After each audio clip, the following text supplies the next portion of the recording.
Good afternoon. Opening today's meeting of the Santa Rosa City School Board, Wednesday, May 10th, 2023. At this time, I will take public comment on closed session agenda items. Are there members of the public who wish to speak on closed session items? We do not have any blue cards, President Manieri. But if there are members of the public joining us on Zoom and would like to comment on our closed session agenda, please raise your hand. There are no hands raised. Thank you. At this time, I will hand it over to Director McNally to make an announcement. Hello, everyone. I will be attending remotely today via Zoom for Just Cause. Thank you, Director McNally. We will recess to closed session.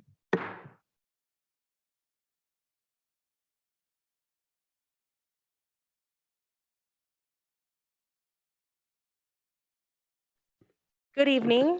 Thank you all for attending today's meeting of the Santa Rosa City Schools Board, opening this meeting Wednesday, May 10th, 2023.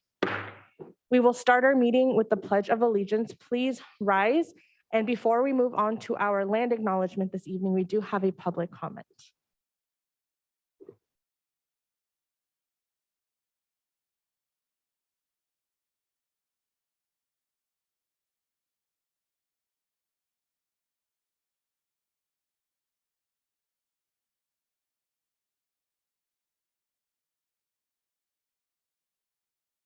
Thank you. And before we move on, we have a speaker card from Duane DeWitt. President Manieri, how much time for public comment tonight? 3 minutes each. Thank you.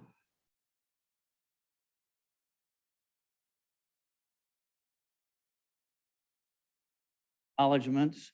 Also, thank you for having these in-person meetings again and ending the lockout so that we could come and participate in person. My specific comments about the territorial land acknowledgement, which I haven't heard here yet in person, but I do believe it has to do with the Native American, the residents who were here before settlement came. If that's the case, I would like to ask you to indulge in something that's been happening in Marin County for a number of years that could happen here to help to educate our local residents about our heritage. And that is a Pomo Park. I first met Pomo Indians when I attended public school here in Santa Rosa as a boy. Growing up with Pomos, I realized that there was much more to be done in the educational approach. In Marin County, there's a Miwok Museum and a Miwok Park, which honors the heritage of the Miwok tribes that were there before any of the settlements that occurred in these areas. Being from Roseland, we had Pomo long before anybody came there. And the Pomos have been acknowledged that they had settlements out along the creek. And I do believe that you folks could work with the Roseland School District, which has had a Native American Indian museum for a number of years, but has been closed, not just due to COVID, but lack of staff in the past. The museum is still there. We could work with local tribes and we could help to educate the young people here in this community about the great contributions that have come forward from having our Native Americans in this community. I see before me a number, of young Panthers here. When I was a kid, I went to Santa Rosa High School. We had Pomos on our sports teams. We had some championship teams. There needs to be a recognition here in our community to the good contributions that have come from the Pomos in our community. And as you do this territorial land acknowledgement, that's nice, but there's a thing called actions speak louder than words. So I would like to see you folks be the leaders in stepping up to get actions for the Pomos in our community to be recognized first and foremost, teach the historical situation to the young Panthers and all the other youngsters. I saw some Vikings in here too from over at Montgomery. So they're not necessarily our challengers, our opponents.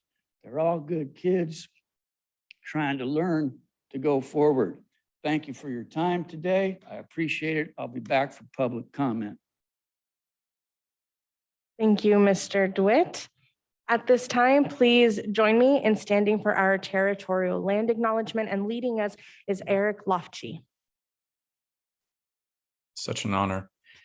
I would like to acknowledge that Santa Rosa City Schools is on the traditional territory and homelands of the Pomo people, traditional territory and homelands of the Coast Miwok people, and honor with gratitude the land itself and the people who have stewarded it throughout the generations. This land acknowledgement calls on us to commit to learning, to continuing to learn how to be better stewards of the land we inhabited. By offering this land acknowledgement, we affirm Indigenous sovereignty and will work to hold Santa Rosa City Schools more accountable to the needs of American Indian and Indigenous peoples. Thank you, Mr. Lofty. We will continue to honor the past and the present for the future of this land and for our school community with respect and with gratitude. We are now on item C3, report of actions taken in closed session. During the closed session, the board readmitted student case numbers 222308 and 212216 after successfully completing terms of their rehabilitation agreement. During the closed session, the board voted 6-0 to give direction to the superintendent to not renew the contract of an administrator for the 23-24 school year. And during the closed session, the board voted 5-1 to authorize the district superintendent or her designee to adopt the following resolution numbers: 2022-2369, 2022-2370, 2022-2371, 2022-2372, 2022-2373 to notify 5 administrators, 5.0 FTE, of their final reassignment positions for the 2023-2024 school year pursuant to Education Code Section 44951. Now we are on item C4, items considered in closed session for action in open session. And we are seeking a motion on student expulsion case numbers 222310 and 222340. I move to approve case number 222310. I'll second. Thank you. That was moved by Director Flores and seconded by Director Sheffield. Roll call vote, please. Director Flores, Aye. Director Sheffield, Aye. Director De La Cruz, Aye. Director McNally, Aye. Director Medina, Aye. President Manieri. Aye. Thank you. And next we have case number 222340. I move to approve case number 2223-40. Second. Thank you. That was moved by Director Flores and seconded by Director Sheffield. Roll call vote, please. Director Flores, Aye. Director Sheffield, Aye. Director De La Cruz, Aye. Director McNally, Aye. Director Medina, Aye. President Manieri. Aye. Thank you. Item C5, statements of abstention. Are there any statements of abstention this evening? Seeing none. Item C6, adjustments to the agenda. Board or superintendent, do we have any adjustments? I do. I would like to pull item F5, contracts. 5. Thank you. Any other adjustments? Okay.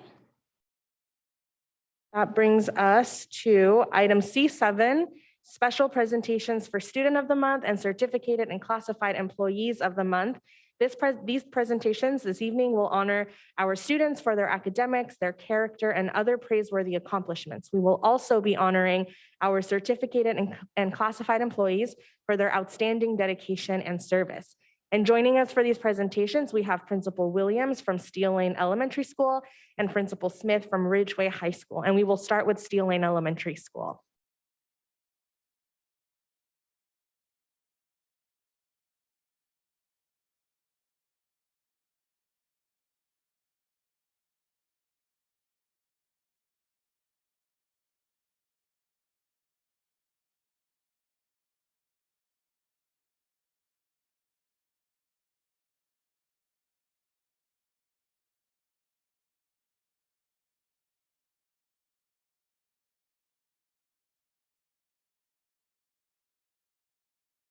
Yeah. This is my first time. Weird that it's my fourth year. Good evening, members of the board, President Minieri and Superintendent Trudeau. It's my honor to present these awards for our Steel Lane community today. I am Principal Williams. My first recipient here is Linda. It is my great pleasure to present you to you Steel Lane Elementary School Student of the Month, Linda Vasquez Udave. Linda is the type of student schools dream about having on their campus. She is kind, curious, hardworking, and helpful. She is a passionate student who is determined to get the most out of each learning experience. One teacher at Steel Lane states, Linda is a fantastic, respectful student who always strives for the best. Her quietness and observations are of great benefit to our school and our society. Another teacher recalls Linda always being there to ask for clarification or to be a helpful eye, often catching mistakes written on the board and alerting the teacher in the most respectful way. Linda is also the vice president of our student council and most recently helped write and deliver a land acknowledgement at our Peace Bowl ceremony. Teachers on campus are so very excited for you, Linda, and really want to express how much you mean to them and how proud they are of you. We can all learn from a student like Linda, who is kinder than necessary. All of these qualities are why, without any hesitation, Linda Vasquez Udave is Steel Lane Student of the Month.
The Steel Lane community would like to recognize Mr. Misa, or as the students call him, Mr. Reggie, as our classified employee of the month.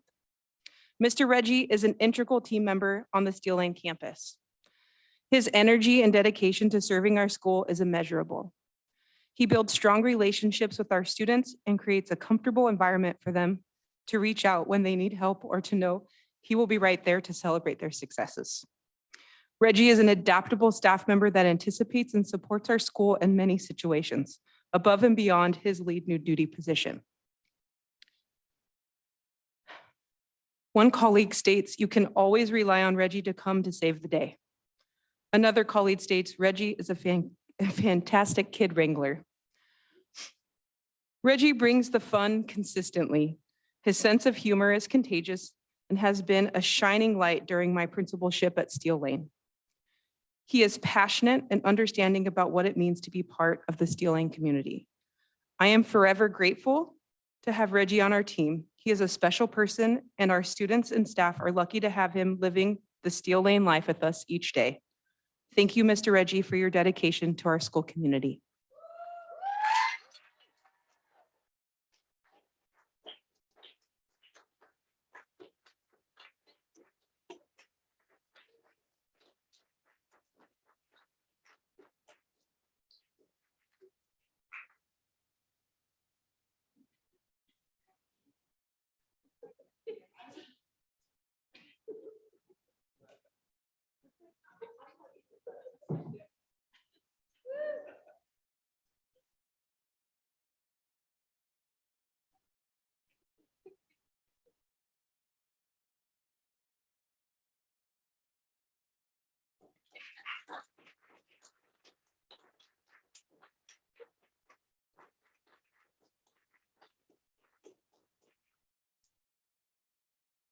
Yeah, I forgot last time, sorry. Mr. Mensch, will you come down? Sorry, Reggie, I didn't tell you that.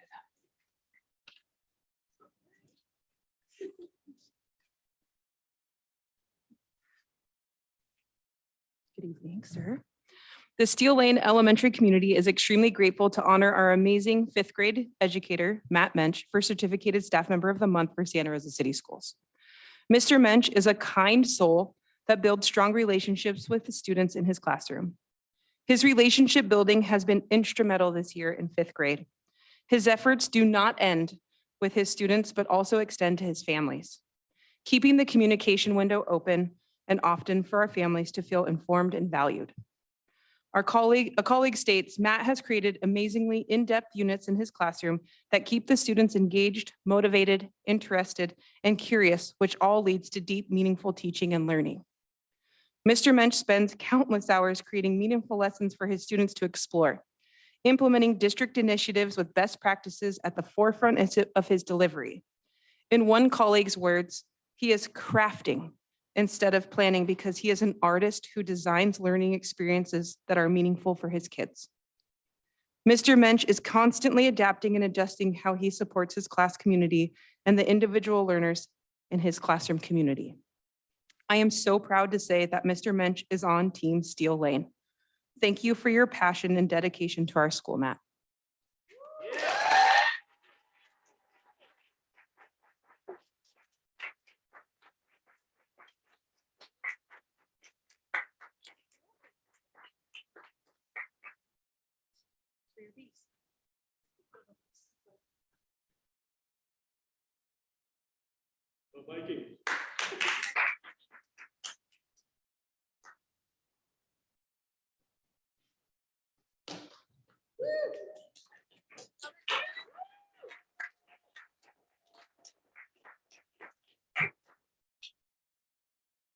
Thank you, Principal Williams. And next we have Principal Smith from Ridgeway High School.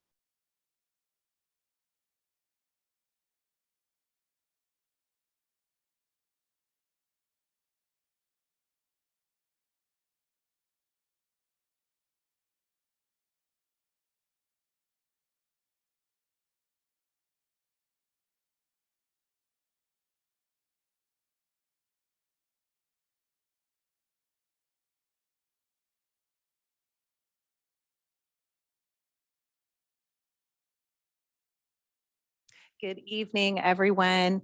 I am honored to celebrate Ridgeway High School student Gladys Vasquez Jimenez. Gladys has been a Santa Rosa City Schools student since kindergarten. She attended James Monroe Elementary School, as well as Helen Lehman in Hidden Valley, but the majority of her elementary school experience was at Monroe. She then attended Comstock Middle School and Pioneer High School. She enrolled at Ridgeway High School in the spring semester of her sophomore year. Gladys is currently a junior and has excelled since the moment she stepped foot on our campus. She is joined today by her mom, Norma, and she is looking forward to attending the JC when she graduates to pursue her dream of being an artist. She wants to take some art classes and get going on that. In the fall, Gladys earned an ABCs of Ridgeway award for being a very hard worker, having excellent attendance, and always being helpful in class. So it was no surprise when she was nominated for this award as well. Her teachers describe her perfectly. Gladys works hard. She completes all of her work daily. She helps students and staff. A good student and a hard worker. She is very helpful to her peers and to staff as well. I like this one in particular. Gladys was awesome when I had her as a math student, and she was very helpful with helping to set up for CASP testing this year in my classroom, even though she isn't my student anymore. I miss having her in class. Gladys is such a hard worker. She has excellent grades, and she's so helpful to everyone on campus. Whenever I see Gladys at school, she always has a cheerful demeanor. And when she shows me her beautiful smile, it literally lights up the campus.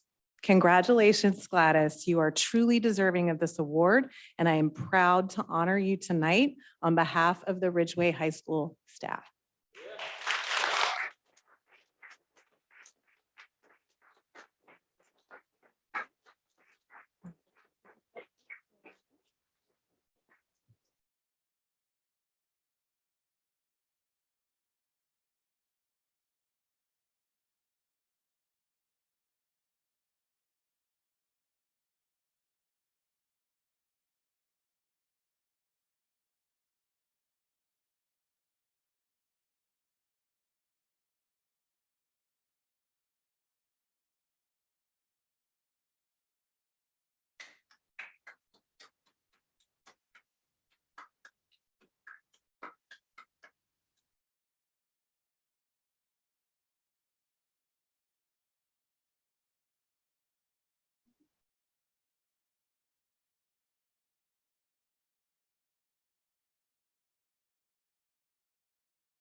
All right, I am also very honored to celebrate tonight Lucero Garcia Martinez, or Miss Lucero, as all of our students call her, as Ridgeway High School's Classified Employee of the Month.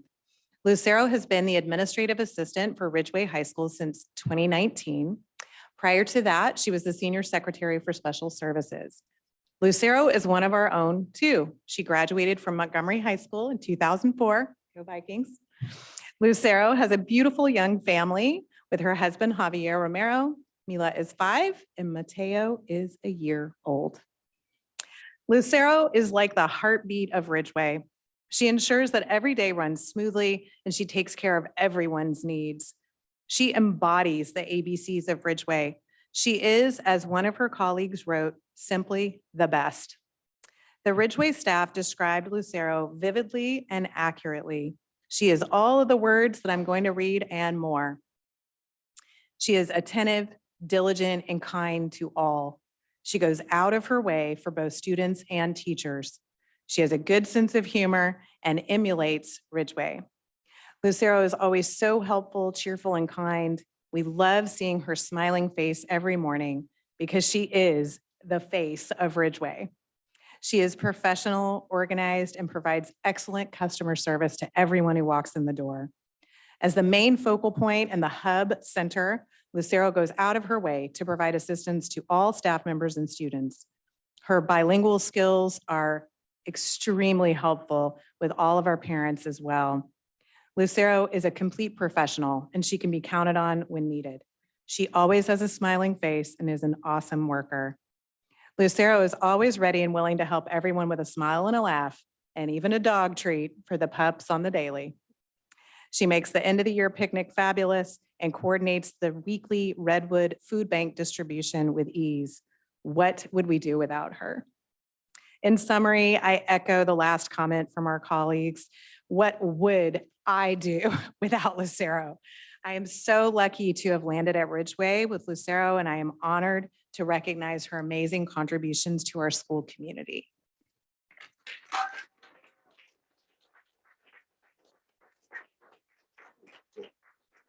So lucky.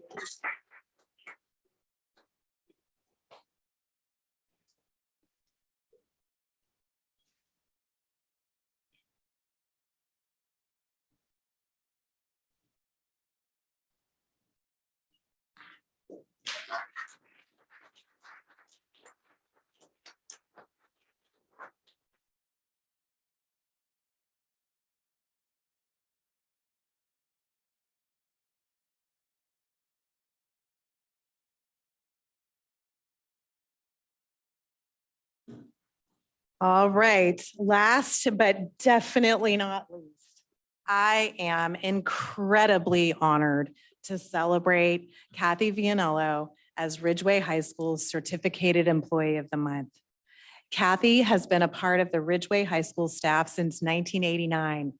She started her career as a math teacher, but soon began teaching more classes like biology, aerobics, and yoga. Kathy fondly remembers her students and the projects they did, like the Newt project with the Pepperwood Preserve and the award-winning video they produced about the Sonoma Creek Trail. In 2001, after being encouraged by her colleagues, Kathy decided to become a school counselor. She has served Ridgeway High School students as a school counselor for about 20 years. And for the majority of those 20 years, Kathy was the only school counselor at Ridgeway. She and her husband, Bob, have been married for over 30 years.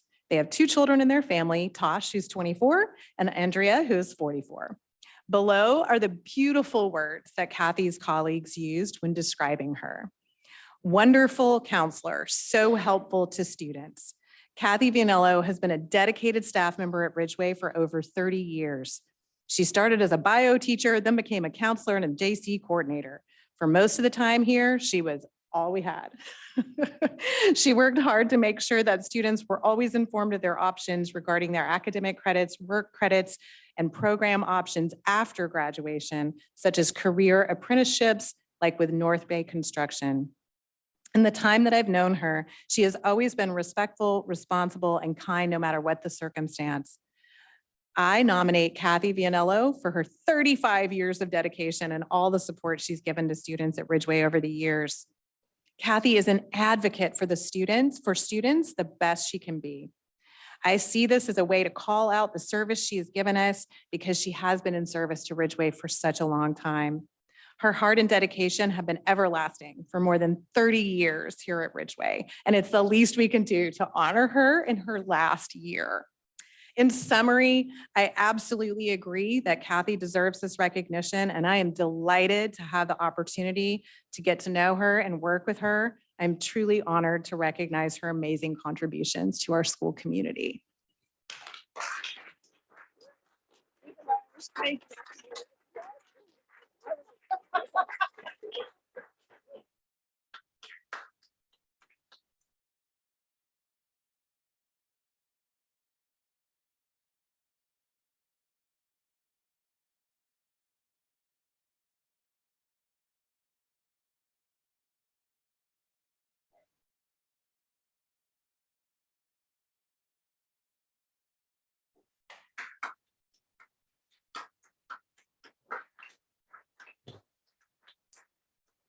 Thank you, Principal Smith, and congratulations one more time to all of our awardees this evening. We will move to item C8, our school site parent organization updates. And though we do not have any reports this evening, we want to recognize and honor the work of the parents at Steel Lane Elementary School and Ridgeway High School and thank them for their dedication to our students. If we can give them a round of applause as well.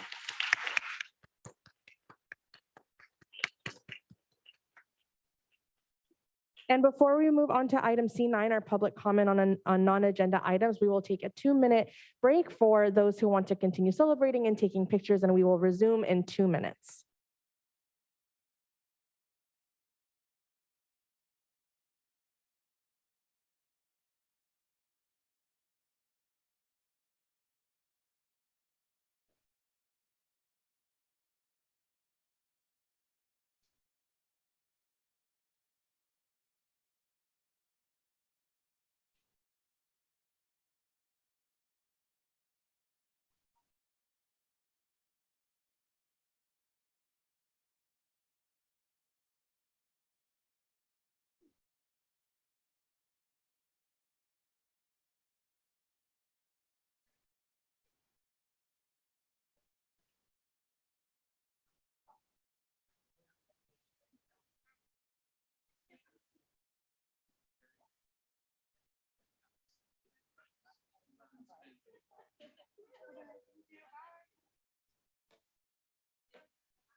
Baseball app back up.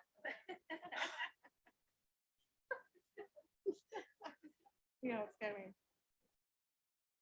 Live baseball in Sonoma? He's like 13, 10? As well, yeah. Oh, And it has sound too, but I'll spare you. wow. All right, enjoy.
Voy a tomar unas cuantas, ¿eh?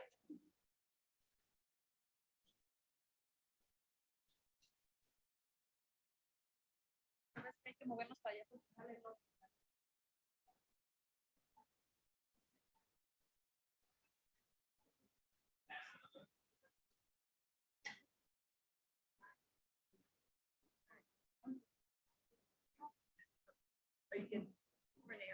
I'm gonna go, I'll go get him.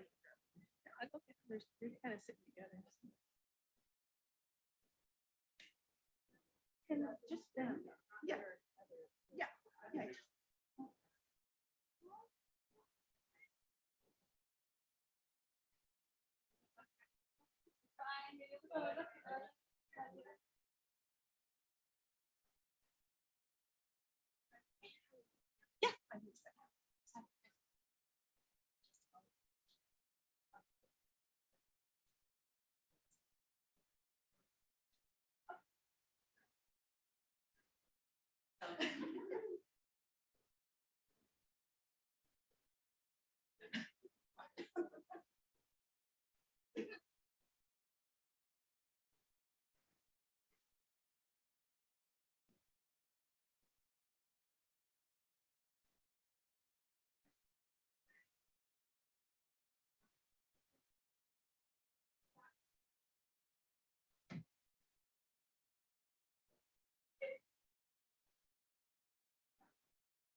All right, we are ready to resume our meeting.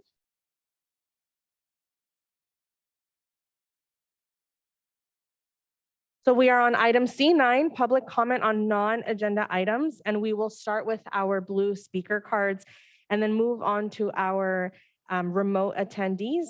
I will call 3 names at a time so folks can queue up, and we will move forward in that fashion. So the first 3, and thank you, and each speaker has 3 minutes. Our first 3 speakers are Duane DeWitt, Corelli Varagan, and Mia Clinton. Hello, my name is Duane DeWitt. I'm from Roseland. I wanted to thank you for such a nice meeting. It's great to have it start off with so many good accolades for the students and the faculty and the classified workers also. As a matter of fact, when I was a boy at Roseland School, one of the best people to know was a Pearl Harbor survivor. His name was Mr. Bothern, and he had a good influence on a lot of folks. What I had actually come to talk with you about today is something I mentioned over 3 or 4 years ago before the lockout of public activity.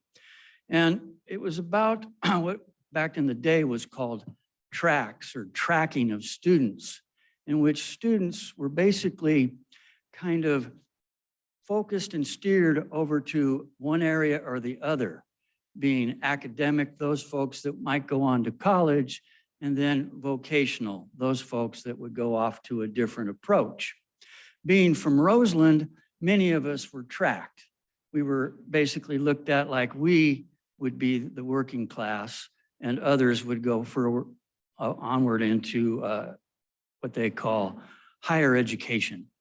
With that in mind, I want to make a point today to all the young people here that you can actually be paid more now being a craftsperson or a tradesperson, working in the North Bay construction industries, as was mentioned earlier, doing many things, following your heart and going forward on the things you'd like to do and get paid really well at it as this becomes a boom town. Basically, Santa Rosa is projected to grow up to at least 250,000 people. There's all kinds of building going on. This is the time where people can make a choice to do something different and maybe even track themselves into a vocation. I mention this because actually, I don't like to use personal examples so much, but I didn't get my first bachelor's degree until 30 years after I graduated from high school. And when I went from high school, I went in to serve my country and got some training there that was helpful and allowed me to work a bit. come back, go to the junior college, get a degree, that type of situation. But as you go on in life, you got to keep getting educated and you have to keep changing with what's going to come forward. And right now, here I am again, talking to a school board, working on more education for myself. And as you can see, I'm not a youngster anymore, but you have to act like a youngster all your life to keep getting the education you need to be ready to move forward in a positive way. And I wanted to tell you about something really cool, which I will share with you under the Mental Health Awareness Month comments. And that'll be my trifecta for today, and you probably won't see me for many Thank more months. Thank But you, Mr. thank you. DeWitt. Thank you. Thank you, Mr. DeWitt. All right. Next, we have Corelli Varagan, and then Mia Klen, and then Samantha Kim. Hi, my name is Corelli Varagan. I will be talking about being a female athlete in our community. I'm a freshman at Santa Rosa High School, and I play on the JV girls basketball and softball team. I've been playing basketball since I was 5 years old, and I started playing baseball when I was 6. I played baseball, but I eventually stopped because no girls were on the team. When I was in 6th grade, I played for my elementary basketball team at CCLA. It was a co-ed team since we only had about 6 or 7 girls try out, and our coach didn't think it was enough for us to have our own girls team. My teammates would all work together and pass the ball as a normal basketball team would do. But what I thought was unfair is that the boys on our team had a hard time passing to me and my fellow female teammates.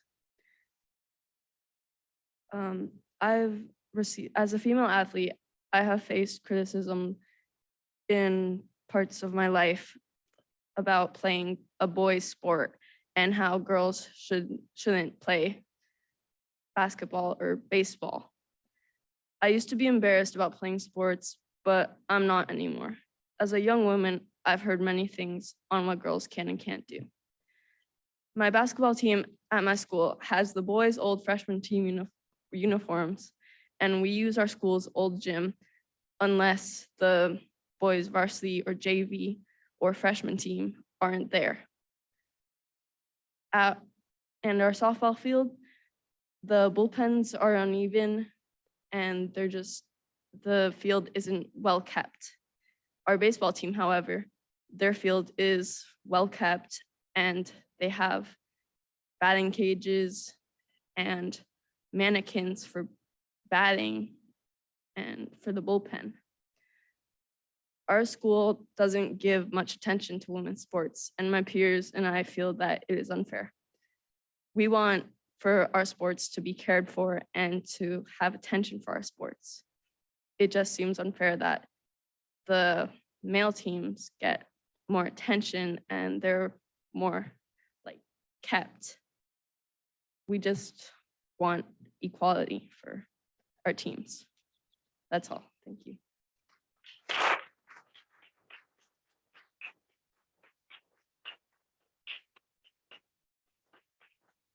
Thank you, Corelli. Next, we have Mia, followed by Samantha Kim, followed by Kevin Costello. Hello, my name is Mia Clem. I'm the team captain for my JV softball team at Santa Rosa High School. I play cross country, basketball, and softball, and I've been playing all these sports for about 4 years. I've noticed a lot of issues regarding women's equality in sports, and I'd really like to bring attention to them. Some of my main concerns regard the funding of sports, like my teammate already said. Male sports get all of the funding, like our softball team. The field is uneven. We don't have, I know varsity has wanted a scoreboard for a while, and we haven't gotten that. But I've noticed that all of the money goes to men's sports, like they get buses for games. They get, like my teammate already said, for basketball. The JV girls team has the freshman boys jerseys, which seems incredibly unfair to me, honestly. And it's not just my school, I know in my middle school, RVCS, and I know in other high schools, my friends, they're facing the same problems.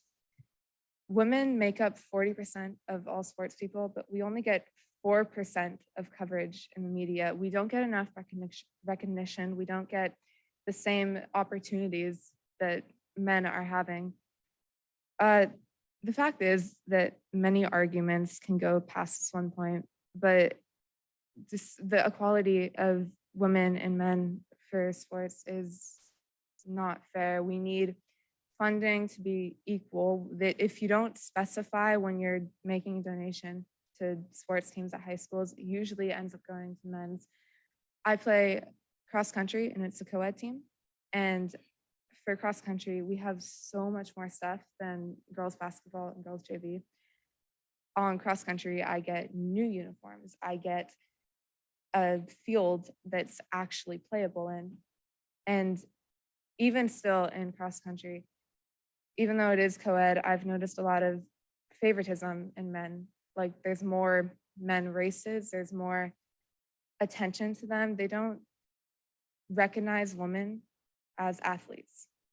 We're not seen as how we should be. And when we are covered in the media, it's always about how we look and how we're being brave as women. Whereas men, it's they're actual athletes. They're strong, they're winning, they're doing amazing as athletes, but women aren't because we just look pretty. Bottom line, women need more attention and it needs to be fair. Thank you, Mia.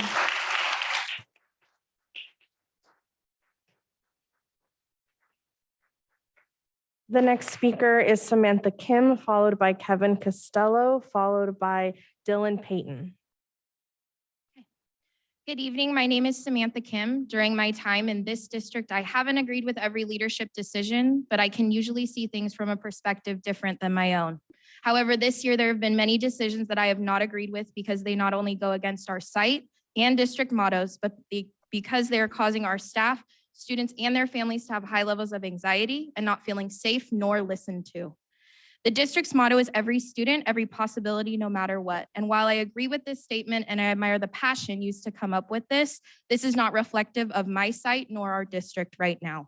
We are doing a disservice to two main groups of students, the ones that have continuous unsafe behavior issues and the ones that happen to be in their classes. What about the students that assault their teachers and other students? What about the students that are continuously disruptive, disrespectful, or unsafe? Our site motto is imagine, innovate, and inspire. And I can only speak for myself. I have nothing left to give to this job. I can't do these things due to all the professional obligations and worries that I have about the safety and well-being of our students, their families, and our staff. Why can't we be a staff-focused district and a student-focused district? A colleague asked me to read their statement, not only as an employee, but as a parent from our school. I am writing this as a parent to raise awareness to the school board about an ongoing issue in my child's class. I was not informed of any incidents until I became an employee at their school. I feel that as parents, we are supposed to be informed of what's going on in our children's classrooms. The incidents with a student began at the beginning of the school year. One student's actions continue to create an unsafe environment with distractions that prevent learning. In a recent incident outside, this student not only physically assaulted multiple staff members, but threw objects such as backpacks, metal water bottles, and garbage cans. Their actions that day scared two first-grade classes who had to be locked inside during their music and PE time. On my first day, I overheard on my radio that a class was being evacuated. When I asked which class, I learned it was my own child's class. I was shocked to learn that this has been going on for months with no communication. If things are so unsafe that students need to be evacuated, parents should be notified. There's an emotional and mental toll on students that must endure unpredictable and unsafe behaviors from another student. My child came running to the office to let me know that the student was being unsafe again and they had to evacuate their classroom. I could see the fear in their eyes once they told me what was happening. I now understand why they would tell me every morning they did not want to go to school. This week, I found out that the same student in my child's class had come to school with a box cutter blade and was showing other kids at school. This incident occurred at 7:30 a.m. on Monday, and not one staff member nor family was notified till Wednesday at 12:49 p.m. To end my statement, our district needs better communication and clear behavior boundaries. We recognize that many of our students' needs go beyond the traditional classroom, and we cannot provide them with the resources that we currently have. Please stop advising us to make connections with our students. We have been Thank doing you. that since day one. Thank you. Thank you, Samantha.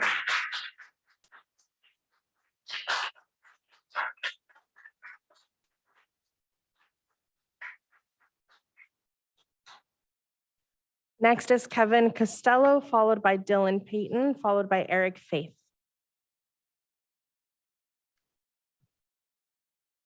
Good evening. My name's Kevin Costello. I was here in front of you a couple months ago, and it's an honor to be here. I have two things that I'm going to talk about, but since the girls are talking a lot about equity in female sports, I'm the varsity softball coach, and I've been talking since 2021 about getting a scoreboard for the varsity field, and I have jumped through every hoop that's been put in front of me. And I was raised in the military, so I know that if you don't get the answer at this step, you go to the next step in the chain of command. And I've included the chain of command in all of my emails since then. And we have gotten one step put in front of us after another. There was a meeting where all the funding resources were identified. My girls have raised $15,000. We just had a hit-a-thon and raised $2,100 more. And yet, as a district, we can't identify where the last bit of money is coming from. I have super motivated parents, and when we asked for funding allocations in December, I know that if the district had come and said, Mr. Costello, your program needs to raise $15,000 more, we would have done that. But every time I asked those questions, I got bypassed. And then finally on an email, I got told not to ask, that they will give the answers to the principal and the athletic director.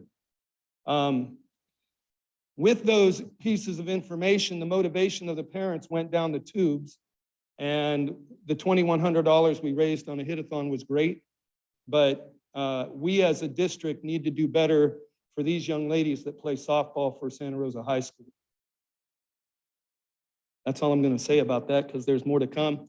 I do have one more thing that I need to talk about. I've been asking for curtains for my wood shop since 2017, when Mr. Coscarelli was the principal. He left, Dr. Clissold came in, and I've sent quotes for curtains 3 different times. Recently, the secretary for Dr. Clissold asked me for an updated quote, and I sent that quote. We've had meetings about these things, and nothing is happening.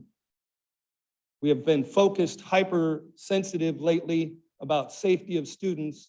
And if you've been to Santa Rosa High School wood shop, it's all windows, it's a fishbowl. And something needs to happen. And I can tell you this, I'm retiring because of the lack of activity from our district. Thank you. Thank you, Kevin.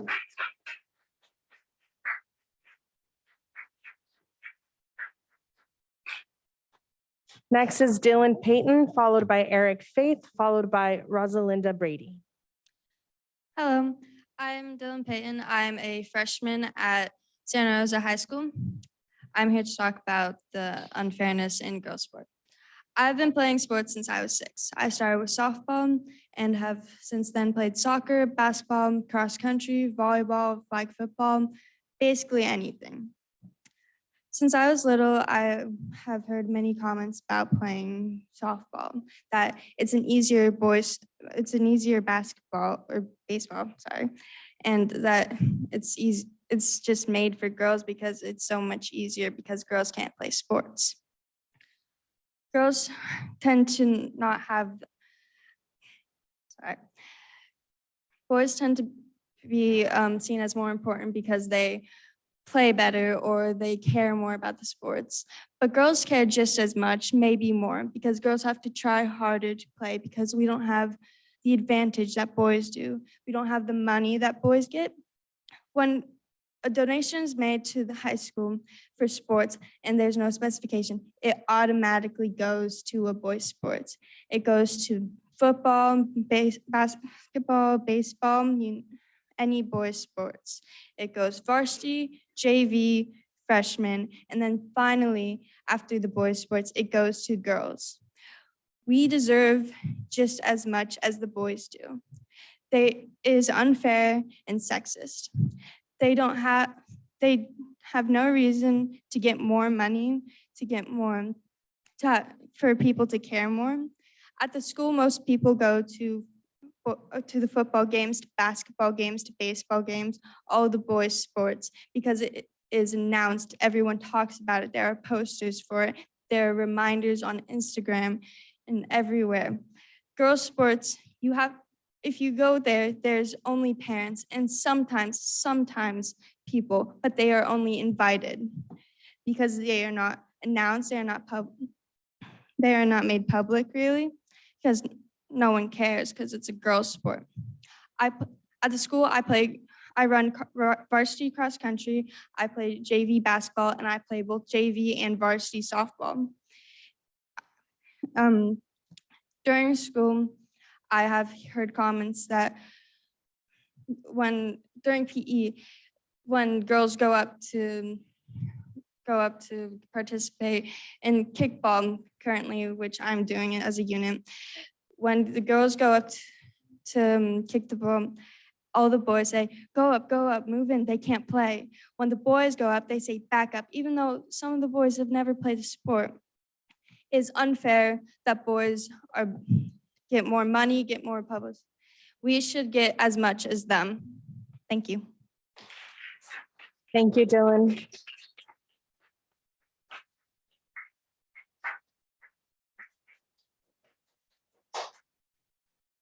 Next is Eric Faith, followed by Rosalinda Brady.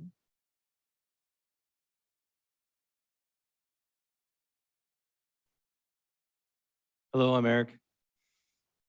Jaden Pienta, say his name.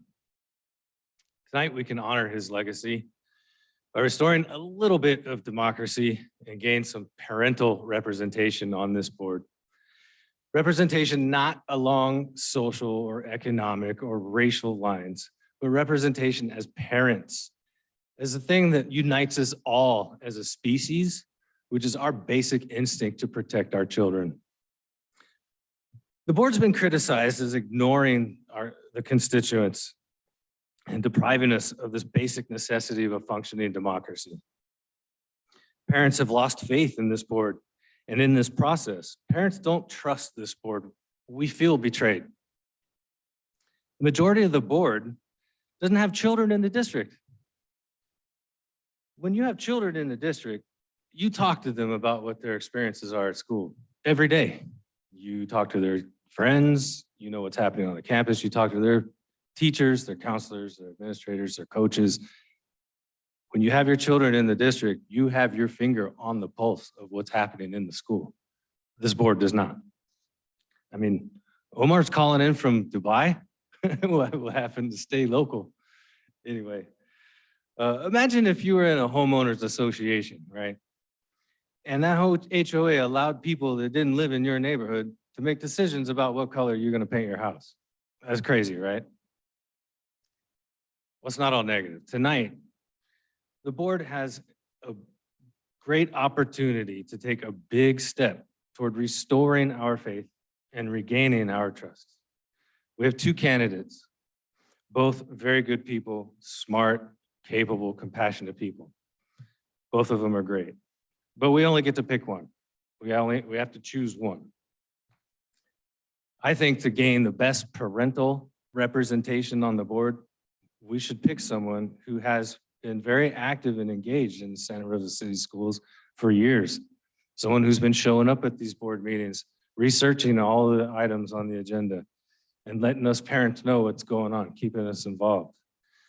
Someone who has currently 3 children in the district and has their pulse, has their finger on the pulse of what's happening in the schools. And that person is Deanna Olivares. So I would like to speak for myself and for a lot of parents that I speak with that have the same feeling. We would like to throw our support for Deanna Olivares. Board, please show us that you're listening to us tonight and not ignoring your constituents. Thank you.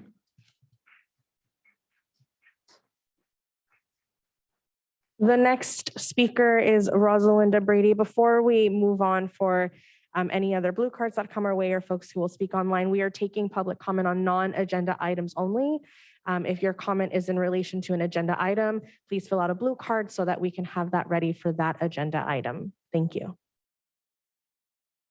Good evening to everyone. I'm Rosalinda Brady, a home hospital teacher for Santa Rosa City Schools.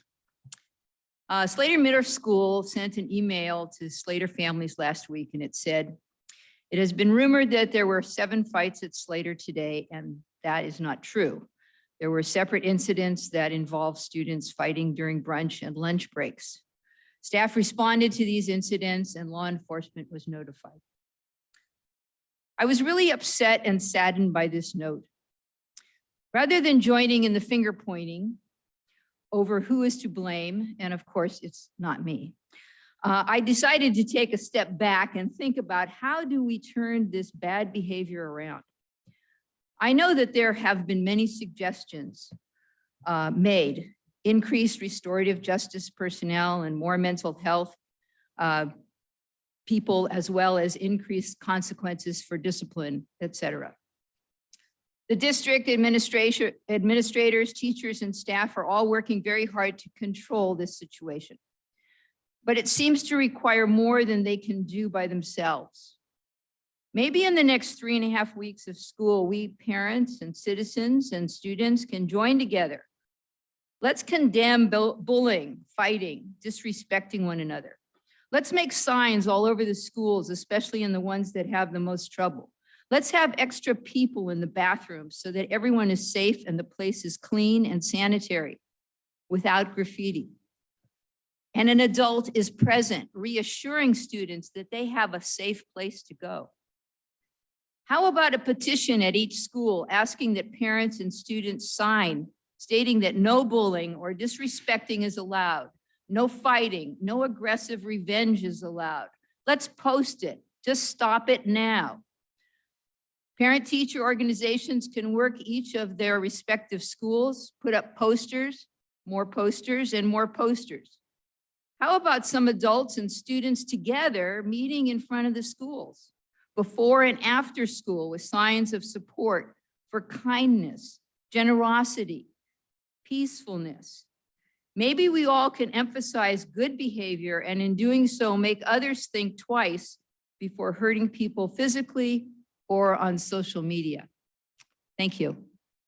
Thank you, Rosalinda. That was our last blue card, so we will move on to our remote attendees. Those that are joining us via Zoom, members of the audience, and would like to comment on the non-agenda items only. So if there's something on the agenda that you would like to speak to specifically, please hold your comment until that agenda item comes up. There's a 3-minute time limit. And our first speaker is Charlie Ray. Hi, can you hear me? Yes. Thank you. Yes, I'm just a parent in the community. I've been watching board meetings for a few years now, and I also attended the Santa Rosa schools. I'm just calling to thank you for taking the time to listen. I've enjoyed the comments, and I'm giving feedback to those who have given public comment that I want to support those parents who are here and continue to be here, even though there are many underrepresented communities. And I'm also not speaking of race or sex, but there are underrepresented thought communities that have been very much pushed out of the circle in problem solving and so-called democracy. And I just want to look forward to hearing the interviews that you have put forth.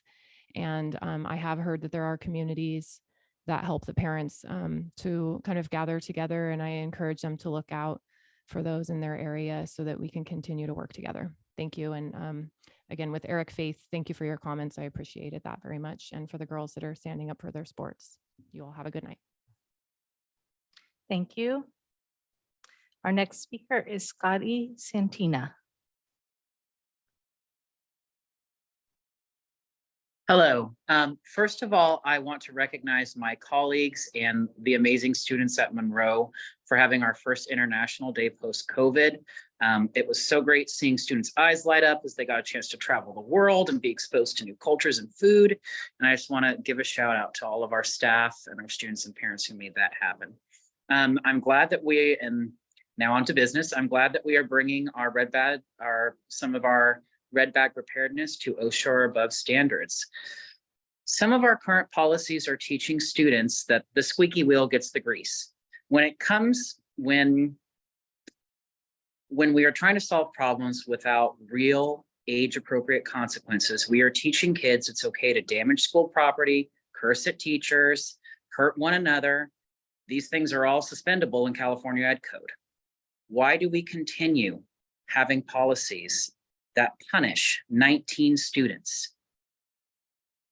Restorative justice requires boundaries and fair consequences. Given these problems are happening district-wide and all over California, this is not the fault of one administrator or one teacher or one person. I do believe that this year has shown the need for more adults on campus, and that can go from anywhere from campus supervisors to restorative specialists to counselors to assistant principals in elementary schools. This is a cultural problem. Part of it is district and part of it is just the time that we live in. Also, as a temporary teacher, I have been told not to rock the boat, but I believe our students deserve better and I am here for them. Our district needs to build connections with us. A great start is showing up to listen, something Superintendent Turnell made a commitment to do in March. When can we expect to see you at Monroe? Thank you. Thank you. Our next speaker is Dominic. Dominic, if you can please state your full name for the record.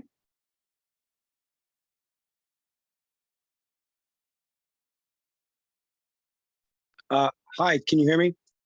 Yes, can you state your full name, please? Yeah, hi, I'm Dominic Dudley, restorative specialist from Montgomery High School. I find myself in an actually very awkward position as a person of color because I'm actually going to be kind of petitioning here a little bit for the return of SROs on campus. And the reason for that is we're gonna be proposing a letter to you, a formal letter, but real briefly, the reason for that is I think there's a kind of a disconnect between our communities, that being minority communities and the police. The reason for that being we have no positive interactions with them. I myself, and I'll get more into this, have witnessed my community be mistreated. And because of that, I feel like it made me apprehensive when dealing with police officers. I feel that if I did not have these negative, I feel like these negative interactions with police officers make me interact with them negatively already. And so that I feel like does not allow for maybe the most positive outcome, where I feel like if we can perhaps offer these kids these positive interactions, that perhaps they'll call more, and instead of handling these bad situations themselves, they'll call the police. More calling of the police will lead to less minority communities harming one another and going to jail. If we're a restorative school district, then I think that we should take the restorative approach by bridging the gap between our communities and the people that are supposed to protect us. I'm 26 years old. I hadn't had my first positive interaction with a police officer until Officer Luigi stepped onto Montgomery's campus. Perhaps we can allow these kids to have a positive interaction before they're 26 years old. Thank you. That's all I have for you. You should be expecting a letter from Montgomery within the next coming weeks. Thank you. Thank you. Our next speaker is Shelby Pryor. Good evening, board. It's interesting to me that I've heard a couple topics come up now, and it's ironic that these people keep pleading with you the same things. Mr. Omar Medina, as they said, is somewhere in Dubai or some country where he looks like he's an oil mogul while he's spending our hard-earned dollars. Hope you're enjoying that vacation. Miss Manieri and Miss De La Cruz, you guys have a big job to do. You need to start bridging the gap between the Latino communities and the Black community.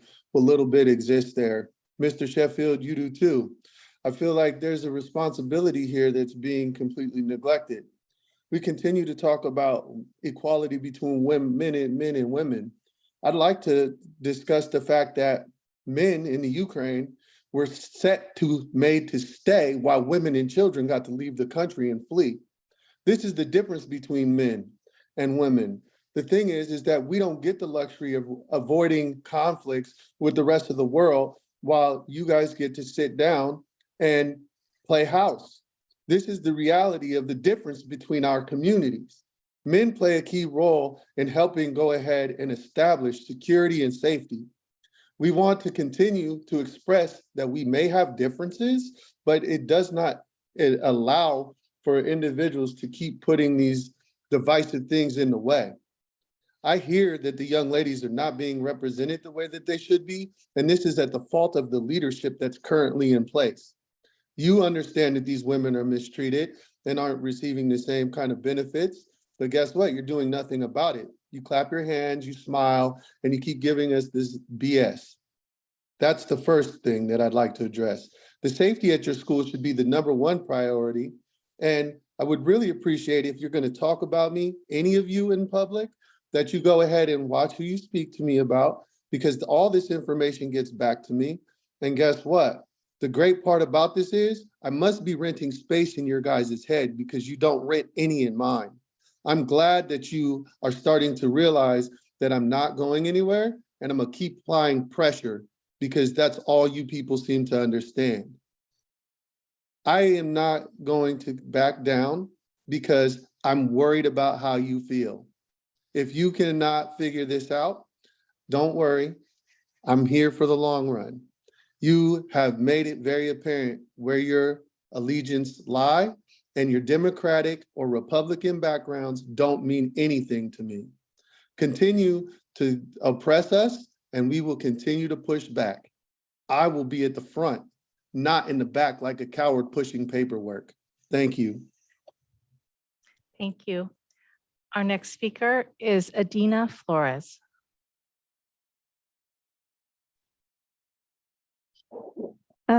Good evening, board and superintendent. For those in attendance this evening, I'm the former executive assistant to the folks at the dais. I work directly in the superintendent's office. I was forced out of my position for asking about illegal policies and questionable nonprofits associated with our school board.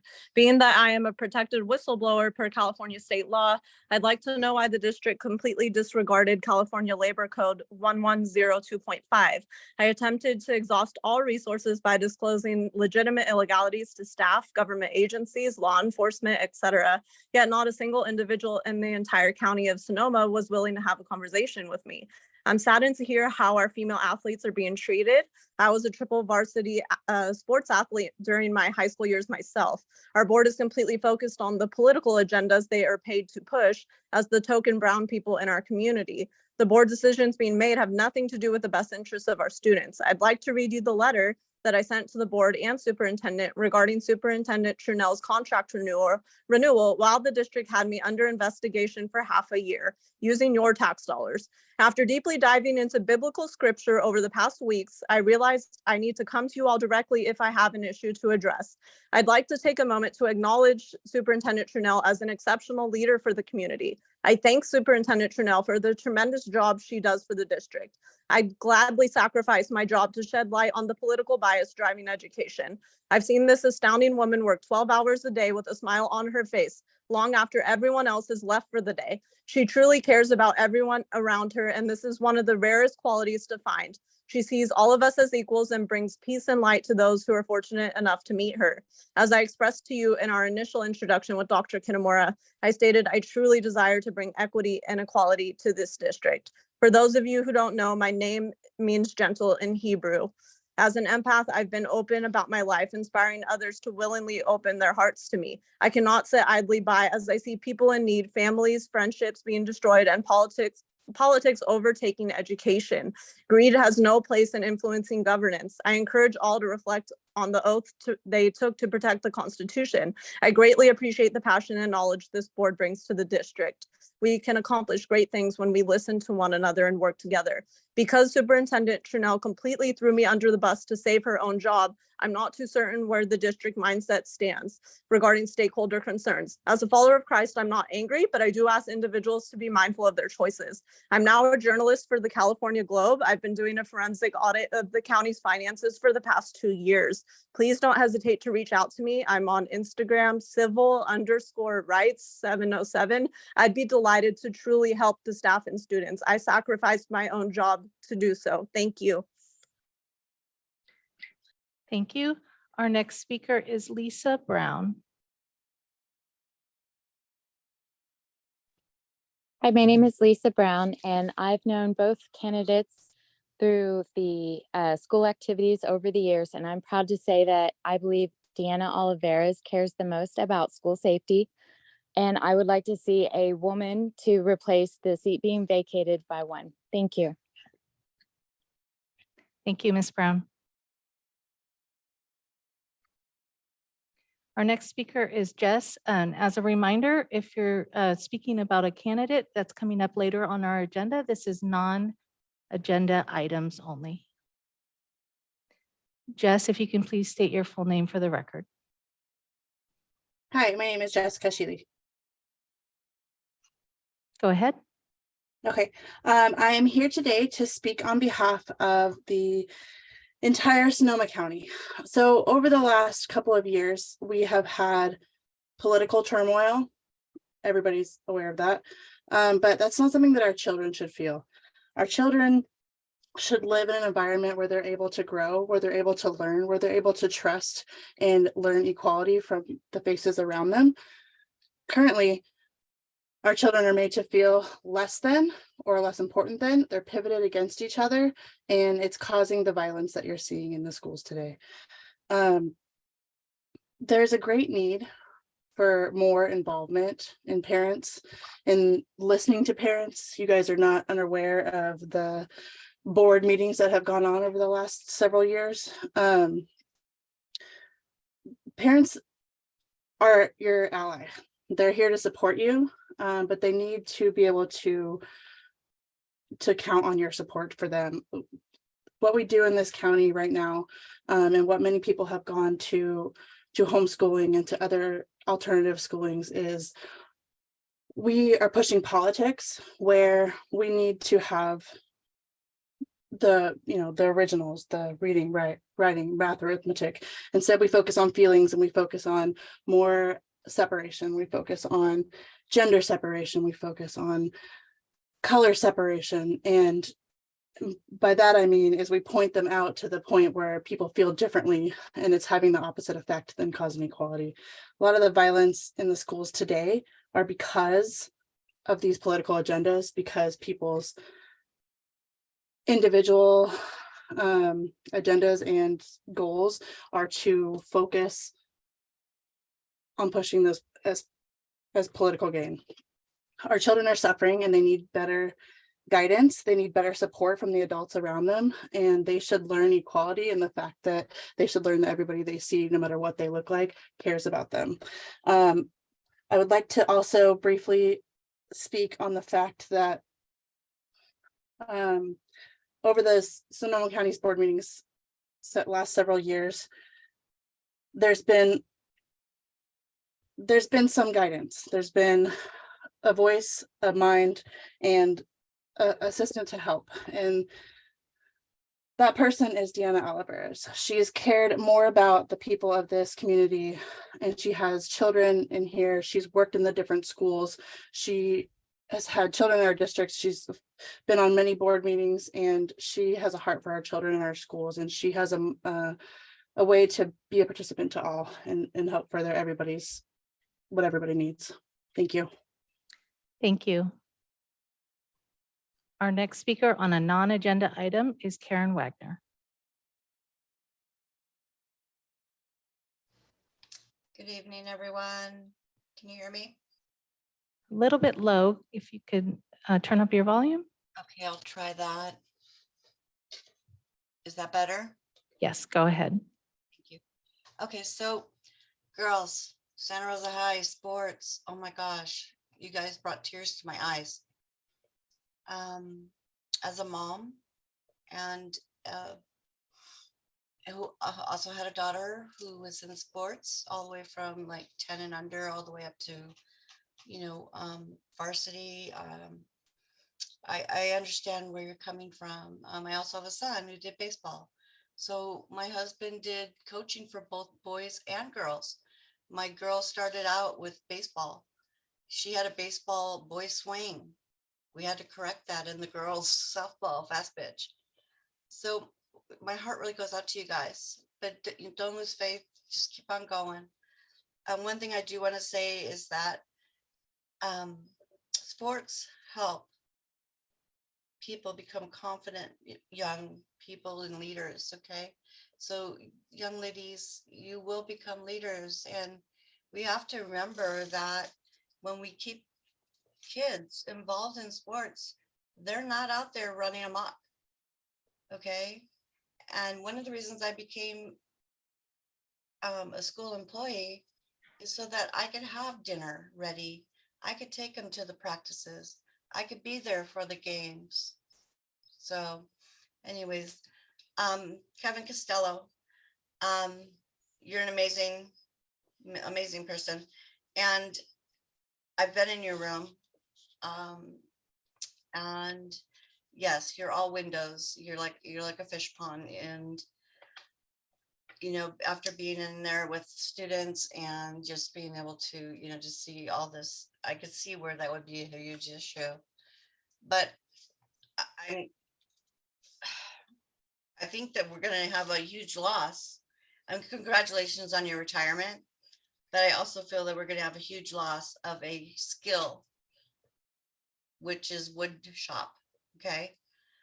This is also kind of like a career. This is a CTE kind of program moving forward. I don't know how many people can replace you. So I wish you well, and girls, keep the faith. Thank you. Thank you. Our next speaker is Zoom user. If you could please state your full name for the record.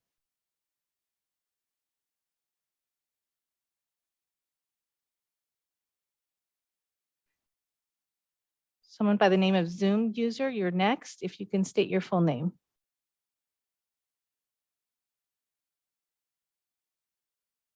Okay, we will come back to you.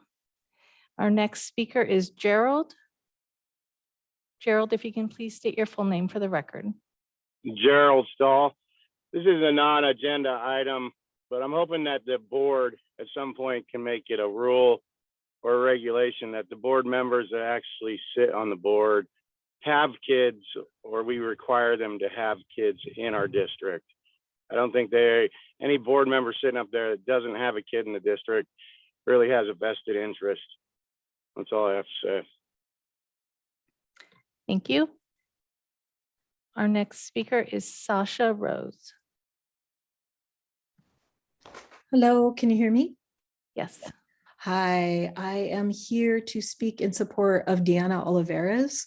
Ms. Rose, I'm going to stop you. You can comment on that item when we get to it, which is E4. If you can please hold your comment until then. Oh, my apologies. I thought I heard someone just say something. I'll wait. Thank you so much. We'll try one more time. Zoom user, if you can please state your full name for the record.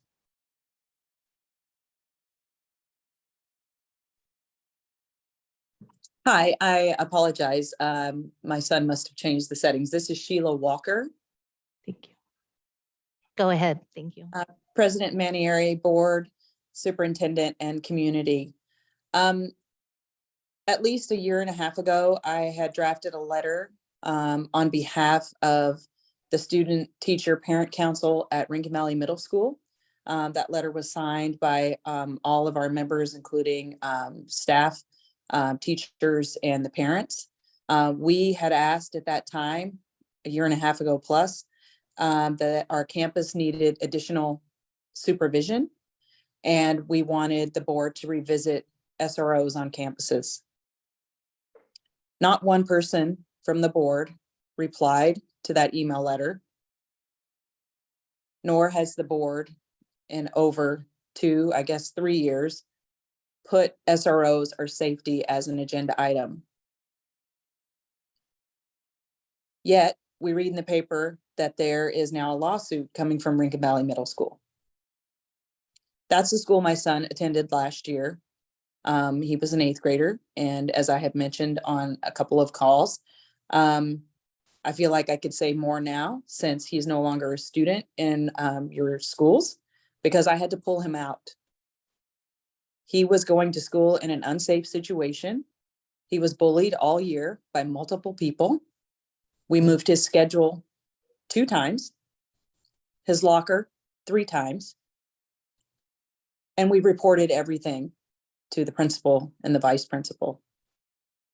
He sat through restorative practices with these multiple bullies, which meant that my son missed multiple hours of class time. Not only did those restorative practices not work, but he was also re-victimized. He now, from school, we went to the emergency room, I'll let you know, twice during the school year last year because of anxiety. He would have panic attacks at drop off. This is why he is no longer in your schools. It makes me incredibly sad that he is not participating in one of the high schools that would be great for him as a musician.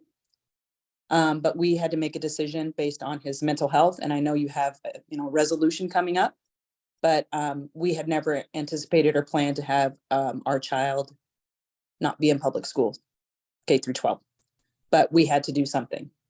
So I am just wanting to reiterate that parents need to know that you're listening, whether it's SROs, reopening schools, cutting middle school hours, or making our kids wear masks. Thank you.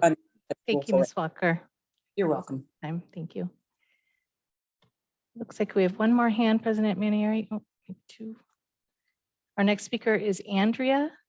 Andrea, if you can state your full name, please. Yeah, Andrea Corderillo. Good evening, board. Next year, I will be, my son will actually be attending one of your schools for the first time. I've been an avid listener to many of the meetings, your school board meetings, and I want to know why we're not talking about the SROs coming back on campus. There's been so many parents, students, and faculty staff I've heard mention several times, please welcome the SROs. And I haven't heard the discussion from any of the school board about them returning. And that's really concerning as a parent with a student that will be attending and being in your district next year. So I'm wondering, because most of you are listening, are you listening to the majority of the callers coming in, the people that come in and make many comments about how they feel unsafe? And what is the solution? There's a lot of schools that you have so many, you have to be listening to with everything. And please listen, because I'm going to be attending the meetings as well. And I don't know, Mr. Medina is the vice president, and he's never in person at the meetings.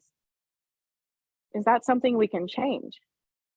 That's a big deal, right? I know your time is precious, but guess what? So is ours. And you represent us. It's just disappointing. And please listen. The SROs would help communicate the bridge with students to feel more comfortable. Those that don't feel comfortable, which are the minority that Mr. Medina has pushed. So listen, just listen to the communication going around.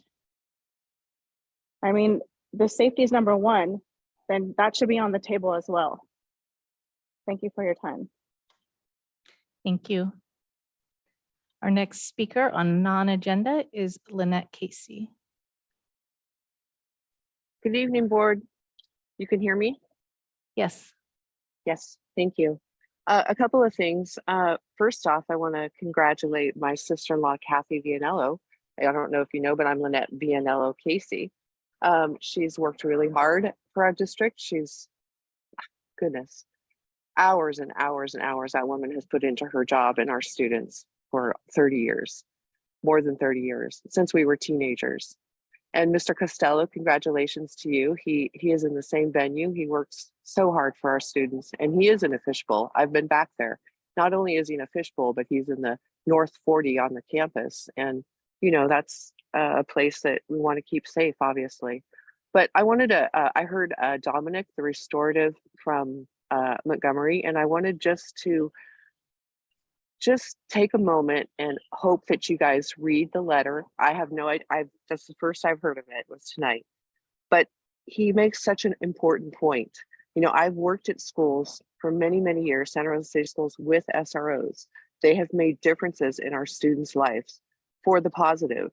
I've worked at schools now, Santa Rosa City Schools, without SROs, and I can see a divide. I can see when officers arrive, a lot of times there's not the same treatment. They don't know our students. I've seen it recently. It's a thing. Our students need the connections. We talk about connections with our students. They need these connections with our officers in town. And I again, as the parent before me spoke, I don't hear you guys talk about it except that we're not going to do it. Why does Montgomery have Officer Luigi? It's because they feel unsafe. The rest of us feel unsafe as well. Officer Luigi, maybe you should all go speak to him or speak to the staff that's working with him daily. He's doing a fabulous job, I'm sure. And we need more of him around on our campuses, and our students need more of him around on our campuses. And that's it. Thank you. I just hope you keep your ears open and your eyes open and not just dismiss this because at one time you decided we're not doing it. I think you should revisit it.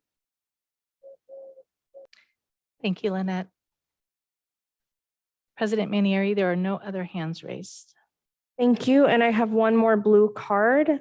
So Jim Payne, if you'd like to step up to the podium.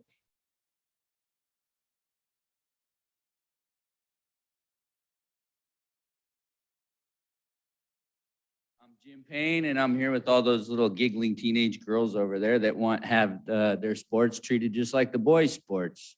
In this day and age, you know, we hear a lot about women's equality. Now more than ever, we want fairness for our girls, and I think talk is cheap. I think that these girls work hard, and so do many other girls, and they deserve to learn all of the same things that us boys learn playing sports. We learn how to deal with conflict. We learn how to build a team. One thing I've noticed about this particular team is each of these girls has had conflicts in school with people in their classes or teachers or whatever.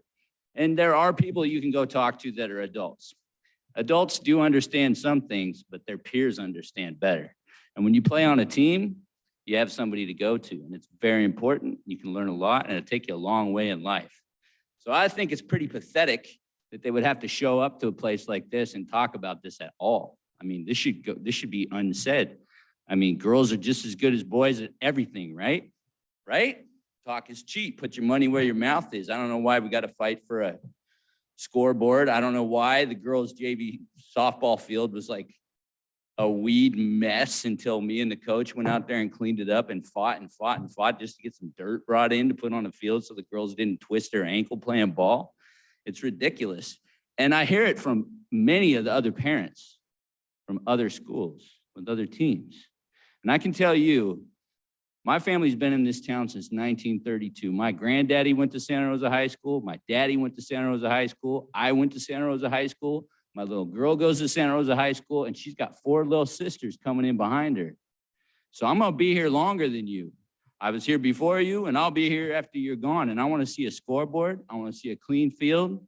And I wanna have these girls have the same opportunities that the boys get. I wanna hear on the loudspeaker in the morning, their games announced. I want to see the flyers. I want to see parents. I want to see you chumps come out there and watch their games. This is enough.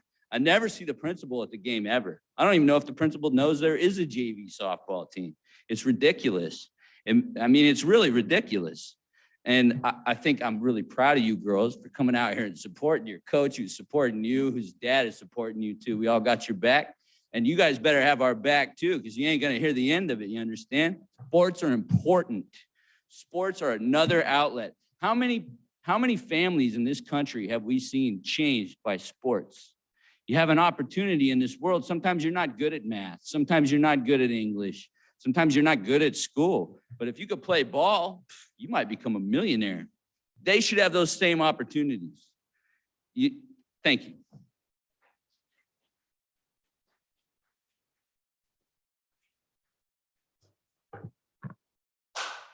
Thank you, everyone who spoke this evening with your issues and concerns. We appreciate your time. At this time, we will move on to our D items. These are our reports, and we will begin with California School Employee Association Santa Rosa 75 report. President Mary Lehman will take the podium. Good evening. Good evening, President Manieri, Superintendent Chanel, Board of Trustees, student board member, the community, and classified staff. School will be out for the summer in 15 days for the elementary schools and 16 for the middle school and high schools. Let's take a moment to pause, breathe, and look forward to the warm, exciting break with the great summer school programs that Santa Rosa City Schools is offering.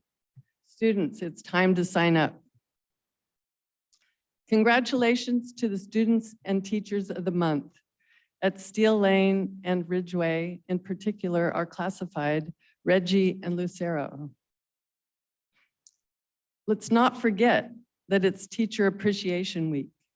We are grateful for our wonderful teachers that worked so hard this year. We appreciate their dedication to the students and families.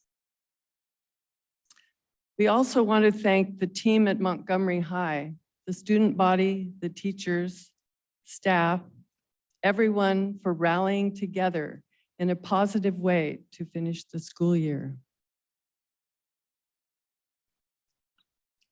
I represent 573 classified employees. Recently, I watched an interesting documentary by Simon Sinek.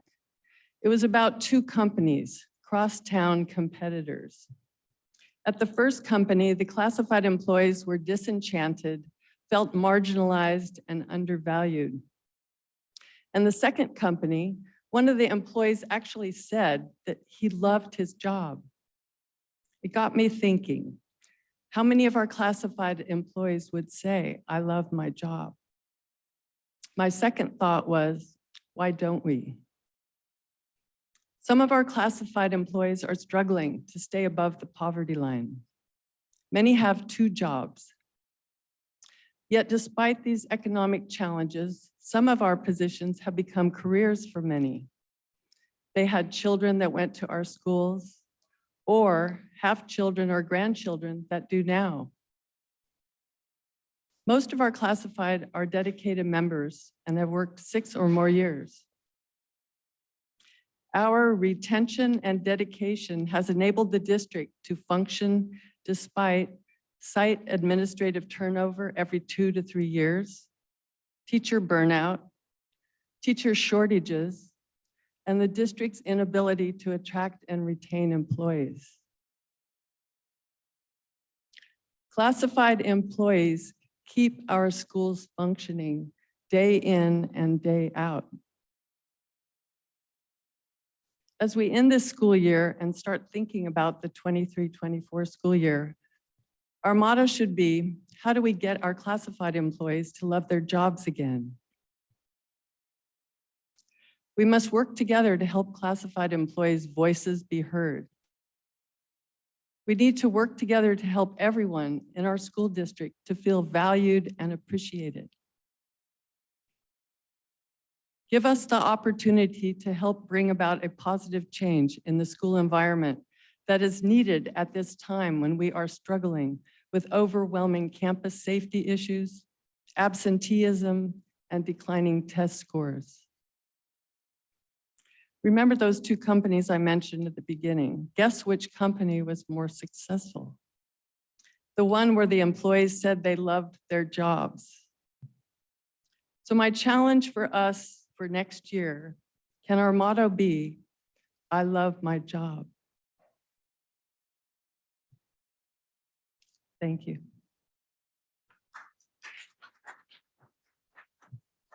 Thank you, President Lehman. Next, we have Santa Rosa Teachers Association report, SRTA President Catherine Howell.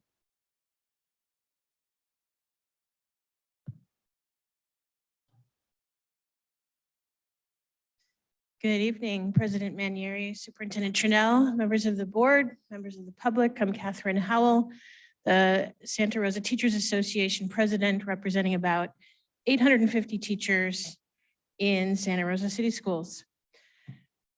So many people to start tonight with congratulating as well as thanking. Congratulations to all of our honorees this evening.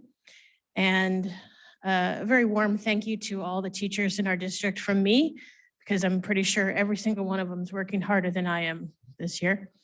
And so my appreciation for that. Also our nurses, which is one of our resolutions this evening, as well as our speech and language pathologists, who also need to be honored for their extensive and difficult work that they do for our students every day. It is that season again of hiring and retiring, and increasingly more every year resigning. At this point in May, we're at the very beginning of interviews for vacancies around the district. Most districts around us have already had job fairs last month, I think even in March, and a lot of our student teachers have already got jobs in other districts. They have contracts that have been offered and contracts that have been signed before our district is even able to show them the job openings available to them. One of our agenda items tonight is a declaration of need for fully qualified educators. Pretty ironic title, considering that what the action item actually does is authorize the district to hire educators who are not fully qualified. Something that we have to do because we can't find the teachers that we need to fill our classrooms. Every year, SRTA is told it's going to be earlier next year, but somehow it never is. This year, the internal transfer window opened on the exact same date as last year, which I guess is better than later, but certainly not earlier. We need to do better if we hope to ever be fully staffed. We need to do better. A few minutes ago, about an hour ago, you heard a teacher from Steel Lane ask why we can't be a staff-focused district. That was Samantha Kim from Steel Lane. We have 44 resignations to date from this district that should speak volumes that our staff isn't being focused on. Some teachers are leaving to go to other districts. Some are just simply leaving the profession because they can't do it anymore. Some of them were asking for partial leaves, a permissive leave, a partial leave, and were denied and instead just left altogether. Isn't it better to have a part-time experienced teacher than no teacher at all, is a question. When a teacher leaves, we're losing time and money that was invested in them through professional development, through the induction program. We're losing a knowledge of the programs that they have used and worked through. We're losing working relationships with every teacher at that school site. And yet we still think that, it's all right, they can go, right? We need to support these teachers with smaller class size. We need no combo classes at our elementary. We need our new teachers to be supported so that they could take a partial leave, maybe while their children are young, and more support for our veteran teachers who want to take the reduced workload Willie Brown, which they get because it's required by law, but then the conditions of that are really up to the district, not up to the teacher. And then finally, we have 28 retirees at this point in the school year. One of them spoke to you earlier.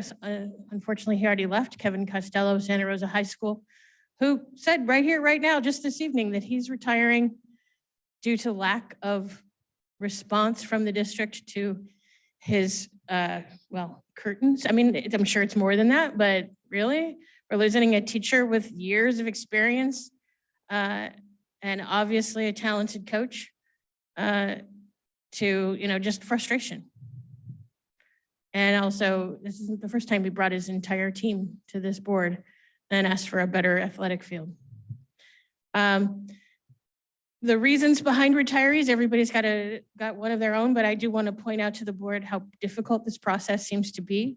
I've had a lot of people contacting me who I don't know anything about retiring, saying that there's multiple agents. They have to talk to STRS and they have to talk to the Aero Group and they have to talk to CalPERS and they have to talk to SRCS and they have to fill out a different form for every agency. And then some of them need the June 3rd date and some of them need August 1st and they're not really sure which one. And some of them need codes and they have no idea.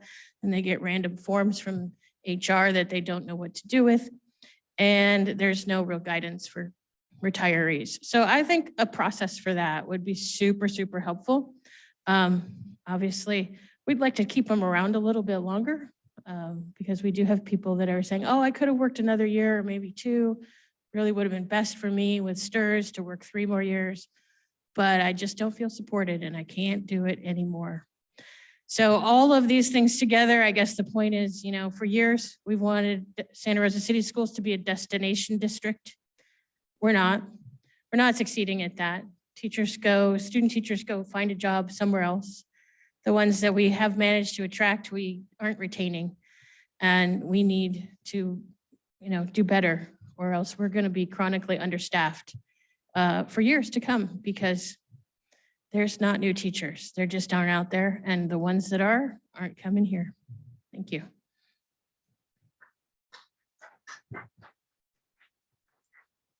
Thank you, President Howell. Next is item D3, the superintendent report.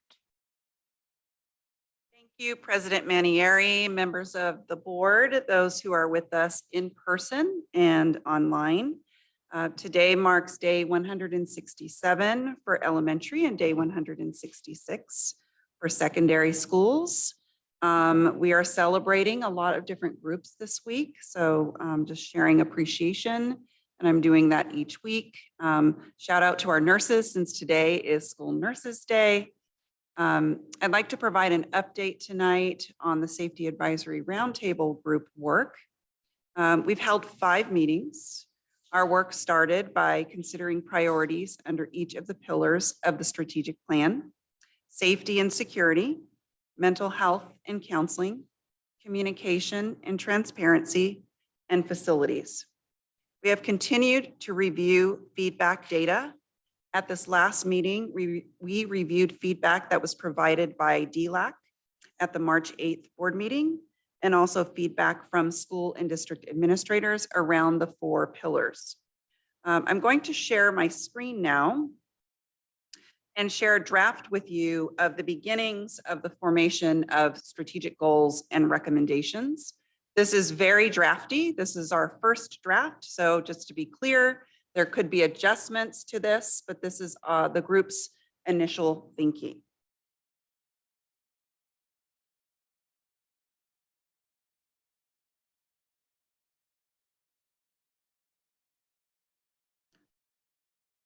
Making sure people can see that. So I've consolidated what is a larger document that I will read from in a moment, but just to consolidate the strategic goals under mental health and counseling, 2 current strategic goals formed.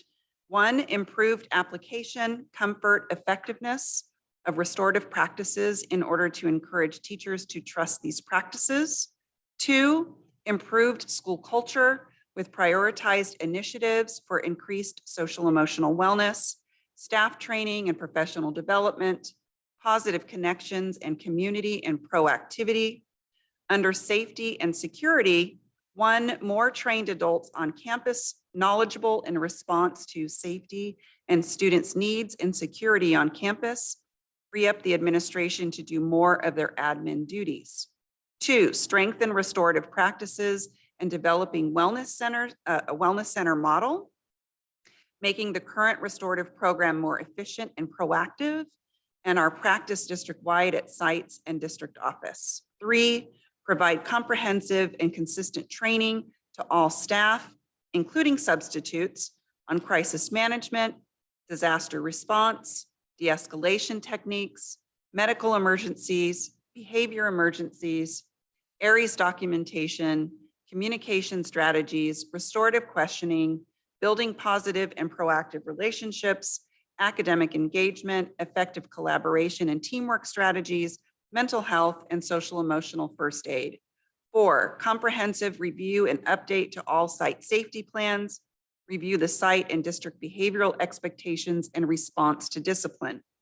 5, provide adequate resources for each site, such as radios, emergency equipment, carts, adequate substitutes in both SRTA and CSEA, adequate PA systems in outdoor areas, increased cameras and decreased blind spots, and increased lighting. 6, provide increased alternative educational opportunities for student re-engagement for students who either 1, are not being academically or behaviorally successful, 2, need additional supports such as summer school and after-school programs.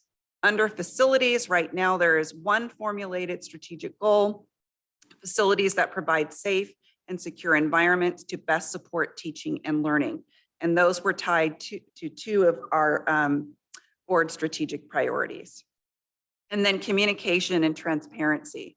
1, student-driven communication integrated among campuses and student advisory teams. 2, community building at each level, such as middle school to high school get-togethers. 3, tiered levels of threats, including what to do with them.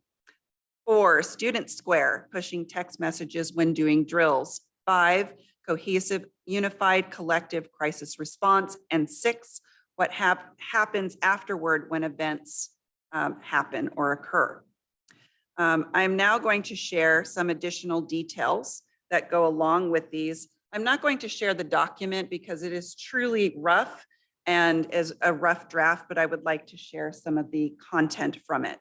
So with each strategic goal, we also have an identified purpose or purposes, actions, and success measures.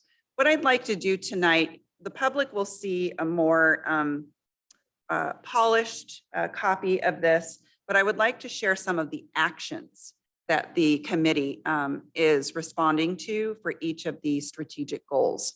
So under mental health and counseling, some of the actions under improved application, comfort, effectiveness, et cetera, on the first goal that I read is professional development days focused on de-escalation and restorative training for all teachers.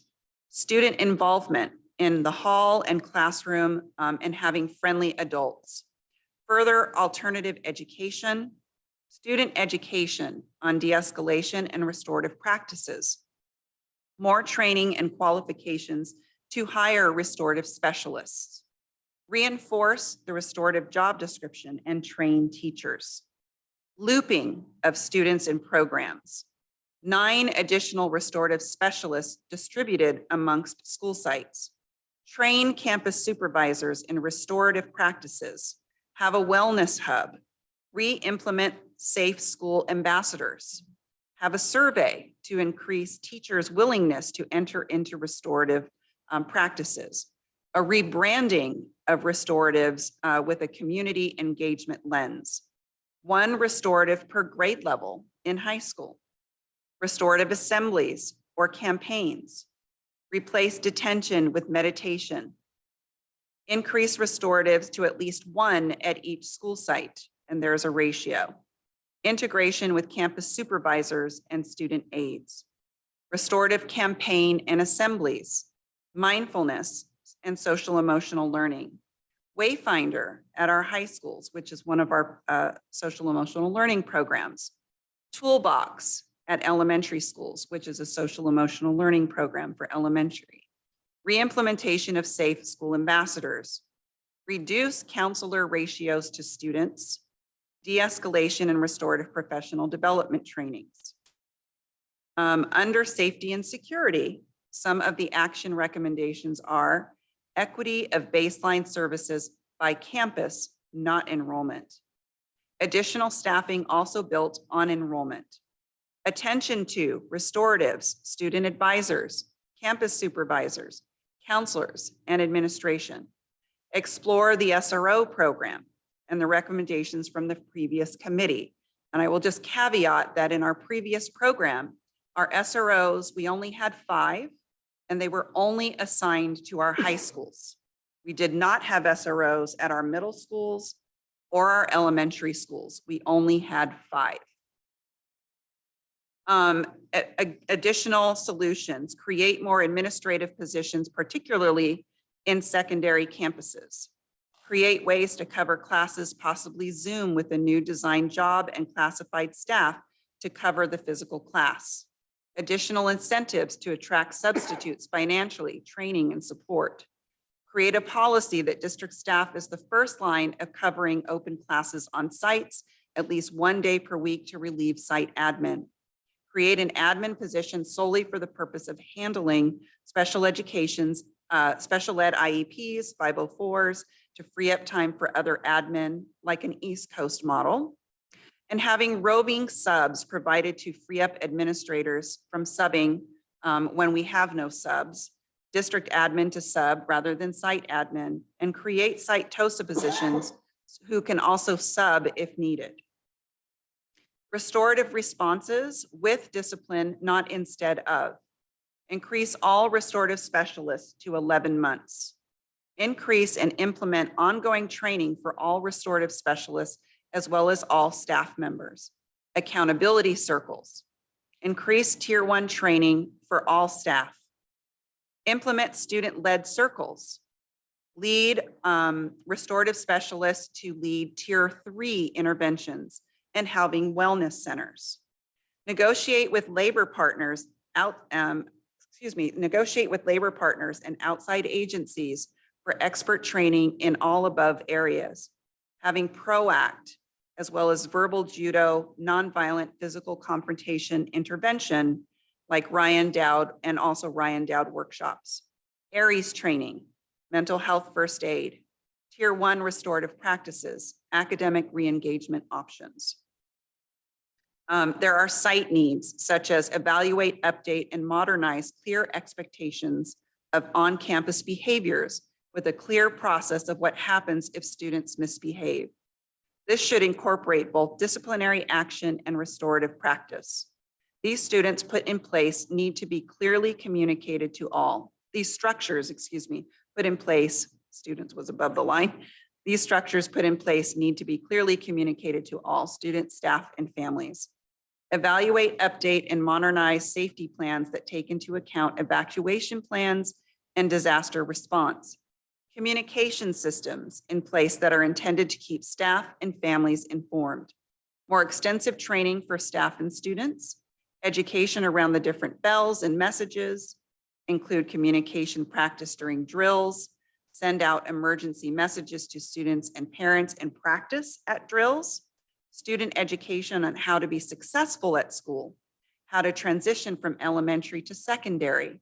Consistent orientation and onboarding for expectations and community and culture of the building, culture building, and importance of attendance. Parent education, engaging in school alternative education opportunities and parenting for success. Some additional actions are, in addition to comprehensive schools, consider small necessary schools to provide strategic opportunities to get back on track. Smaller instructional settings can provide a clear student-adult connection and relationship, allowing for a variety of interventions. Increased opportunities for students to have access to a variety of instructional models that, might work better for them. Additional summer school or after-school programs.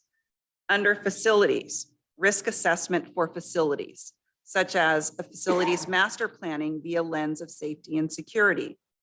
Assessment for access and ADA compliance, school-wide access to alarm systems and outdoor alarms, cameras, more training, software, and quality, accessible and easily monitored bathrooms, high visibility campus planning, limited access points, higher walls and gates at schools, cleaner bathrooms but also limited numbers, better supervision. Vape sensors, better labeling of adults on campus, meaning when visitors are there, who are they? For communication and transparency, student input and committees and activities led by high school levels students, ensuring programs such as peer mediation and counseling, safe school ambassadors at each school. Front load information to all around communication. Coordinate with first responders, police department, and other community partners. Teach kids how to call home when they are safe. Differentiate between drills and real issues. Have fearless conversations and education around communication systems. All of that to share that these are just some of the actions that the Safety Advisory Roundtable is proposing. Like I said previously, attached to these are purposes and also success measures. I've just read to you some of the actions that we are thinking about. Again, I want to reiterate that this is a draft, that there could be changes, but that we are making progress. You will also notice that amongst the 4 pillars, there are commonalities that each group started to raise to the top that are becoming priority discussions for us, which is a good sign that we're going to have consistency across the pillars. President Manieri, thank you for the time this evening. I could have taken way more, but I know that we have a lot to do this evening and I look forward to sharing more. The last note I will mention is that we are going to be holding a special board meeting next Wednesday on May 17. We are bringing back the topic and report of Panorama and Youth Truth, and we're also adding discipline data to the conversation. Thank you very much. Thank you, Superintendent Chernell, and thank you to members of the SARC group who have been working diligently over these last 5 sessions to bring these recommendations and to do all of this really important work. Thank you. Next, we have D4, Board President Report. I have a few things to share. So since our last board meeting, I attended the LC Allen High School Career Fair and one-on-one interview with students. It was a really lovely experience, and I just want to congratulate the entire team that made it happen, but a special thanks to Artosa, Lauren, Liata, who was the glue of that event and really pulled together such a beautiful opportunity for adults and for students at LC Allen High School to have that experience. And then I also attended the CCLA Gala. Congratulations to that team, who I think they raised like $20,000, which is really fabulous. Anastasio Tovar, the man of the hour, made that happen, and it was so beautiful. Thank you. Yes, round of applause to them. And then I also want to congratulate our LC Allen High School Lobo rugby team. They just won the NorCal Championships with an undefeated season. So talking about sports, that team is just really doing really great. And my husband is one of the coaches, so I want to congratulate the coaches on a really great season as well. And then on Monday, actually this upcoming Monday, I will help to chaperone a field trip to Pomo Canyon. Some of our restorative students and our students in the restorative program there and at CCLA are going to take a field trip. So thank you to Ms. Bree for the invitation. And I really look forward to being a part of that field trip with our students. And then lastly, for those of us who celebrate today as Mother's Day, all of the caregivers in our lives, just want to wish everyone a happy Mother's Day. In a lot of Central and South American cultures and countries, today, May 10th, is Mother's Day. So Feliz Dia de las Madres. And with that, are there any board member reports this evening? I see Director Sheffield. Yeah, just another congratulations to LCL and rugby team, Ruggers. And I also just want to say congratulations to our students who participated in the annual Sonoma County Robotics Challenge last weekend. My son Orion and his teammate Kamal, they participated in this really amazing competition, and hundreds of students countywide. They spent months designing and developing and building these robots used in a number of different ways. And the students use their science skills and their engineering and mathematics and coding to create these robots that fight and they race and they navigate obstacles. And I just want to say that this event is a great way to engage students. And it's just a really fun activity for all. So congratulations to all our students who participated. Thank you, Director Sheffield. Are there other board member reports this evening? Okay, moving on to D6, CSBA report. Do we have a report this evening? We do not. Thank you. This brings us to E1, Resolution for Mental Health Awareness Month. The board will consider the approval of resolution number 2022-2375, recognizing May as Mental Health Awareness Month, and presenting this action item is Executive Director Steve Mazzara. Thank you, President Marineri. And board members, Superintendent Trinnell, Ms. Martin, I'm waiting for my two guests to come on over. I want to first of all thank you for continuing to celebrate the importance of mental health and awareness in our school district. Today in our resolutions, we'll talk about some of the important things that we're doing. Superintendent Trinnell just mentioned an ongoing conversation. And board, while we're kind of loading up my visitations, I just want to recognize that we've been on this journey since about 2015, when we have begun with SAY counselors in our schools. The board has long recognized the need to bring social emotional wellness and therapeutic supports to our school district. And we have done many things throughout the years because of that support.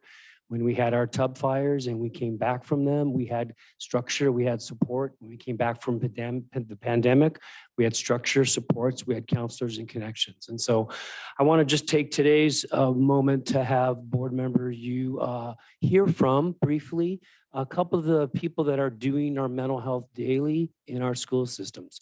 The first person I'll introduce is Oriana Rice. Oriana is a school counselor that works in our social emotional programs called our counseling enriched programs. And then I'll have you hear from Melissa Solani, who is in one of our school-based therapist programs, and she's stationed at Pioneer primarily. So Oriana, let me introduce to you. Hi there. Thank you, Steve. Good evening, everyone. Just to describe a little bit about the program that I give the majority of my time to, as Steve mentioned, called the Counseling Enriched Program. This is a program that started almost 20 years ago. I think we're on year 19 right now from the original classroom that started. It was developed in order to support our students with higher social, emotional, and behavioral needs. So this is a smaller therapeutic classroom setting on the comprehensive public campuses with higher teacher to student ratio in the classroom and a full-time therapist able to support the students. We have a social emotional learning that is explicitly taught in the classroom and also embedded in everyday classroom practices.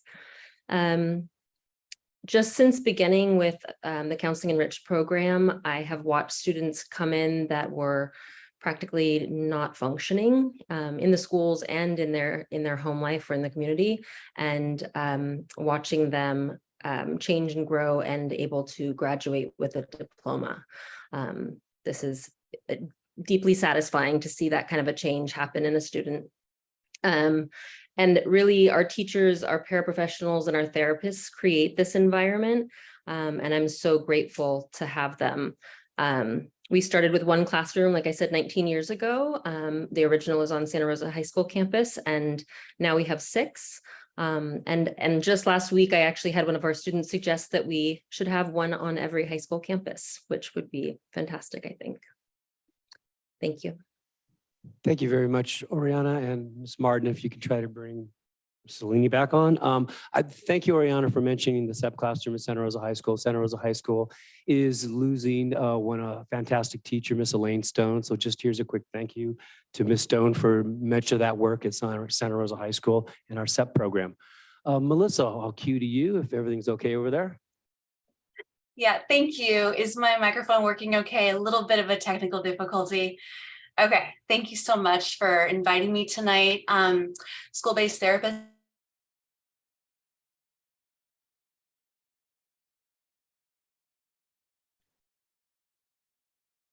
If I could finish her sentence, maybe school-based therapists are an important part. Melissa, you there? You want to try to Yes. do the thing without the video? Is it, okay, hold on. Yeah, it got weird on us again. Okay. Let's see. How's that? Can you hear me okay? Sounds good. Let's roll. All right, let's keep going. This is my report from Pioneer High, first year school-based therapist, meeting with roughly around 25 to 35 students a week in individual and group therapy settings. Also advocating and working to apply for funding for things like the Wellness Hub, like Superintendent Chernell mentioned several times. Something we're very passionate about as school-based therapists, of having a location where we can bring in community partnerships, agencies that can help us to, for instance, gang violence prevention programs or sexual health education, things that aren't offered typically on campus, things that are not necessarily in my clinical competence, being able to partner with different organizations and bringing them on campus. Also helping with crisis management. Was honored to be a part of the mobile crisis team for Montgomery and to be present to help in their time of need. So those are just a couple of things that I've been up to this first year. Steve, is there anything else you want me to check in about? No, that's great. Thank you very much. Board members, I would be remiss. These are just some small examples of the staff and everything we have. We also have fantastic school counselors who do that every day. We are operating at ratios of 400 to 1 or even a little less at some school sites because they have bought additional time in FTE and understand the importance. But the importance of this Mental Health Awareness Month is it's not just professionals that do that. All our teachers, all our staff, the people that come in contact with students help us make awareness for students and put them in the right direction and give them supports they need. So with that, I'll turn it back to the board, and I thank you again for your awareness. Thank you, Director Mazzara, and all of our guests who joined us for this resolution. Board members, do we have any questions on this item? I do. Yes, Director Flores. Just clarification. The counseling and Ridge program, is that at Santa Rosa High School or is that at Hill Lehman Elementary? I missed that. Sorry, we have districts throughout. Oriana, sorry, you go. Oh, yeah. So we have 6 classrooms. We have 3 on Santa Rosa High School, and that was the original classroom that started the program, is based in Santa Rosa High School. And then we also have 1 at Montgomery, 1 at Elsie Allen, and 1 at Santa Rosa Middle School. So I'm trying to wrap my head around this because I like the model of that. But you also mentioned you had a lower student teacher ratio, right? And what was that ratio? Yeah, so typically we have a max of 12 students to 1 special education teacher and 2 paraprofessionals. And then again, a school-based therapist that's able to, is available 5 days a week. Got it. Thank you. Are there any other questions from the board?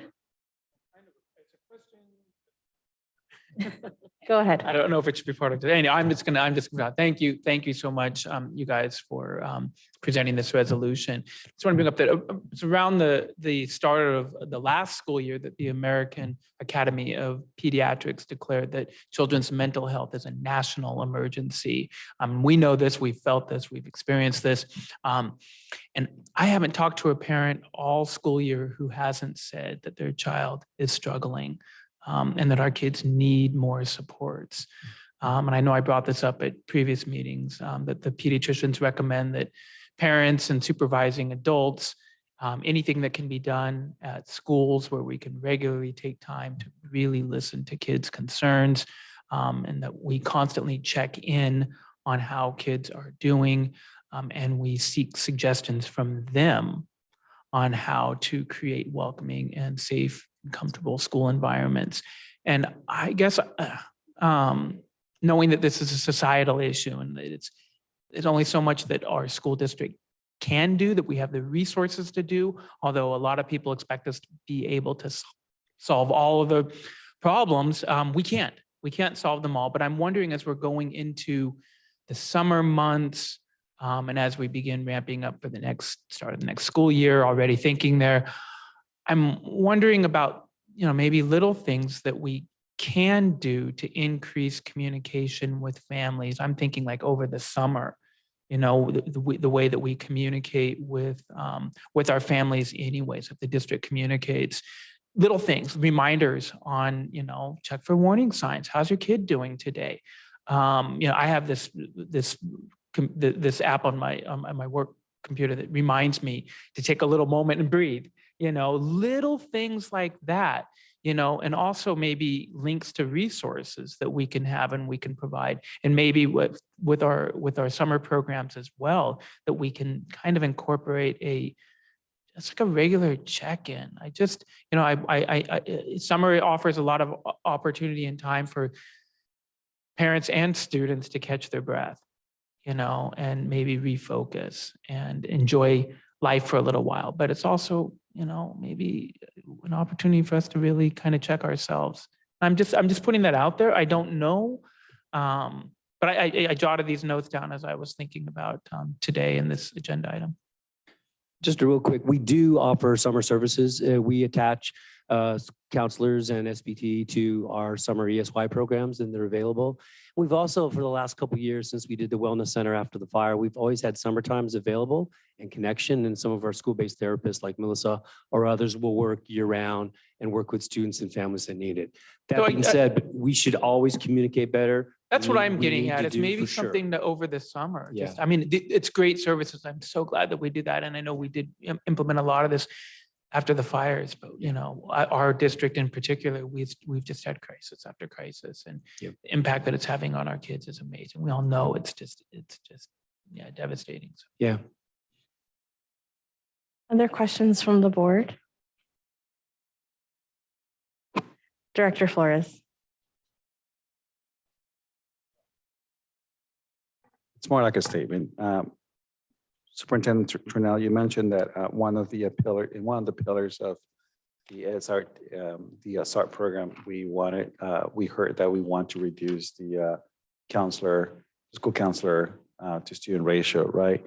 So it sounds like, you know, I would be remiss not to mention that in order to honor, you know, to truly honor this, you know, mental health sort of awareness, I think it's important for our district to start making those commitments true, right? And move towards a place of reducing that ratio. You know, for those of you who don't know, I'm a school counselor and I have a ratio of 250 to 1, which is what the American School Counseling Association, you know, recommends. And what I'm able to do with my students in terms of social emotional support, it's incredible, right? Versus my colleagues here in Santa Rosa City Schools that end up having 400 to 500, sometimes even 600 students to 1, right? So I just want to make sure that we start, you know, making tangible changes in terms of making sure that these, you know, pillars are taken into account and taken seriously. And I think, you know,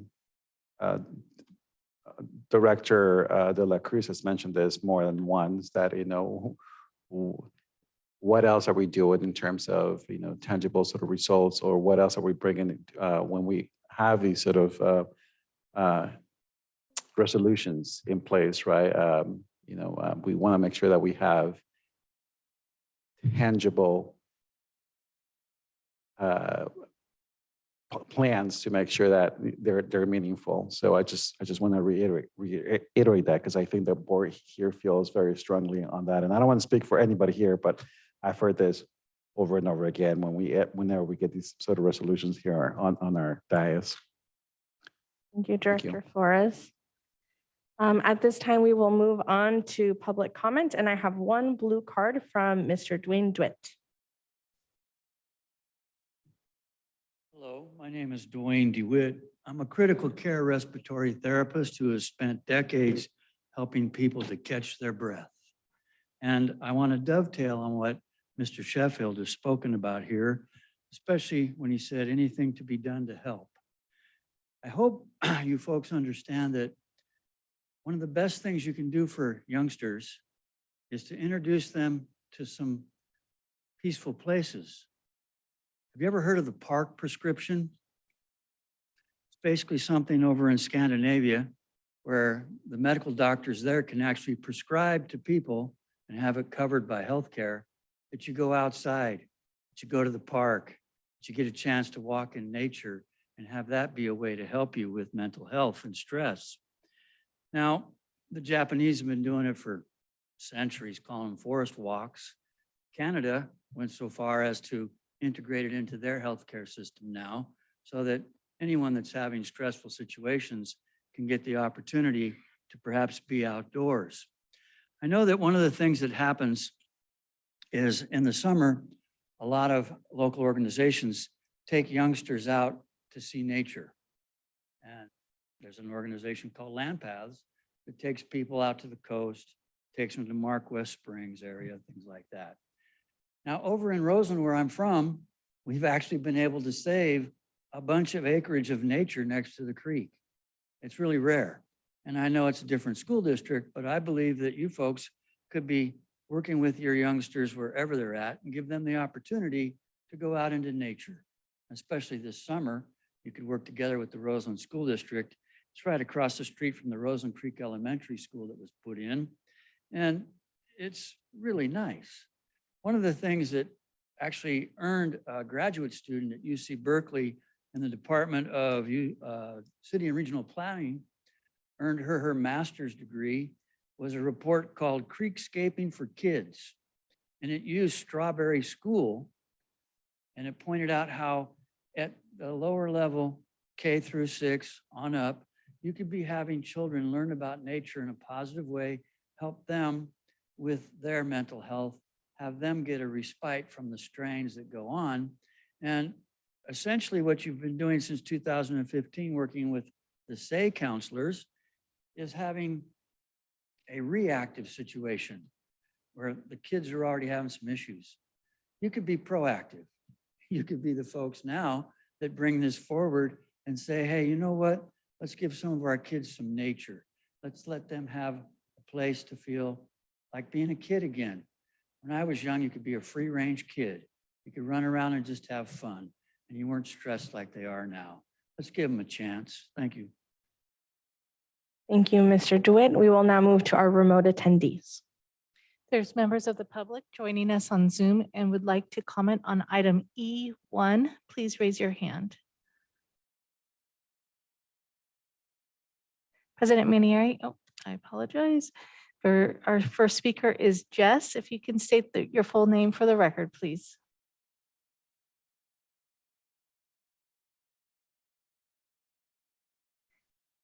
Jess, if you're there, it's your turn to speak on item E1. If you could unmute.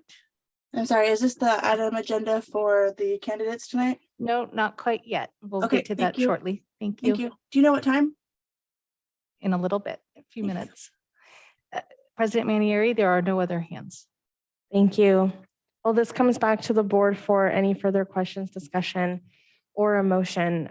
Before we do have a motion, I just want to say thank you to our staff. And I'm so proud to be a part of a district that has the integrated wellness center, that, you know, we have our own mental health staff.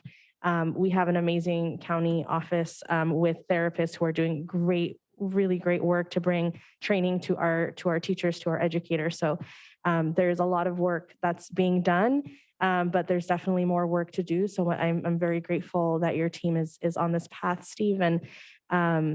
And to Director Sheffield's, you know, point about school districts, you know, we want to do everything, we want to address everything, but we just can't. And to Mr. DeWitt's point about community-based organizations like Land Paths, I highly encourage folks to look into organizations in our community that are doing great work to help get kids outside and to learn about mental health, you know, practices that are positive. I happen to work at one of those organizations, and am really proud of all of that we can offer to enrich the lives of our students outside of school. So thank you for everything that you're doing.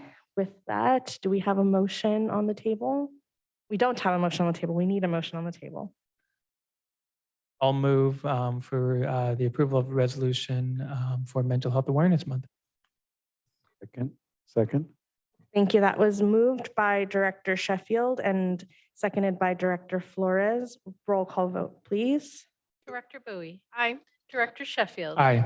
Director Flores. Aye. Director De La Cruz. Aye. Director McNally. Aye. Director Medina. Director Medina. Aye. President Manieri. Aye, Aye. thank you. Thank you.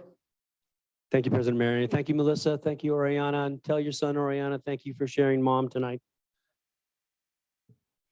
Now we are on item E2, resolution recognizing National School Nurse Day. The board will consider adoption of resolution 2022-2376, recognizing May 10th today as National School Nurse Day. And I will hand this back over to Mr. Mazzara. Thank you, President Marineri, board members, and Superintendent Trudeau. Happy School Nurse Day, everybody. As we always do, we're very grateful that we appreciate and welcome the board's recognition for our school nurses and the amazing things they do. Speaking of mental health awareness, you know, our school nurses do more than just screenings and put on Band-Aids. They actually have a very strong role in helping with student wellness and awareness at the school sites. They in fact want to have more. And so perhaps Superintendent Turnell, with your committee, you know, there's a component for increasing school nurses and the things they do. And I just want to take a moment to thank our school nurses. Board members a number of years ago with our labor union, we made significant changes for the recognition of their work and the salaries, the things that were adjusted. And we have retained school nurses now for 4 years. I'm really grateful. That is a huge piece of our puzzle in the wellness and the kind of the puzzle pieces that we do together. And so I'm just grateful for the commitments we've had, the resources we use, and the wonderful work that they do every day. Thank you. And back to you, President Marineri. Thank you, Mr. Mazzara. Do we have any questions from the board? Okay, we will move on to public comment. I don't have any blue cards, so we will move on to our remote attendees. There are members of the public joining us on Zoom and would like to comment on item E2. Please raise your hand. Our first speaker is Margaret Boone. Good evening. For my first 7 years with the district, I taught the medically fragile class at Montgomery. Teaching that class gave me an opportunity to work with many of our district nurses. Jennifer, who is our school nurse at Montgomery, and a truly exceptional nurse who is like family to those of us in the bungalows. In addition, Beth, Cheryl, Nico, and Heather have all done an excellent job supporting my class, as has our district LVN Charmaine, who is very underpaid, which is why she's our only district LVN. Our school nurses have a very difficult job that covers so many different tasks and skills. They do vision and hearing screenings for IEPs, write health reports for our IEPs, and attend our IEP meetings to assess student needs and present those health reports. They do health screenings at our elementary schools. They work with doctors to get medical orders for our students with medical needs, which can be a very complex and difficult job. They do trainings on seizures, diabetes care, give medicine, and more. They come into our classes and provide medical support to our students. They also give medical support to gen ed kids through our health offices. They perform first aid and so much more. We'd be lost without them. Thank you to all of our exceptional school nurses. Thank you. President Manieri, there are no other hands raised. Thank you. This comes back to the board for any further questions, discussion, or a motion. I'd like to move to approve the resolution recognizing National School Nurse Day today. I'll second. Thank you. That was moved by Director De La Cruz and seconded by Director Sheffield. Roll call vote, please. Director Bowie. Aye. Director De La Cruz. Aye. Director Sheffield. Aye. Director McNally. Aye. Director Flores. Aye. Director Medina. Aye. President Manieri. Aye, thank you. And thank you to our nurses and happy National School Nurse Day.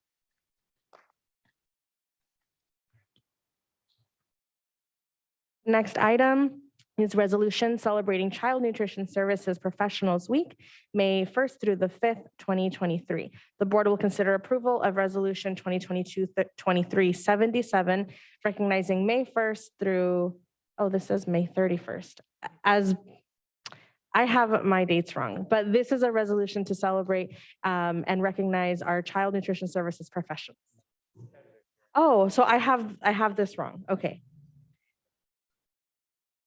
as better hearing and speech. The board will consider, so I have this part right. The board will consider approval of resolution 2022-2377, recognizing May 1st through May 31st, 2023 as Better Hearing and Speech Month. And I will hand this over to Mr. Mazzara. President Marineri, you are not wrong. I also want to support our CNS workers. But tonight, and board members and Superintendent Turnell, taking a moment to just appreciate our speech and language pathologist, what is known as Better Hearing and Speech Month. As you know, we have many people have a lot of experiences with speech throughout their career. Remember, while we are discussing in general education, TKs and Ks, our speech and hearing people have been working with them since age 3. We have a lot of early intervention that goes on beginning age 3 all the way to age 22. And one of the things to recognize is, that a speech and language is usually one of the first contacts into our tiered system, our special education. And there's a lot of wonderful interventions that speech and language teachers do for us. In addition to just the speeches and the language, they are making a contact with students and families, helping them through our system, helping us identify students early and make sure we have intervention services. We go all the way to age 22 in our 18 to 22 program. At the older grades, speech services and hearing services move into what's called social pragmatics, helping students understand how to interact and work with each other. And that's still one of the strengths of our speech and language program. So with that, I'll turn it back to the board with a quick recognition. We have 2 retiring SLPs. We have Tamara Begans and Tina Boaz, who have both been with our district for years. Tina has been over 30 years. Tamara's been in the profession for many 30 plus years, with us for at least 6. So I want to give a quick shout out to that as I turn it back to the board. Thank you, Mr. Mazzara. Are there any questions from the board? All right, we will move on to public comment. I have no blue cards, so we will move on to our remote attendees. There are members of the public joining us on Zoom and would like to comment on item E3. Please raise your hand. Our first speaker is Margaret Boone. Hello again. We have amazing speech and language pathologists in our district. My own class is served by the incomparable Steve Schultz, who's incredibly popular with all of our kids, parents, and staff. Tina Boaz, who sadly for us is retiring, but good for her, has been bringing us bulbs and seeds for our school garden and supporting everyone in the district with getting augmentative adaptive communication devices. All of our speech pathologists work long hours doing assessments, writing reports, creating new and engaging ways to teach our kids, and much more. Speech is integral to everything we do in special ed, and it's not just articulation, like Mr. Mazzara said, it's social skills, problem solving, how to make friends. In high school, it's how to date, semantics, comprehension, learning how to carry a conversation, and a million other things. We thankfully have an exceptional team of speech pathologists at Santa Rosa City Schools, and we owe them a lot. Thank you. Thank you.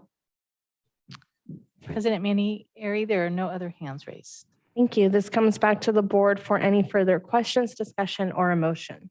I'd like to move to approve the resolution recognizing May as the month of better hearing and speech. Second. Thank you. That was moved by Director De La Cruz and seconded by Director Flores. Roll call vote, please. Director Bowie. Aye. Director De La Cruz. Aye. Director Flores. Aye. Director Sheffield. Aye. Director McNally. Aye. Director Medina. Aye. President Manieri. Aye. Thank you. And thank you to our speech language pathologists. Thank you. This brings us to item E4, Trustee Area 7 candidate interviews to select a board member due to vacancy. The board will conduct interviews of 2 candidates and vote for the person to fill the Trustee Area 7 vacancy. The 2 candidates who will participate in the interviews are as follows. The first will be Jeremy De La Torre and the second will be Deanna Oliveras. This order was determined using August 18th, 2022 randomized alphabet drawing election guidance from Secretary of State Weber. And I will hand this over to Superintendent Turnell to help guide us through this process. President Manieri, members of the board, those who are with us in person and online. Some of the processes have been addressed, but I will talk about procedure. When it is the candidate's turn, and I believe we're going to get the first candidate, Mr. De La Torre. When it is their turn, they are going to, so right now both candidates are in the mayor's conference room. They have had the board meeting on the screen there, so they could follow along with what we've been doing thus far in the meeting. That is now going to be turned off. And if we could double check that it is ended, because they will not have access as candidates to what happens next in the chamber. Each of them will have their own unique opportunity to engage with the board, but in a public setting. And you are welcome to come down to the bottom. And our candidates will be seated down here in the center of the room. The board, and I will wait for our candidate to be seated, and then I can explain the rest of the process.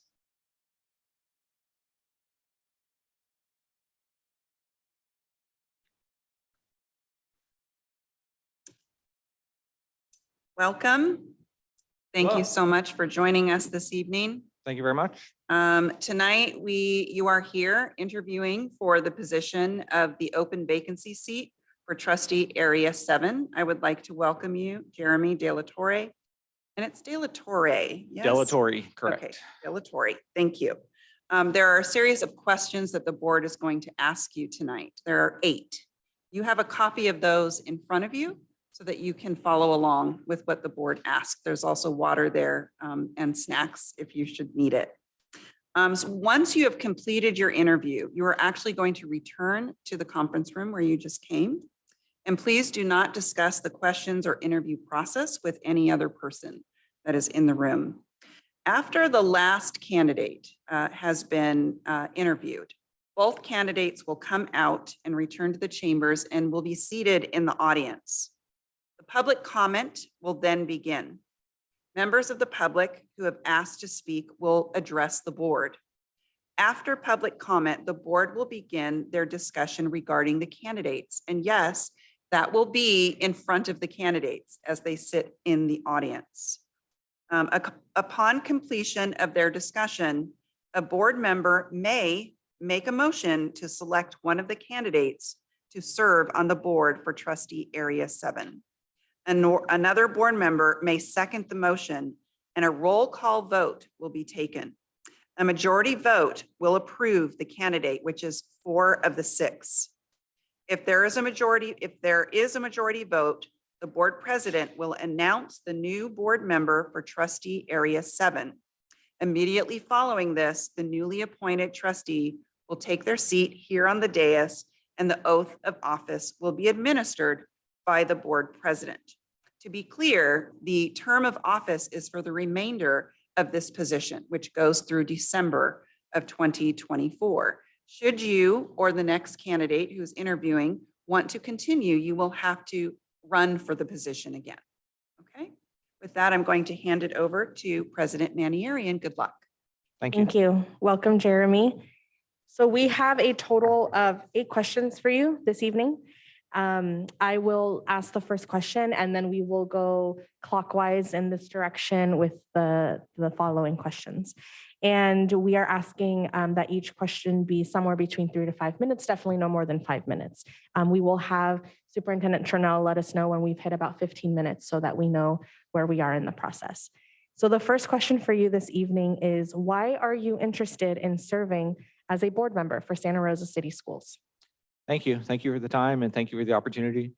I'm interested in joining this board and being a part of this process so that I can use my years of experience, my years of life lived, my years of being a student, being a parent, being a coach, being a community member, being active within the schools that we represent, and have a voice to affect positive change and policy to keep our children safe.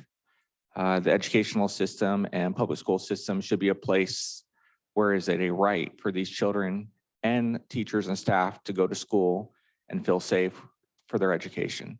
If we can take that anxiety away in some shape or form, it'll give them that much more of an opportunity to learn what's needed so they can further their steps in their lives. And I feel that I have the vision and the experience and the life lived to offer a unique perspective, to be a part of this board and evoke positive change. Thank you. I will hand it over to Director Sheffield. All right, I am going to lead into our second question. First of all, I just want to say thank you for your interest in serving on this governing body. I also want to say how much I respect and appreciate anyone who's willing to dedicate themselves to public service, let alone on a school board in these crazy times. So I'm going to lead into question 2, but I'm going to start by saying, the position of a school trustee exists as a core function that is fundamental to the operations of the district. And you would be the public face of the district, and that's a part of the responsibility. So being a school board member means putting the interest of the district ahead of your own. As a trustee, what do you see as your primary purpose or primary role? As a trustee, I would see my primary purpose and primary goal is to build community.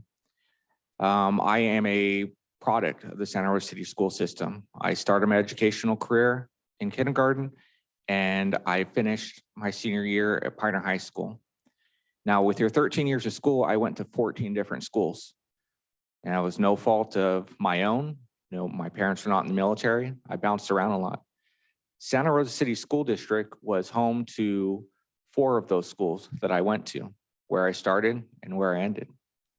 I have a unique perspective of where I grew up, the environment I was raised in, what was around me, and where I live now, what I have gone through, what I have built, the family that I have raised, and where they're at.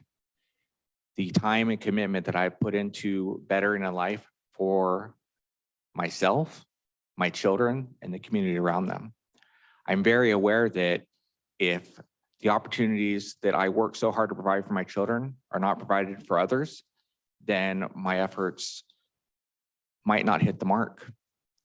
If my children have an education and are ready for honors courses at a high school level, and the other students were not afforded the same opportunity with good policies, good teachers, good curriculum, then those honors classes will not be offered at the high school level that my daughter may be ready to take, because other students were not afforded the same opportunities and did not have the same opportunities to find their passion and find their education. So being a part of this board is being a part of the Santa Rosa City School District and being a part of the community and building the community from within to help ensure everyone is accountable to themselves. Everybody at the table is accountable. The students, the teachers, the administration, the community members, the business owners, the parents. Everybody has a seat at that table and has a voice that needs to be listened to and heard so that we can bring forth what our children truly need.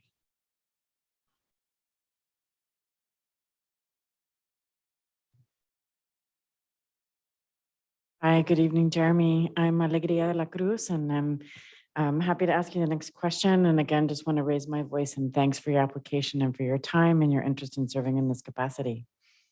My question is around what you're interested in accomplishing as a board member. What is your highest priority and why? My highest priority at this time is to address school safety and know that that is multifaceted and there's not one answer. I don't have the answer.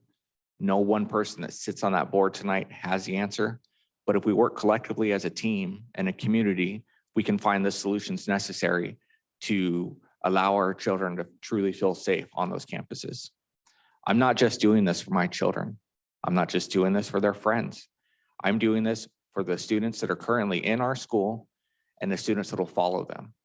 I would like to create a culture of Santa Rosa City schools and the multiple schools that we are in charge of show the city, the county, the state, the nation, that we can work together collectively as a community and find ways to enhance safety and make it everyone's responsibility. It's not one person's job to fix the problems that our students are dealing with. We all have to work together. And I would like to accomplish the cohesiveness necessary to affect those positive actions so we truly are working together to find multiple solutions, because there's not just one answer. Thank you. Thank you for being here. And then I'm Julie Bowie, the current student board member. And then your next question is, what is your understanding of equity and excellence? Thank you for your question. My understanding of equity is simply boiled down to opportunities. What can we do to ensure people have equitable opportunities? Not everything is equal. Not everybody gets the same milk box to step on because somebody might be taller than another person. So that's not going to work out. But what milk box do they need to be able to have the same vision that we're asking brought to the table? What can we do to make each site equitable and give all of those students opportunities to have a safe, fruitful education, and they can light their passions and find what interests them and grow into the community that we would like to continue to see built. So equity is finding those opportunities throughout so that our students have an opportunity to grow. Excellence is from within. Everybody's version of excellence is different. I view excellence as doing the best that you can do, being the best version of you, being the best that you can be, and bringing that to the table. My excellence is not going to be the same as your excellence, but if we each work hardest to bring our own excellence to the table, we could do no wrong. Thank you, Jeremy. I am Eric Flores, one of the police. I represent the downtown area. Next question is, what do you see as your role as a board member in defending the rights of LGBTQ+ students and other historically marginalized students? Well, if I were to be on this board and have a role to support those members of our community, the only way to support any member of the community is through love, patience, and understanding. Not to demean, fault, excuse, break down, hate. The only way you can support those communities is through love. Use your ears to listen, use your heart to see, and provide them with opportunities to be who they are and who they need to be. We should be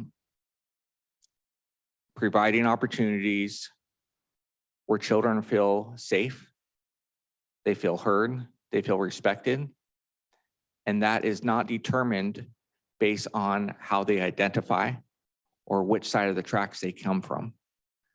That's determined on the fact that they are children in the school's stewardship, and they should have every opportunity and right to feel safe and respected and be who they are so they can get the education they need to further our community.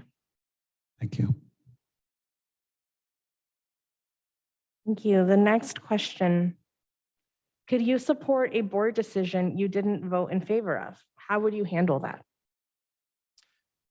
Well, the board consists of multiple people for a reason. Not all voices are going to be the same.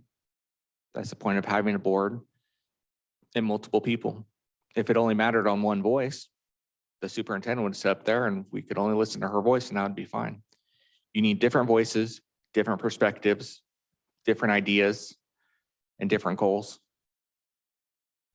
If I did not support a decision that I was in favor of, it would be up to the rest of my board to explain why they were in favor of it so I can understand it better. Perhaps I'm not seeing it from the correct perspective. Perhaps I'm not seeing what the overall goal is to strengthen our community and our school district. So it's up to the rest of the board and the community bringing those items to us to educate me and enlighten me on why I might not be in favor of it. Just because I might not like something doesn't mean it's not the right thing to do. And there's more than one voice on this board for a reason. And I would use my voice to express my opinion and my thoughts and guide us to a common goal. But simply because I was not in favor of something would not make me disregard it or disparage it. I would respect it and I would honor it and we would move forward with it together. Thank you. You would be the board representative from your trustee area. How does that inform your work And how do you view your responsibilities as a board member representing your area versus all students?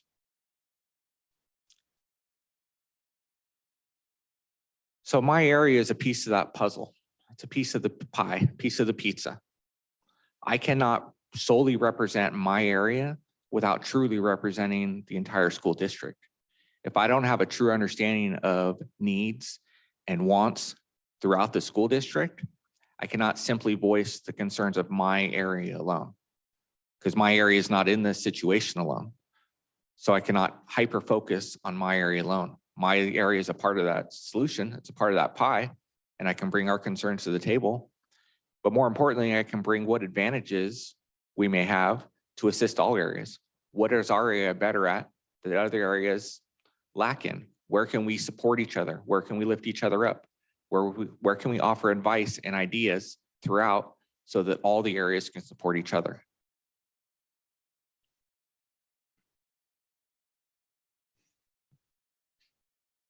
You're almost there. I think this is the last question, right? Yay. All right. What is your vision for the Santa Rosa City Schools community?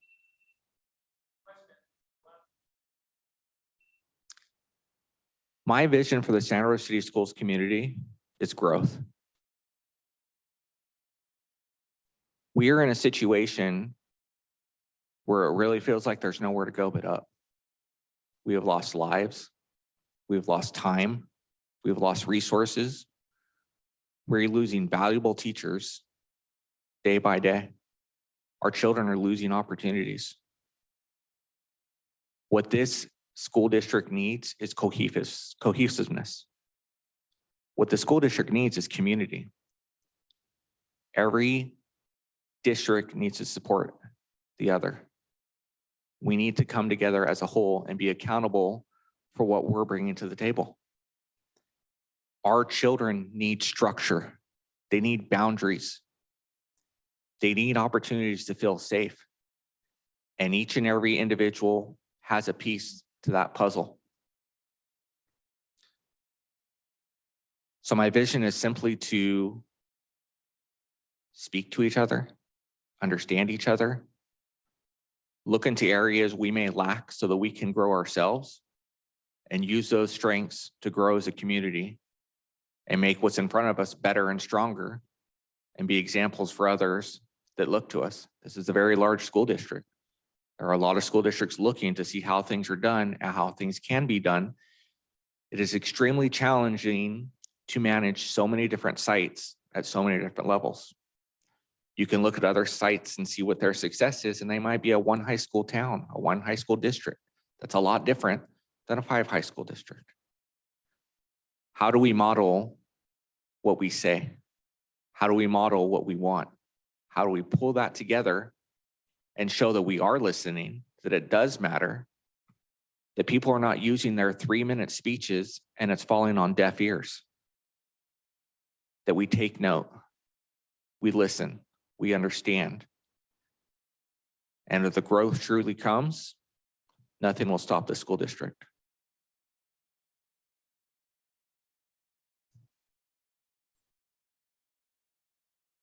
Thank you. I will hand this back over to Superintendent Turnell. Thank you, Jeremy, for your time. Thank you so much for your time. You're now going to be escorted back to the mayor's conference room, Thank you. and the next candidate will be coming. I'd like to thank and apologize to my family for their long hours. You guys are here quite often, but thank you for your support and thank you guys for your time. A lot of long hours in this, and thank you. Not my first rodeo. And you can keep that copy there. Leave this here? Yeah, just the questions. Okay. Thank you.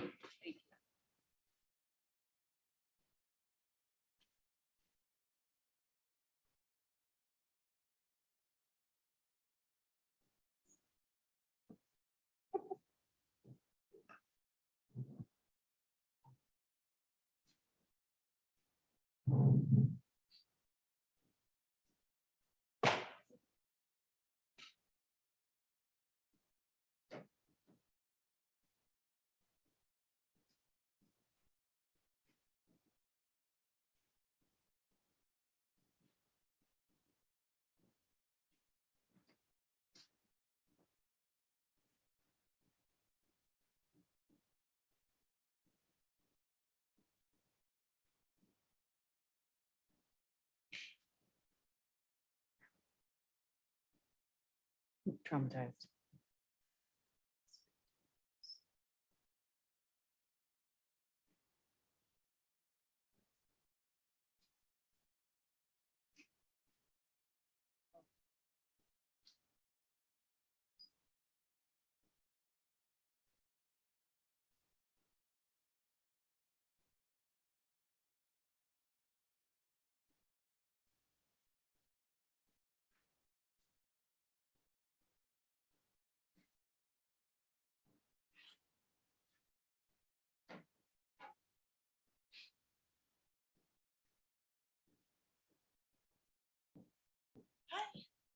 Look up. Hi, IRL in real life, right? Thanks for having me. Okay. Thank you, Deanna, for joining us this evening. We have a series of questions for you. We have a total of 8. I will begin with the first question, and we will move clockwise in this direction with the following questions. We would appreciate it if each response was somewhere between 3 to 5 minutes, definitely no more than 5 minutes. We're aiming for a total of 30 minutes for this interview, and Superintendent Tranel will let us know when we've met the halfway mark. And with that, Superintendent Tranel, any other intros? Welcome. Thank Miss you. Is it Olivares? Oliveras. Oliveras. Yes, thank you. My maiden name, Oliveras. Okay, good. Welcome. You are here interviewing for the board vacancy seat for trustee area 7. As President Manieri mentioned, there are a series of questions. There are 8. Once you have completed the interview, you will actually go ahead and take a seat in the audience, and the other candidate will come down from the mayor's chambers. Both of you will sit in the audience as we then hear public comment. Members of the public who have asked to speak will address the board. After public comment, the board will begin their discussion regarding candidates, and that will be done in public with both candidates in the room. Upon completion of their discussion, a board member may make a motion to select one of the candidates to serve on the board for trustee area 7. Another board member may second the motion, and a roll call vote will be taken. A majority vote will approve the candidate, which is a 4 of 6 of the board members to vote. If there is a majority vote, the board president will announce the new board member for trustee area 7. Immediately following this, the newly appointed trustee will take their seat on the dais, and the oath of office will be administered by the board president. I will just remind that you, if selected, would be taking the seat for the remainder of the term, which ends in December of 2024. If you would like to continue in the role, you will have to run for the seat again. Okay. And with that, Thank you. good luck. Yep. Hand it over to President Manieri. Thank you. So I have the first question for you, Deanna. Why are you interested in serving as a board member for Santa Rosa City Schools? As you all know, I usually have a lot to say. I'm going to try to keep this as quick as possible because I know everybody's tired. There's so many reasons why I'm interested in serving, but I guess the biggest reason is because I feel like I kind of need to put my money where my mouth is. I mean, I've been calling into you guys for 3 years, and if I was in your seat, and I didn't apply, I would be like, well, where's Mrs. Oliveras now? You know, I mean, it's the right thing to do. I feel I have what it takes to do it. I've been fighting for not my own children, but other children for a long time. I've worked with kids in many different capacities. And I think that earlier when I was listening to the public comment on non-agenda items, it always hits home for me because there's always people that resonate with me. And I feel like there's not very many dissenting viewpoints on the board. And there hasn't been for a while. And if I'm appointed tonight, I know my vote doesn't outvote all of yours sitting there on things we may disagree with, but I just feel like representation is important, and our school board should be more of a reflection of our school district. And I think I'm the person to represent the people that need a voice. Thank you. I will hand it over to Dr. Sheffield. Although it's nice to see you in person. Yeah. I want to thank you for your interest in serving on this governing body. And I want to say how much I respect and appreciate anyone willing to dedicate themselves to public service. This is a tough job, a lot of long nights. So I'm going to lead into my question number 2. I'm going to start off by saying that the position of a school trustee exists as a core function that is a fundamental role to the operation of a district. And being the public face of the district is part of that responsibility. Being a school board member means putting the interests of the district ahead of your own. As a trustee, what do you see as your primary purpose or primary role?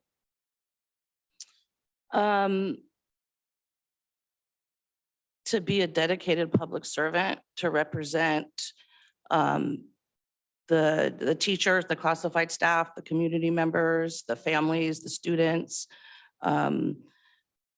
to give it all I got, basically, but not for my own line items or my own agenda, just to listen and to be there and to show up and to hold myself accountable and to listen to feedback, even though, you know, I might not agree with it, or respond to emails late at night, or sitting here until 2 a.m. if the line's out the door and not everybody has commented.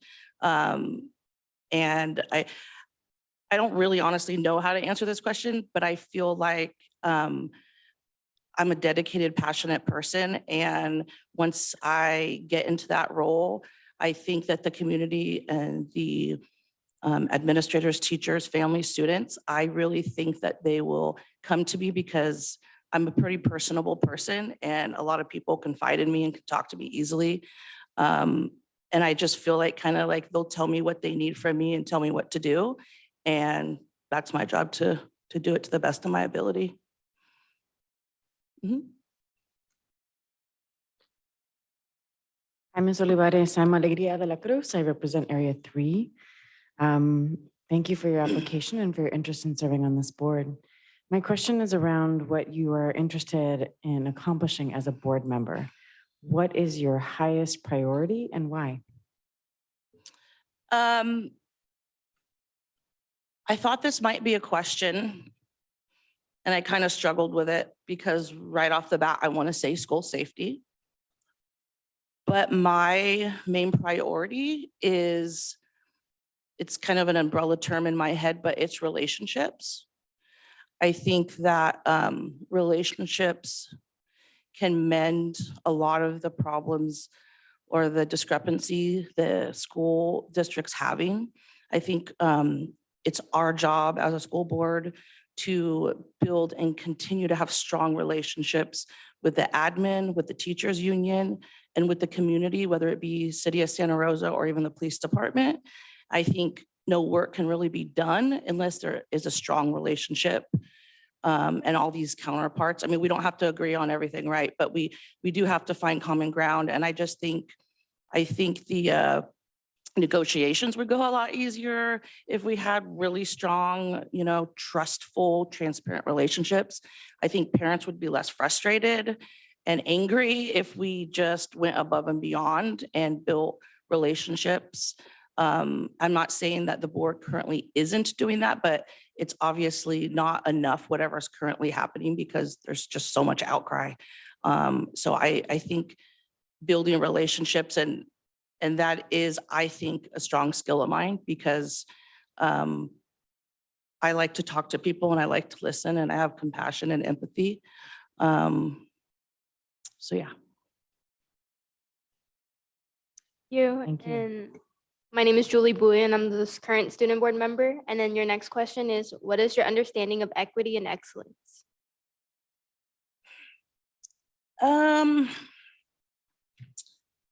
I have a different vision of equity than this board does, I think, from what I've heard.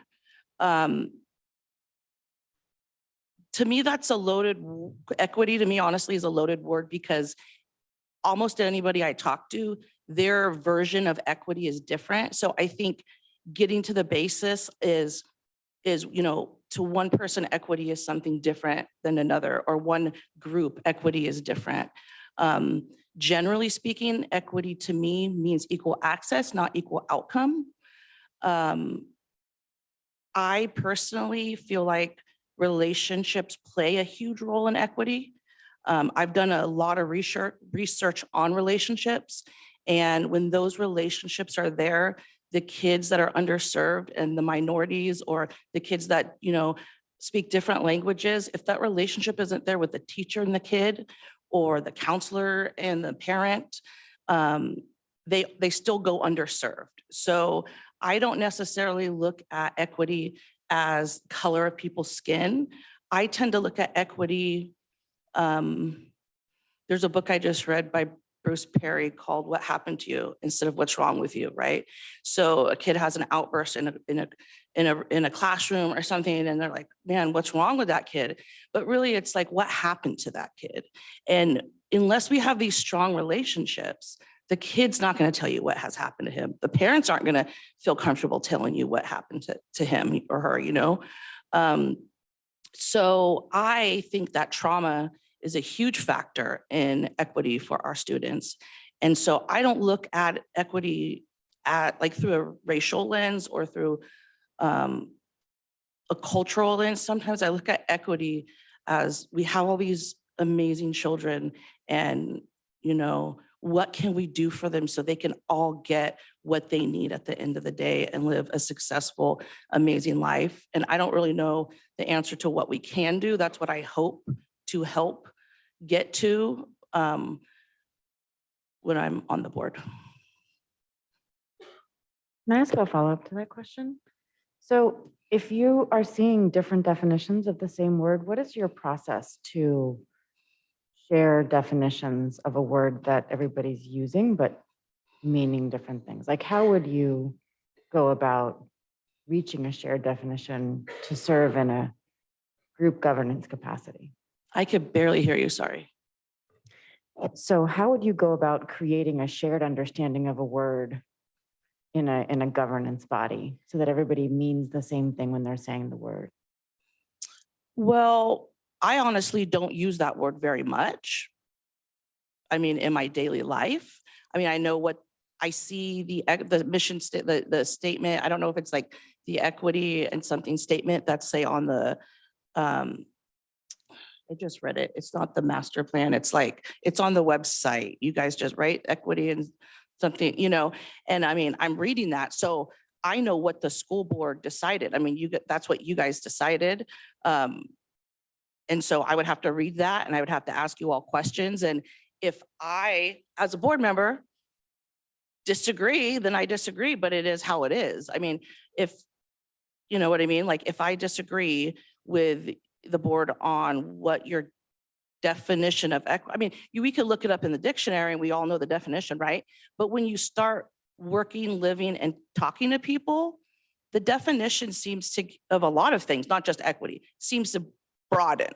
And then there's this huge scope of like equity, and can the school district, can we manage everything that, like, it's almost unmanageable. So what I'm saying is, I know I'm not explaining myself very eloquently, but what I'm saying is I look at I'm not saying that a child of like a different race than me has equity. I'm not saying that. I'm just saying me, with the job that I have and the life that I live, I think equity is important, but I don't look at it only through a racial lens. I look at socioeconomic, I look at trauma, I look at cultural trauma. I mean, you know what I mean? I mean, I don't know. I think it could be in generations and generations, and some people not even know that they have that trauma within their family. And I think that also breeds, you know, less equity. And I think we need to really look at the trauma piece and the relationship piece. If I answer your question.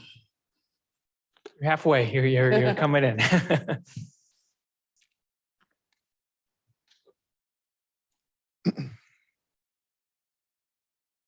want to go back to that question, but I'm going to move on to question number 5. Mhm.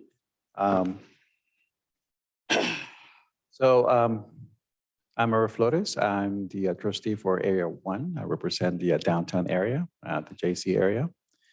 So what do you see as your role as a board member in defending the rights of LGBTQIA+ students and other historically disadvantaged or marginalized students? Defending the rights. My role defending the rights of marginalized students and LGBTQIA+ students is the same as all students.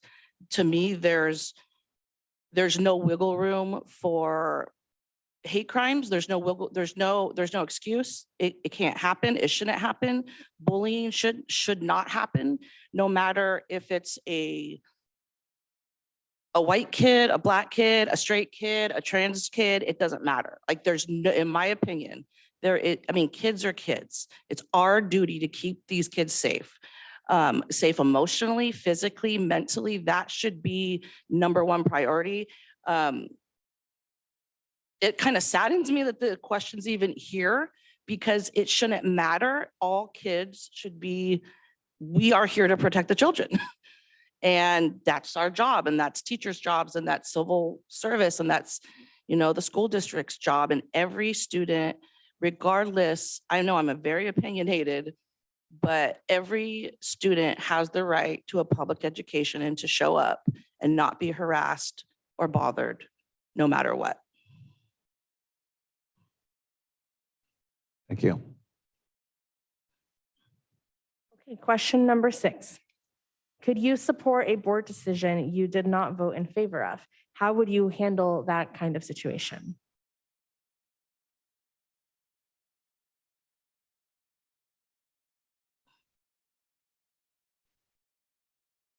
I don't really know what you mean by support. I honestly don't agree with most of your board decisions. It's not, I can't lie because you all know, because I'm vocal.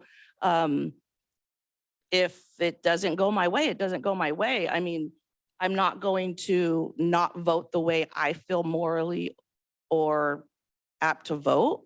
I hope that we would still be all able to be friends and still be on the board.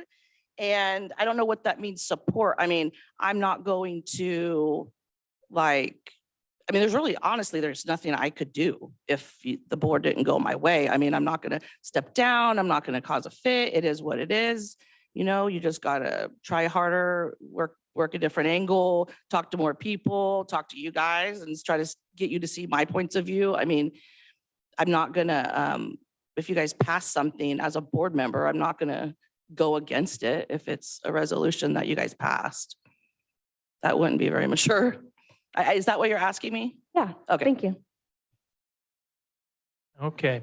You would be the board representative from your trustee area. How does that inform your work, and how do you view your responsibilities as a board member representing your area versus all students? I kind of see them in the same pool. Our students are our students. So at this, this situation is a little different because you guys are appointing somebody. If it was election season, I would have to, hit the ground running with the people in my area. My kids have went to Santa Rosa High, Rincon Valley Middle, Maria Carrillo, and I currently have a senior at Ridgeway. And I know a lot of parents from all different communities, like all the way from, Rona Park to Sebastopol to I've born and raised in Sonoma County. I know a lot of families, and I think that I would just show up. I know that I have Rincon, Shracks, and RVMS in my area. And I believe Miss Fong's was like Luther Burbank, Steel Lane, Learning House, her liaison group, her liaison. If I was appointed, I'm not sure if I would get those or not.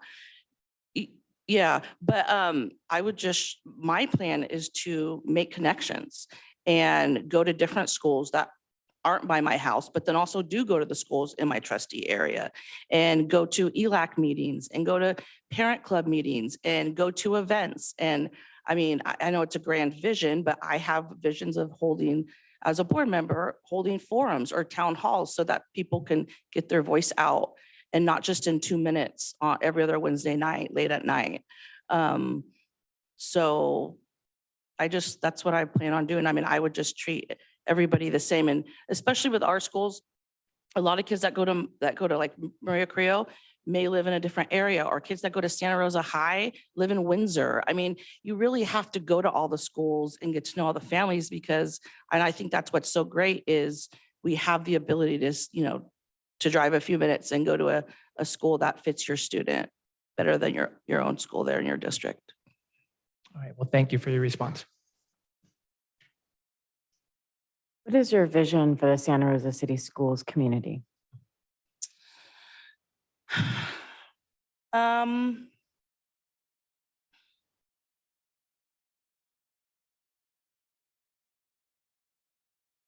feel like I kind of want to bring it back to the basics.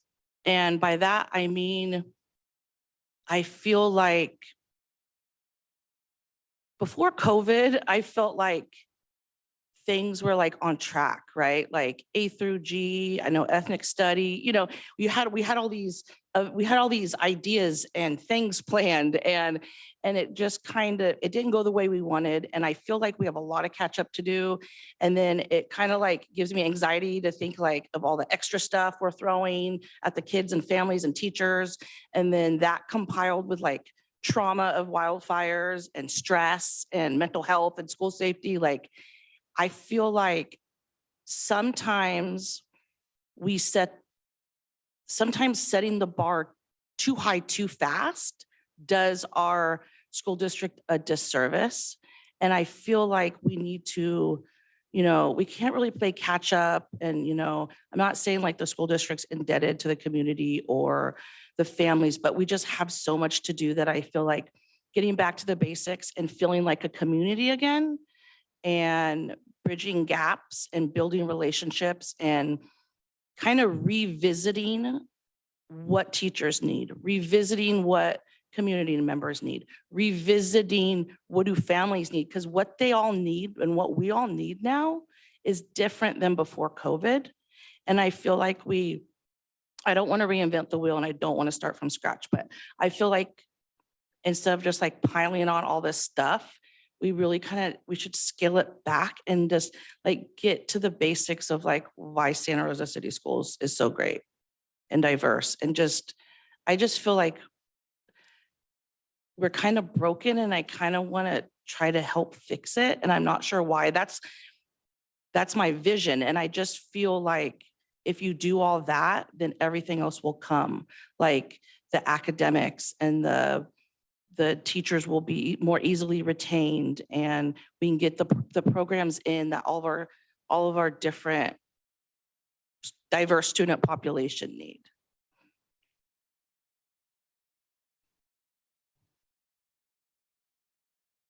Thank you, Deanna. That was the last question. Superintendent Trinnell, do you have instructions for what That's follows? it? That is it. Ms. Oliveris, Yes. you're welcome to join back in the audience and we'll have the other candidate come out now.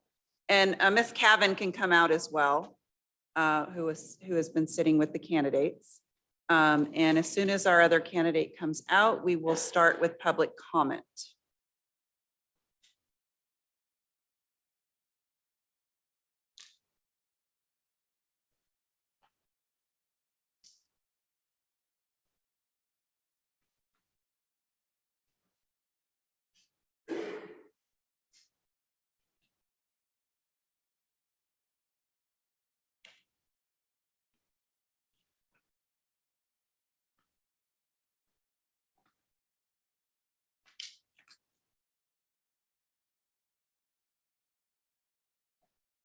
While we wait, we do need to extend this meeting. It is 9:23, so we need a motion.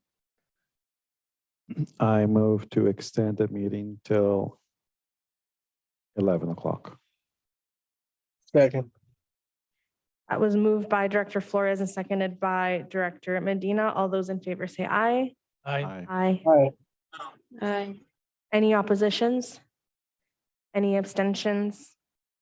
Okay, the meeting has been extended to 11 p.m. Both candidates are back in the room. Welcome back. What will happen next is we will open the floor for public comment. Great. At this time, I have 2 blue cards for public comment here in the chambers. The first public comment is from Jocelyn De La Torre, and the second is from Cameron De La Torre.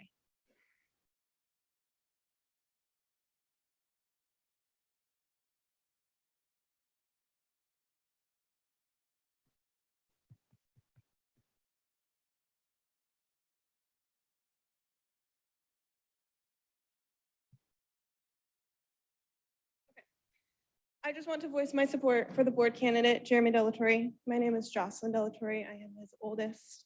Jeremy has 3 children, all of whom have been a student in a Santa Rosa City school.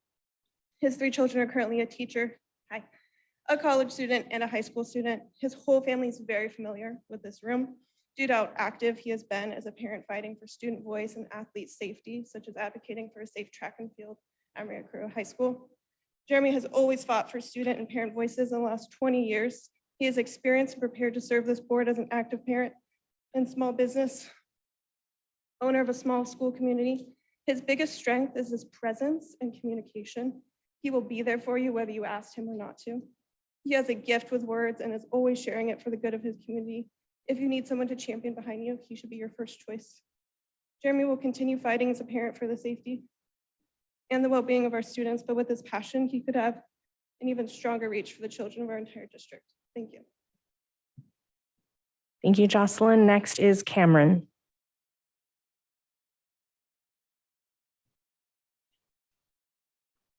I'm the middle child, but I'm the tallest, so I'll raise this up. Yeah, I grew up hearing kind of folktale legend stories about Lori Fong and how my father lacked real parental figures, but how she stepped in as a mother figure and really guided him and helped shape him into the amazing public speaker, as you guys heard, and a human being and father and member of the community. As it is his chair, this person would be filling. I feel it is only right that her, not blood, but pretty much a son fill the chair. He has spent, they say it takes 10,000 plus hours to master something, and he's definitely spent over 10,000 hours on the school and community, not just for me, but all my friends, all my peers, every school, whether I liked it or not. Growing up, I played lacrosse, which wasn't offered on the east side or any of the schools. We came to a lot of these meetings and I spoke repeatedly, feeling like it was a waste of time, but my dad pushing me to see you need to advocate for yourself and speak up, and you guys were the ones that get it done. So every time when we would advocate and it would fail because of, I think it was Title VI for that one, having a male and female sport wasn't possible. And then I changed to track. And then even though we had the most successful track team, we couldn't get a nice field. So we had the best athletes just running on a really dangerous track. And then repeatedly, as a coach, he led all of my peers and myself to this room many times to speak and advocate for ourselves. And every time when it failed, I would go home super defeated, just like, dude, why are we doing this? And he would just tell me it's not their fault. There's all these rules and regulations, and you can't just be thinking about yourself or your school, but the whole community. And also his background coming from the west side of town, that's a lot more, has a lot less opportunities than the east side. I feel his perspective is very valuable. Even feeling like he wasn't being the best dad or biased to me. I'm like, why aren't you on my side? Because he was advocating for everyone and not just myself. I feel like he's not only a great father, but a great member of the community. And he would be a great fill for that position, especially to fill the impossible shoes of Lori Fong as a, he's the male version of her. So no bias, but he's pretty great. We're really similar in a lot of things, but this topic specifically, we don't agree on at all. I did not want him to run, but I got to support him for all that he supported me and my friends and peers and siblings and their peers in our community. And great guy. Yeah, thank you. Thank you, Cameron. Those are all the blue cards I have at the moment. We will move on to our remote attendees. There are members of the public who would like to comment on item E4, please raise your hand at this time. There's a 3-minute time limit. Our first speaker is Jess. Jess, if you can please state your full name for the record. Hi, Jessica Sheely. Go ahead. Hi, I speak for parents and families in our community. They are terrified. The loss of precious life, the constant news of academic political infusion into our school system, the mental health struggles. Children are suffering as adults are still struggling to figure it out. We need to restore true democracy again and gain some real representation on the school board. We wish to achieve this representation by putting a parent on the board, one who has kids in the district, one who talks with students, teachers, administrators on a daily basis, not another disconnected person with no skin in the game. We want someone with a passion for kids learning, not someone using the school board as a stepping stone for bigger political aspirations. We have lost faith in the whole board and the whole process. We just don't trust the board anymore after they've wasted our time and ignored us. We want to redirect the focus on the fundamentals, the 3 R's. Our schools fail at the most basic levels currently. We want diversity of thought. We want inclusion naturally. We want our kids to be strong and supported. Deanna is more than qualified. I don't know if you saw her press article, but she is for years been an advocacy of research and representation of children and students, or excuse me, and teachers and administration and board members. Deanna Oliveras is engaged with the community and not in a hidden way behind a political party line agendas.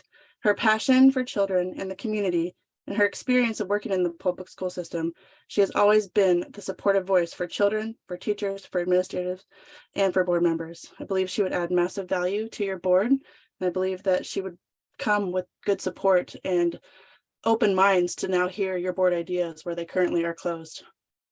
Thank you. Thank you. Our next speaker is Charlie Ray.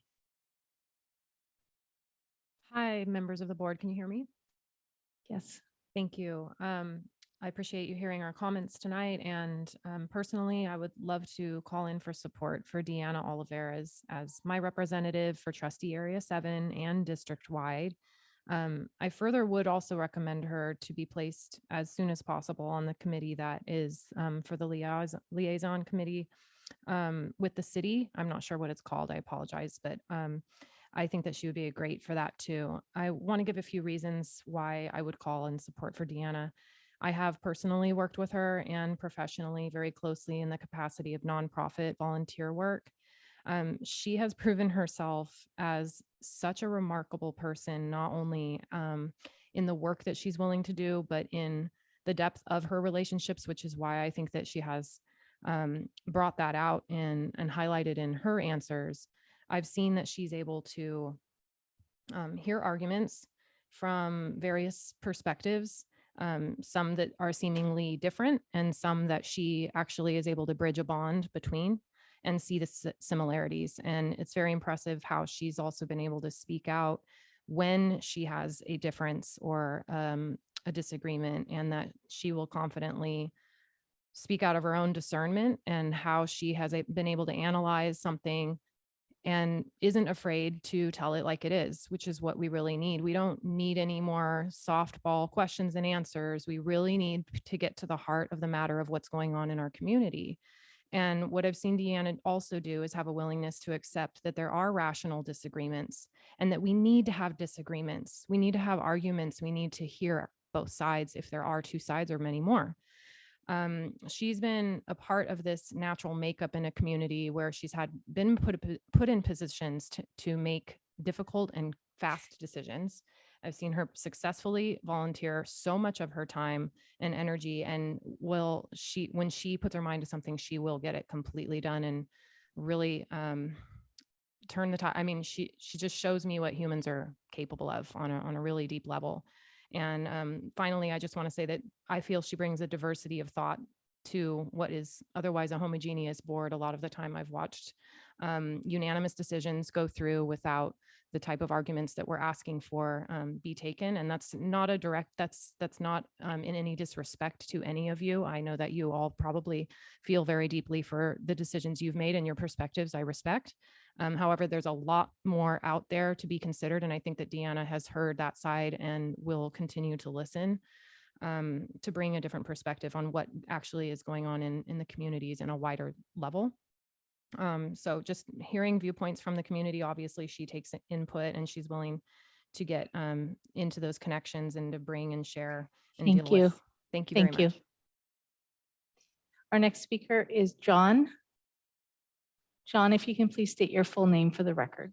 Hi, my name is Jonathan Sharp. I wanted to make some comments about the candidates running.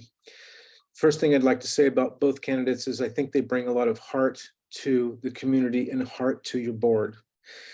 This is reassuring to me as a Sonoma County resident.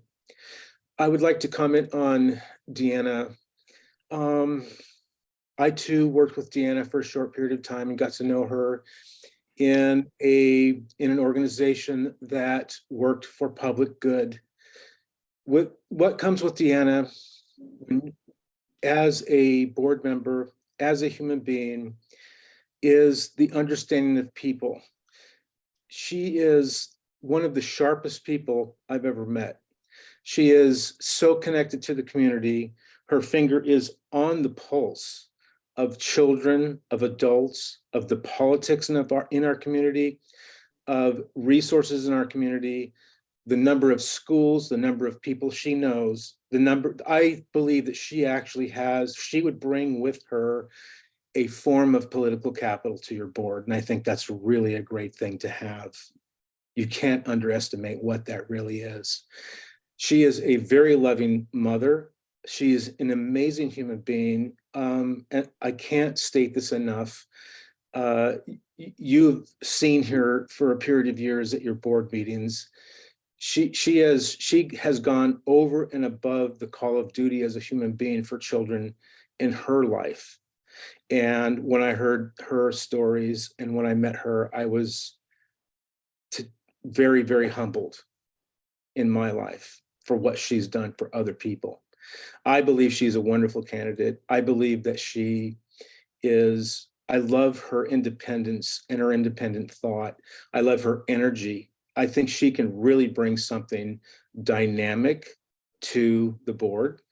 And she is so good at working through issues. I've never met anybody that has the talent that she has to take issues, to take even as difficult as they are, and find solutions that were so good for everybody involved. And she knows how to get to the heart of the matter and really push that and make it happen. She's so good at that, and she's such a talent. Thank you. Thank you, John. Our next speaker is B. If you could please state your full name for the record. Yes, hi, Brianne Crespin. Can you hear me okay? Thank you, yes.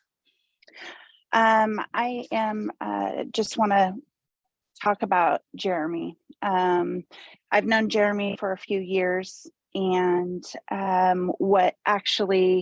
was a customer of his business turned into a friendship. And I can't say enough good things about this man. First and foremost, he has the most lovely family. He is a family man. And I've got a few notes here, so I'm going to probably bounce around a little bit, but I just want to make sure I get what I need, what's on my heart to say about him. He's got a servant's heart. He's intelligent. He's in the know of our community. He's a great listener. He's a doer. He means what he says. I personally was the recipient of his kindness in a very tough time that my family was going through. And without even asking for help, he showed up literally to my door and helped my family. And didn't hear anything from him about that afterwards. It was just, it's who he is. He doesn't shy away from hard conversations either, which I think is critical right now.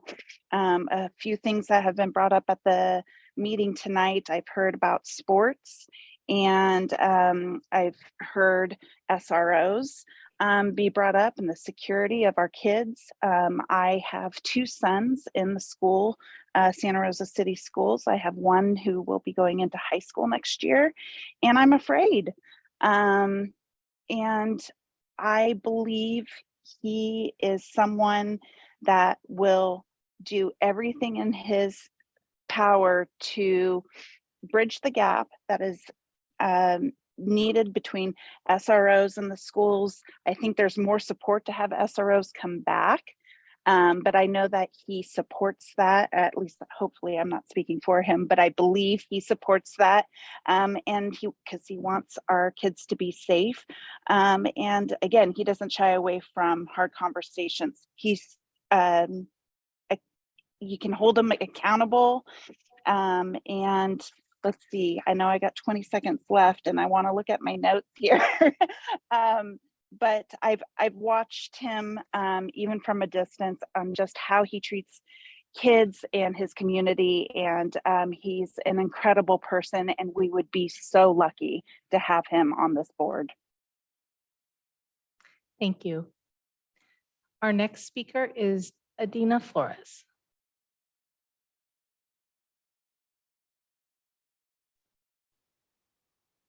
Good evening, board and superintendent. Since I worked for the district when I began in around July of 2020, I remember there was one parent that was continually vocal from the very first meeting I was employed with the district, and that parent was Miss Olivares. All I remember is that she gave you an extremely hard time. She questioned you on everything.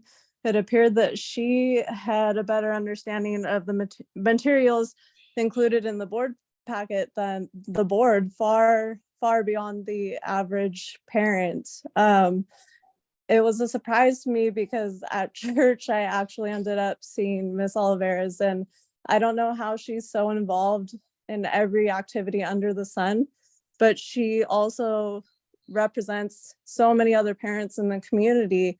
They share her concerns, they share her fear, her questions. And so it would be great, because it is very clear this isn't a feeling, it's a fact, that this current board is entirely Democratic.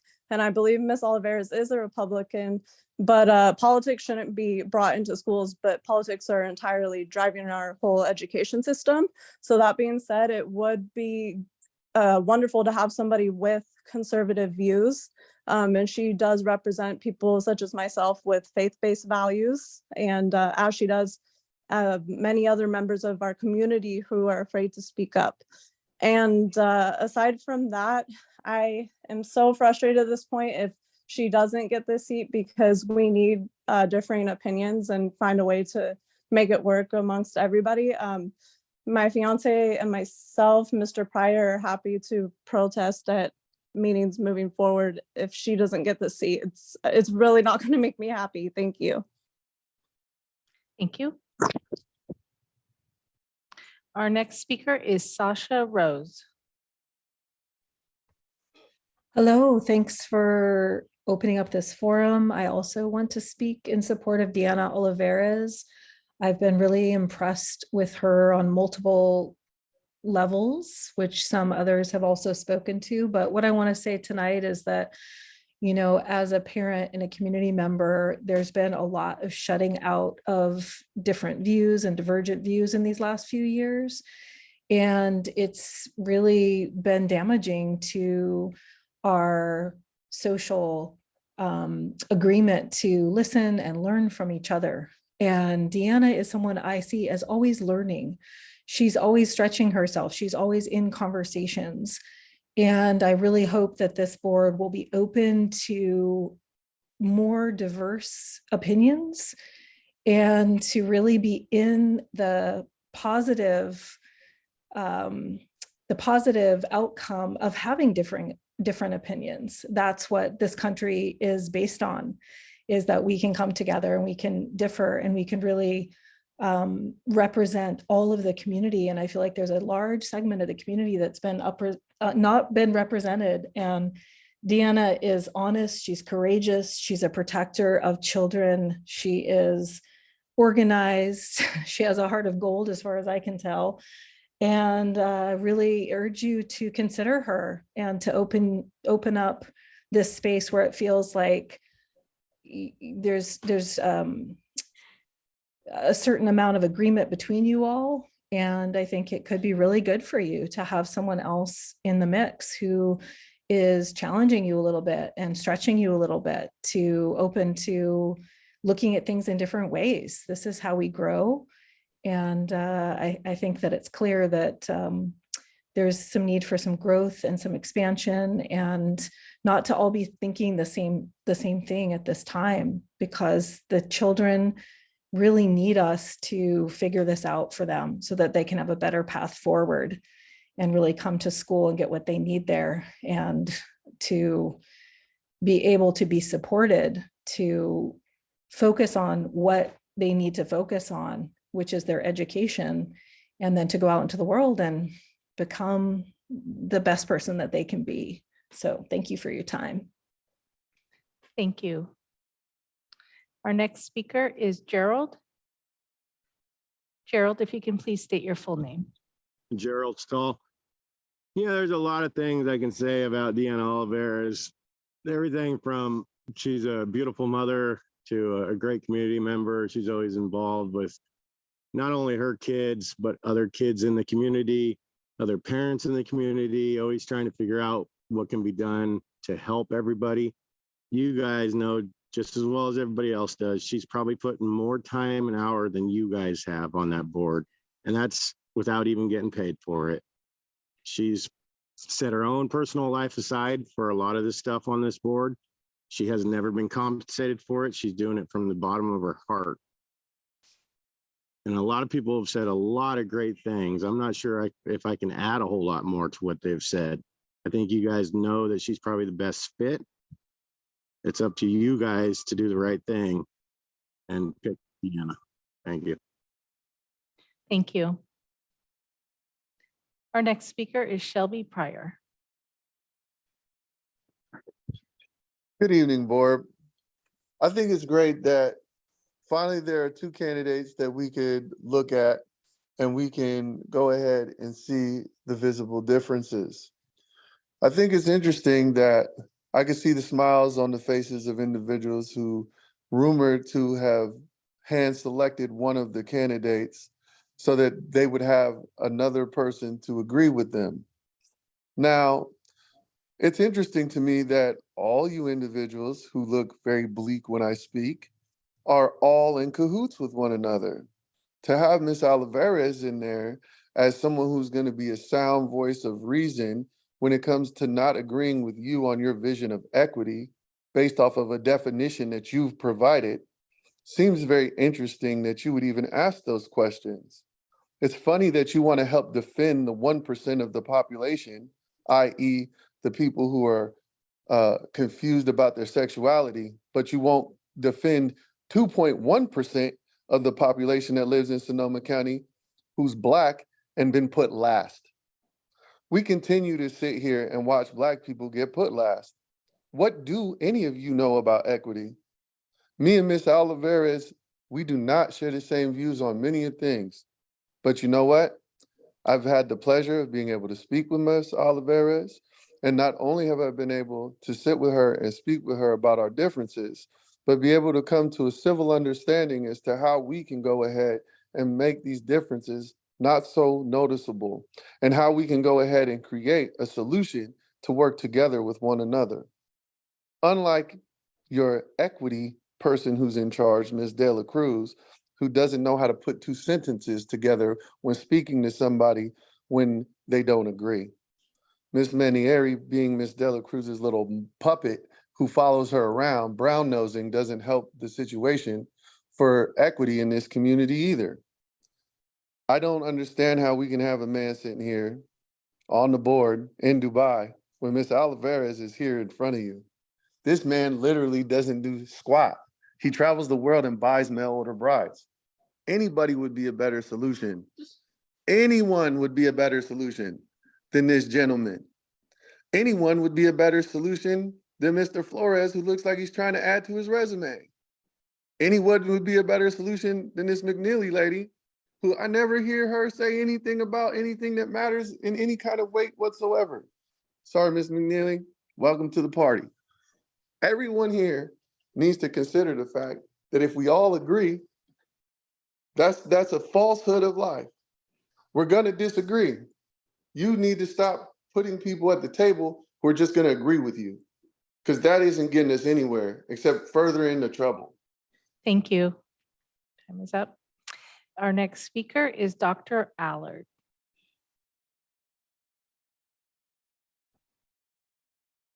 Hi, can you hear me okay? Yes. Well, thank you all for being there. I know it's late in your day and you've had a very long day. I just wanted to wait in line here. And I know the Warriors, by the way, are winning, in case anybody is wanting to know. I'm watching a delayed recording. But I just wanted to pass on my support for Deanna. I have worked with Deanna over the last few years, and myself as a clinical psychologist have witnessed the tremendous effects of what's happened in the last several years for our students, our families, and our community. And I specialize in trauma-related disorders, and I have had the opportunity to work with Deanna on a non-profit platform basis and have watched her come to life. And I mean that in a sincere, passionate way to help people beyond her own needs to do what's right. And I watched her in her mothering and in her sense of community. And she's one of those true gems that really does service the community in a way that's heartfelt and also very well informed and very passionate. And I hope that you will allow just a good sense in your judgment to look at the candidates equally, of course, but also to take into consideration all that she brings to your group in diversity, to be able to offer a perspective that's unique in her own. And I won't bother you with more time here. I know you're tired, but just wanted to say she has my full support, and I've looked at all the candidates and feel that she would be your best choice. Thank you so much. Thank you. Our next speaker is Margaret Boone.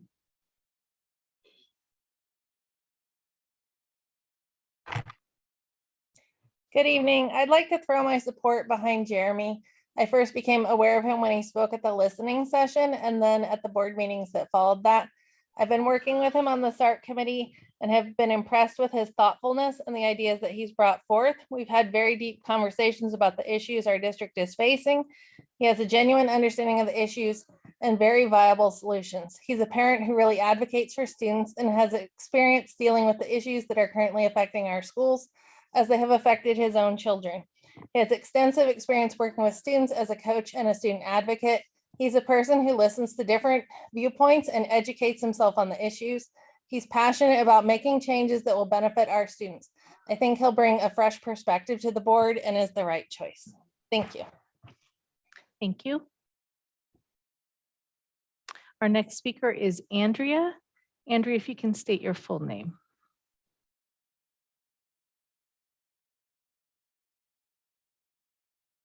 Andrea, if you're there, go ahead. Oh, sorry about that. No problem. Yes, Andrea Corderolo. Good evening, board. I would just like to speak on behalf of Deanna Olivares. Excuse me, I have a cold. Deanna has been faithfully attending numerous amounts of school board meetings. She is so knowledgeable on school board policies and procedures. She is passionate about our children and has been an amazing advocate, always voicing her concerns and staying true to her role as a mother, as well as 3 children who currently attend Santa Rosa City Schools. The number one priority is school safety, in which she has been vocalizing numerous times by requesting the board return the SROs. Deanna is well-rounded with a background in working with public schools and youth service organizations. I fully support Deanna and know she will be the voice that the Santa Rosa City School District needs and will only help the board become more cohesive by representing students, parents, and classified staff. I truly hope, Deanna is a person who never gives up and will solve any problem that she faces. She is an amazing person inside and out, and I truly hope that the board gives Deanna a chance to serve on the board. I know she will do amazing things if given the chance. Thank you so much. Thank you. And President Manieri, there are no other hands raised. Thank you. Thank you to everyone who gave public comment on this item. This is an action item, so this is coming back to the board for questions, discussion, or a motion. I just, a couple things I just want to say, and again, as I mentioned to both of the applicants, that how much I do appreciate your passion and your interest in doing this. This is really hard work. You guys have been following the work of the school board, the work of the district for years. You both have kids in the district. You care passionately about this, and that's what this job requires. It requires a whole lot of heart. It requires a whole lot of perspective. And I also want to thank the people who spoke in support of the candidates, the applicants, because this kind of gives us a personal insight to who you are and your values. An appointment to this position is a whole lot different than a campaign. And I had to campaign for this job, and I don't want 11,000 doors I knocked on. I mean, it's crazy, it's spread out over a long period of time. But with an appointment, the candidate, you two are seeking the vote of this board and not the public. And you didn't have the time to formulate a platform. You just know because you've been following some of the work that we're doing. And because ultimately tonight is going to come down to the vote of this board, it might not seem like a fair process, but that's what the process is. And we had a very short time to get a chance to get to know who you are. Some things I do want to say and sort of what I'm looking for in a candidate, and I'll share that. Board members, they fulfill their responsibilities by working together as a governance team. We do have differing opinions. We disagree all the time on direction and policy. Now, when the public sees it, it doesn't appear that way. Because it does come after deliberation and discussion. And sometimes an issue has been floating around for months and months before it actually comes to the public side to see what we're actually making a decision on. We put in hours of prep each week. We have to educate ourselves and we have to seek perspective. And I like the responses that both of you gave on seeking the perspective of the public, because that's a big part of the job. But another thing that we cannot do, it just doesn't work that way, is to just vote by who has the loudest voice. That actually is not equity. So I wanted to say that. I have a lot more that I do want to say, but I'm going to hold off because I know that other board members want to step in. But I just want to get the discussion going here. Thank you, Director Sheffield. Director Flores. I just want to reiterate what Director Sheffield mentioned. When I ran for this, I was the underdog. I ran against, the school board president who was here for, for a few years. So, and it was not an easy campaign, right? To do this. One of the things I've learned is that working collaboratively for the ultimate goal is what must happen. And sometimes we make decisions that we're not completely happy, right? But it's for the best for our students. And that's what I was looking for in the candidates tonight. Are you willing to do what it's required to make sure that you'll do what is best for our students? And I personally think one candidate, mentioned that. The other thing I want to mention is that, we didn't run to be on the school board because of the glamour. There's nothing glamorous about this job. There isn't. And I just want to commend you both, or the pay. So there's no pay, by the way. So but I do want to commend you both for doing this. Diana, it's finally nice to see your face. We hear a lot of you. Mr. De La Torre, I think I've read a couple of emails from you over very, even keel. And we read the hundreds of emails that we get prior to these meetings. And I just want to say to whomever it is that we choose tonight, I am looking forward to working with you, not against you. And if we disagree, I hope that we can talk it out, discuss it, for the benefit of our students and our staff, our CSCA, our classified and certificated staff. Thank you, Director Flores. Any other board members who want to speak to this item, provide their thoughts, have deliberation?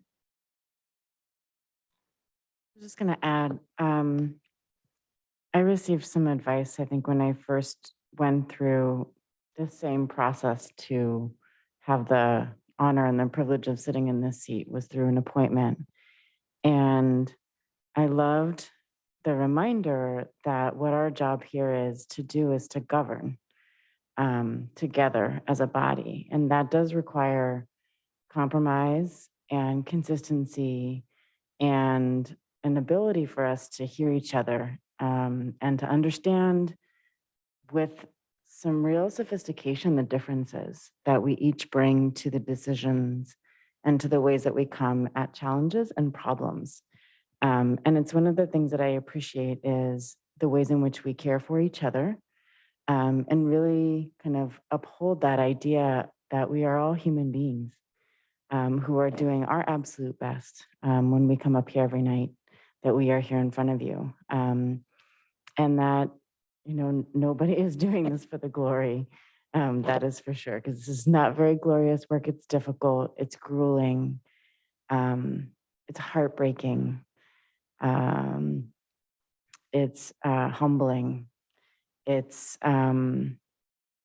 inspiring, and it can be inspirational. And I'm looking forward to making sure that sense of community and then that sense of humanity is something that I think this board is really proud of and has worked very hard to build and to maintain, so that our constituents and the folks who need to believe in the ways, in the decisions that we make, and at least need to understand the why we make the decisions that we make, how critical it is for us to share our thoughts behind our rationale and to do everything we can to be transparent.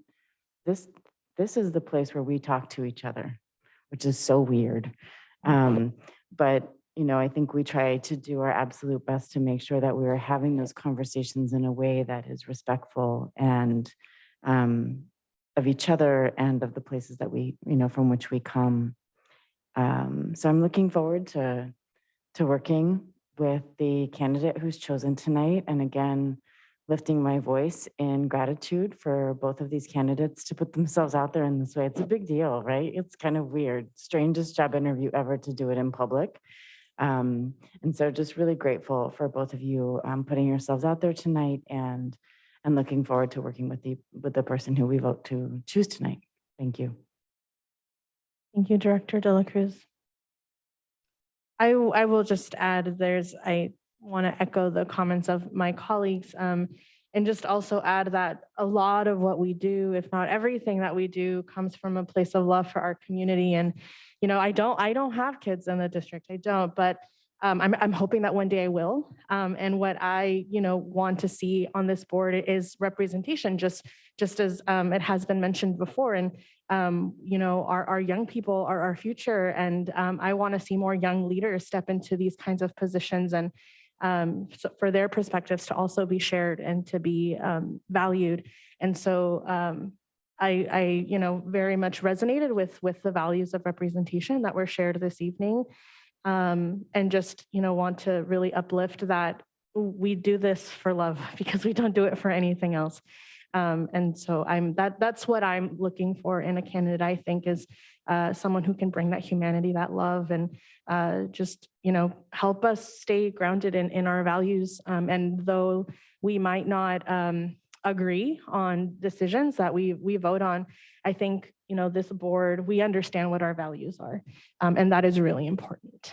We might have disagreements on how we get to a certain outcome or how we envision a certain outcome, but we understand what our values are, as not only as a board, but as a district, because that makes a really big difference when we're having complicated conversations. So this is an action item. So we can entertain questions, we can entertain more discussion, and we can entertain a motion. So just for clarification, so I've been in lots of interviews and this is the most awkward interview ever because you're in front of us. And usually in an interview process, we discuss the questions, the answers, and do you want to do that? Because I have a couple of things I want to mention, in terms of the interview. So, we're not looking for the most eloquent person. We're not looking for someone who, is going to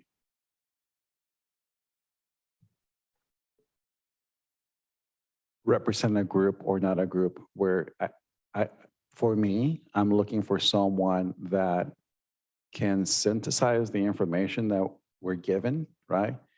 And put sometimes my personal feelings aside in terms of decisions that personally affect me as an individual, right? Because I need to know what is best for our students and our staff, right? And sometimes it may not be the popular sort of answer or decision, right?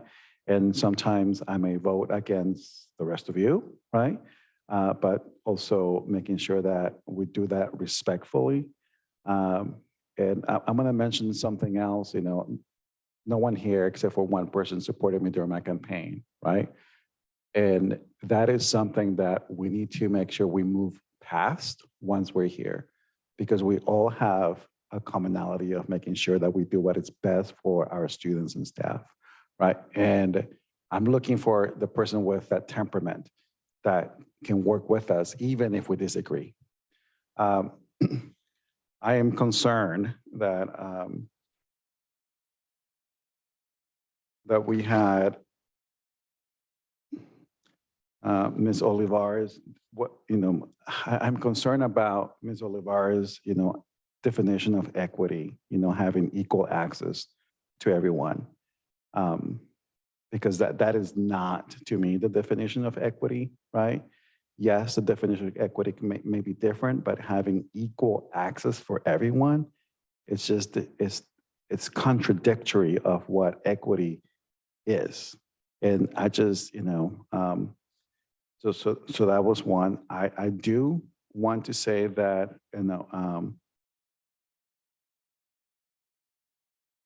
I liked Ms. Olivares, answer to, there's no wiggle room for bullying, keeping all students is one of her priorities. And I want to commend you for that. And I appreciate your candor. You're like, I don't, necessarily, will support all of the decisions that you'll do. And we need that.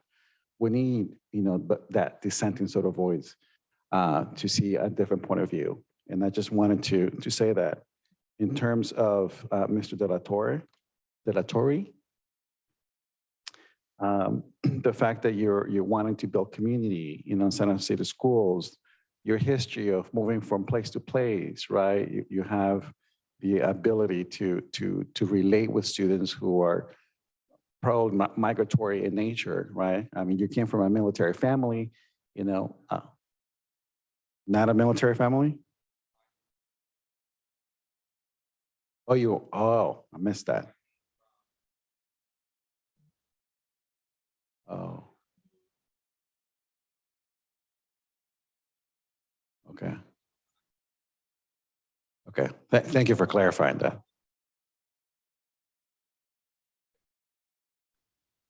Just so I can, because people can't hear what you just said, so I'm just going to repeat that. He did not come in from a military background. I misread that, okay?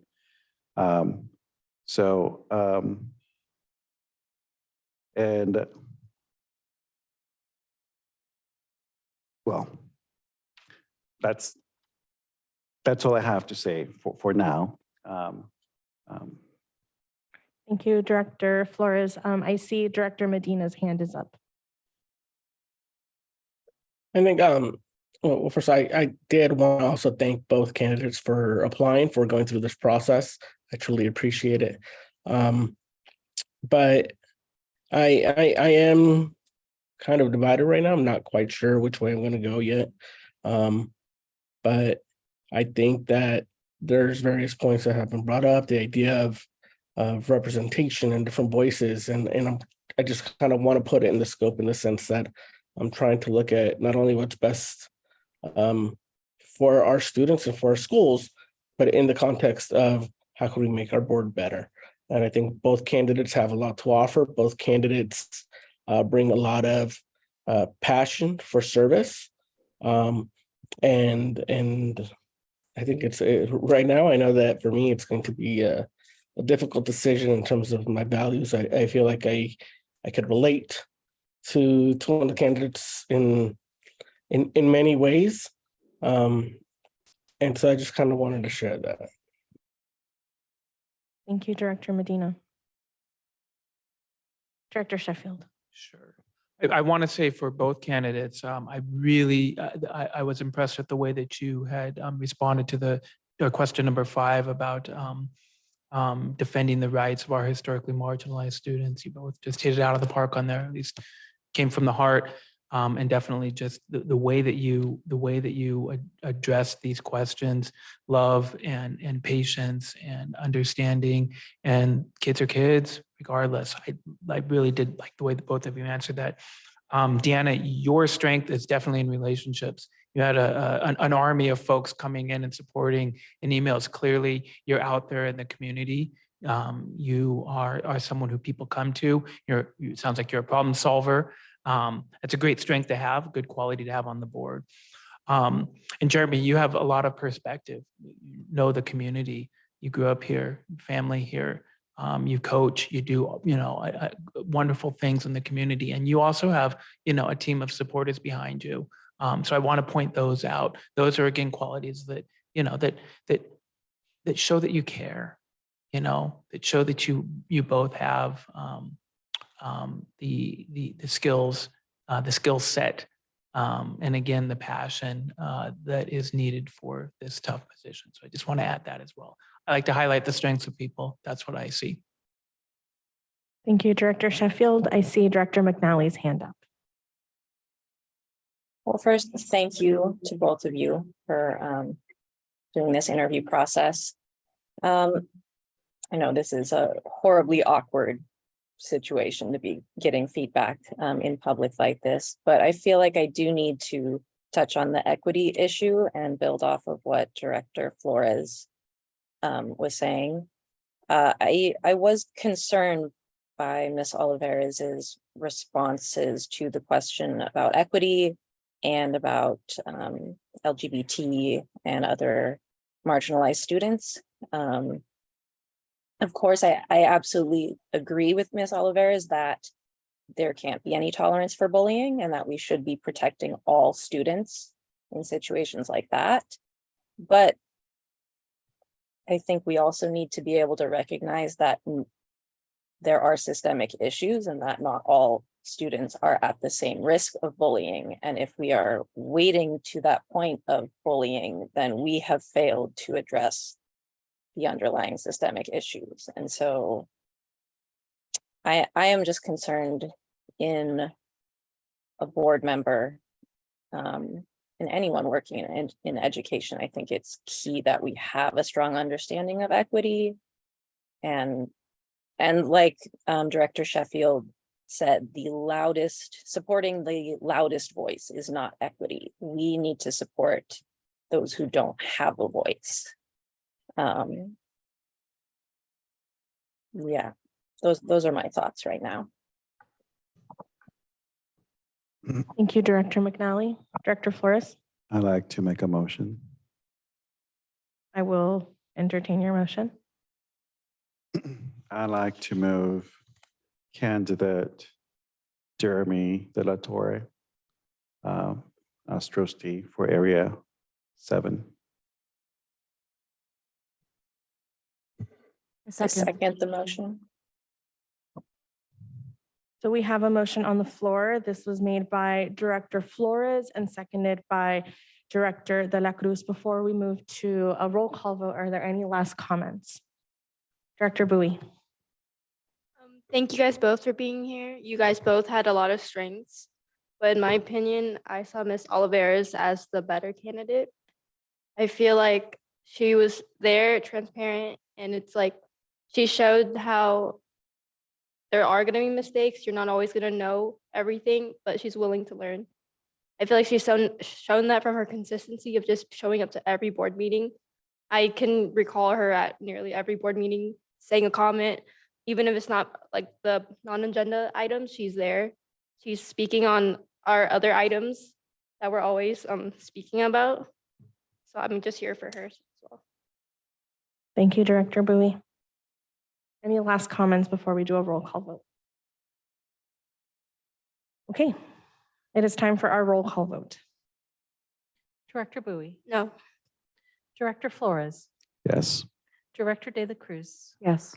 Director Sheffield, Yes. Director McNally, Yes. Director Medina,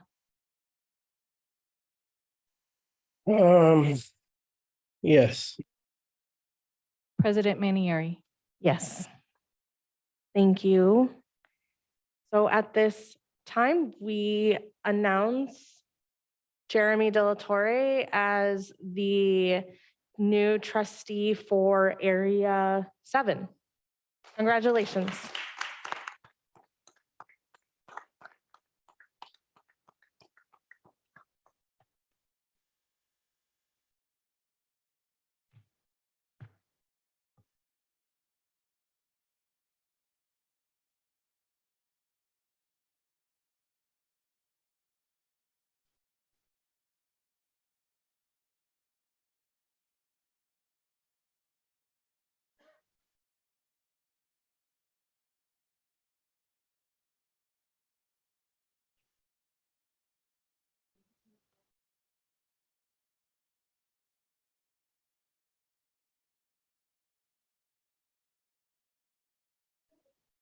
So if you want to come up here to the front, we're going to do the oath.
That would be helpful. Thank you, Simona.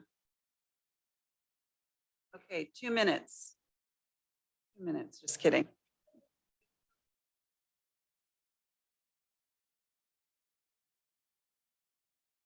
Yes, we have 40 minutes to get through the rest of this agenda. So thank you for being quick.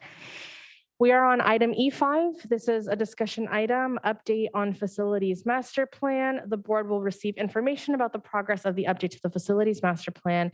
And presenting this discussion item are Associate Superintendent Lisa Cavan and Director of Facilities, Maintenance and Operations, Eric Oden. Thank you, President Manieri, Superintendent Trinnell, members of the board and of the community. Thank you so much for the opportunity this evening to update you on the facility master planning process. We'll actually hand it over to Erin Jobson of QKA.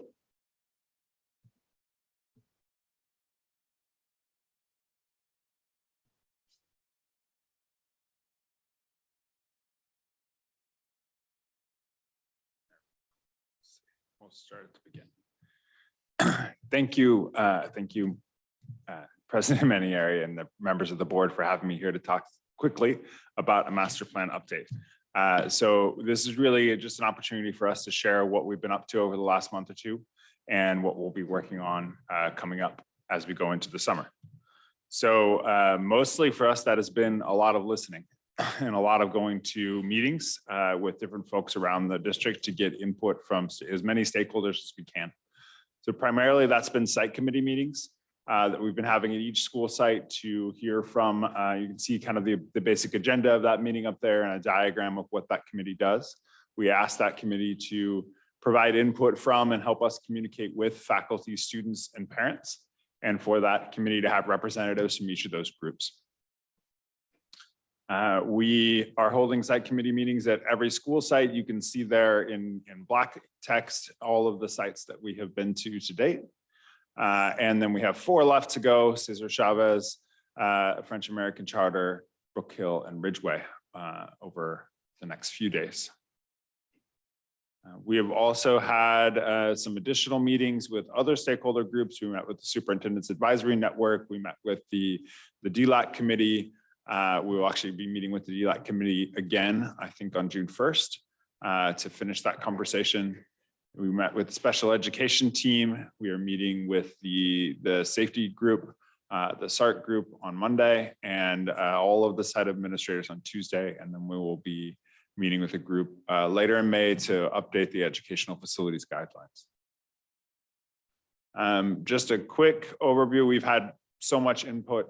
We use these little digital Post-its to take those. We've probably used a few thousand of them so far at least. But I think kind of just highlighting here 8 of the things that we've heard about the most. Covered eating areas on all campuses and at all grade levels really as places for students to be comfortable outside, whether it's hot or raining. Restroom upgrades and reconfiguration to provide restrooms that are not only clean and well-maintained, but also safe and environments where all students can feel safe. So we've had a lot of good conversations about that.